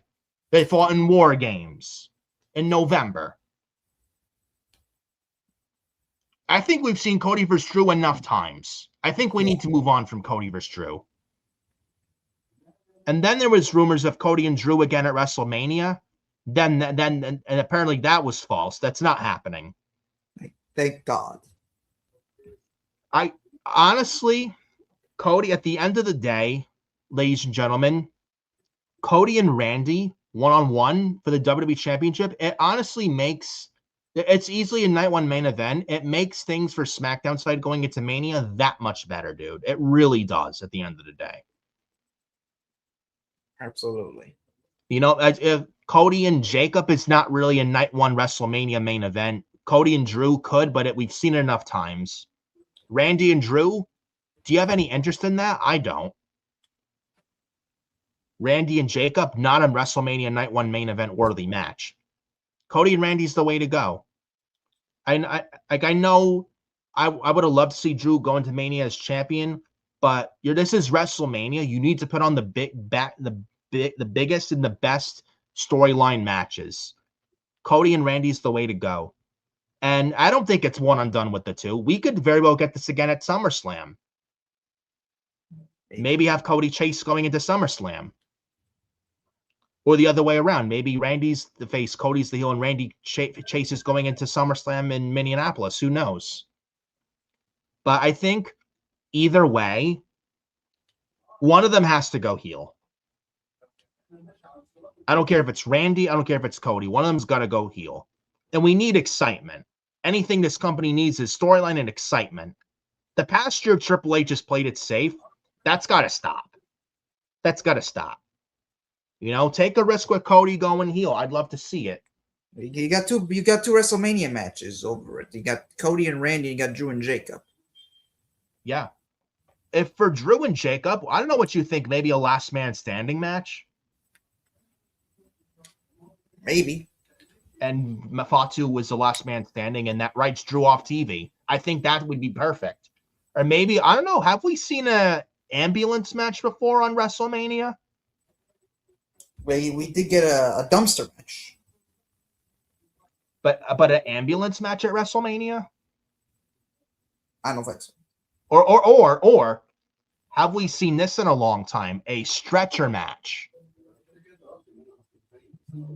We haven't seen a stretcher match in a long time. When was the last stretcher match with Matt and Jeff Hardy on the SmackDown after WrestleMania in 2009? Or was it after that? I think it was after WrestleMania. What? WrestleMania what? After WrestleMania 25, Matt and Jeff Hardy on SmackDown. Yeah, they did a stretcher match on SmackDown. I think it was the SmackDown after WrestleMania. In 2009, yes, where Matt Hardy won. He beat Jeff in Extreme Rules at WrestleMania 25, and then he beat Jeff again in a stretcher match to SmackDown after WrestleMania 25. And I think we also got Batista and Shawn Michaels at One Night Stand 2008 in a stretcher match. Now, they had a great story going to that with Ric Flair retiring at WrestleMania 24, but they had a great story going into that. So, I mean, Fatu and Drew at WrestleMania stretcher match, I wouldn't mind that. A stretcher match, an ambulance match, or last man standing. All we know, Jacob Fatu, Drew McIntyre at WrestleMania cannot be regular one-on-one. It cannot. They got to add a stipulation to that match. Got to. And I hope we get that. But ultimately, Cody, Randy, Drew, and Jacob, both one-on-ones, makes Mania that much better. And, I mean, you can dislike Cody winning the belt back all you want. This honestly makes Mania's build for the SmackDown side going into Mania that much better, ultimately, at the end of the day, folks. And I'm sure you can agree with that, man. No matter what, and no matter how many dislikes the WWE, their YouTube channel gets with Cody winning the belt back, I'm sure you probably feel the same way. Yes or no? Yeah, I feel the same way. Yeah. And and you can dislike it all you want. Champion. What happened? Yeah, Cody's the face of the company at the end of the day. You expect him not to be a multi-time champion? I mean, he's the face of company champion or not, but I mean, this is WrestleMania. Yeah. Like everyone else before him that was the face of this company. Bruno, Hogan, Cena, Austin, Rock, Reigns. They are multi-time champions. It's not like it will hurt. It's not like it hurt them when they won and lost the belt. It doesn't hurt Cody winning and then losing the title. And you're going into WrestleMania season. You need the biggest matches possible. Yes. This is one of them. So, I like this actually. And hopefully we get a good story going into Mania with Cody and Randy and Drew and Jacob. It hopefully should be good. Because SmackDown lately has been bad. And they need something. Hopefully this is the one. So, we will see what happens. And before we conclude, I forgot to add this in here. Anthony Bagani, my best friend, says, hi, everyone. What's up, Anthony? He's been on our show for the Year in Awards show for 2023. He's been on our show before. And then Mick Wrestlers. Yeah, I've been going live lately. What? So, alone. That's good. So, that's the rest of the chat as well. And that's all we got for episode 16. Hope you guys enjoyed. And we will be back for episode 17 on next week, March 19th, same time, 9:30. But we appreciate you guys stopping by. For episode 16. Make sure you like the video and subscribe to Furious Nation. Hit the bell for all notifications. Follow me, xFioriNick579, Adam Carl, at Adam Carl 2005 on X as well. TikTok, Furious Nation.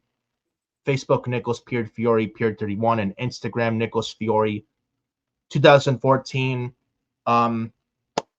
Adam Carl, any other words before we get the hell out of here? You can follow me up on Adam Carl 2005 on Twitter and Instagram. I hope everybody's having a fantastic day and having an awesome rest of your weekend. And 6 years ago this week, the COVID-19 pandemic, man, crazy. Insane. Show love to your family, your loved ones. Tell them that you love them. Absolutely, man. Stay safe and stay strong. Absolutely, man. Abso-frickin-lutely, man. Enjoy the rest of your Thursday, guys. Adam Carl and I will see you for episode 17. That is next week here on YouTube, March 19th, via Furious Nation. We'll see you guys next week. Enjoy the rest of your Thursday. Have a good St. Patty's Day. Also, St. Patrick's Day this Tuesday as well. We will see you next week for episode 17. Peace.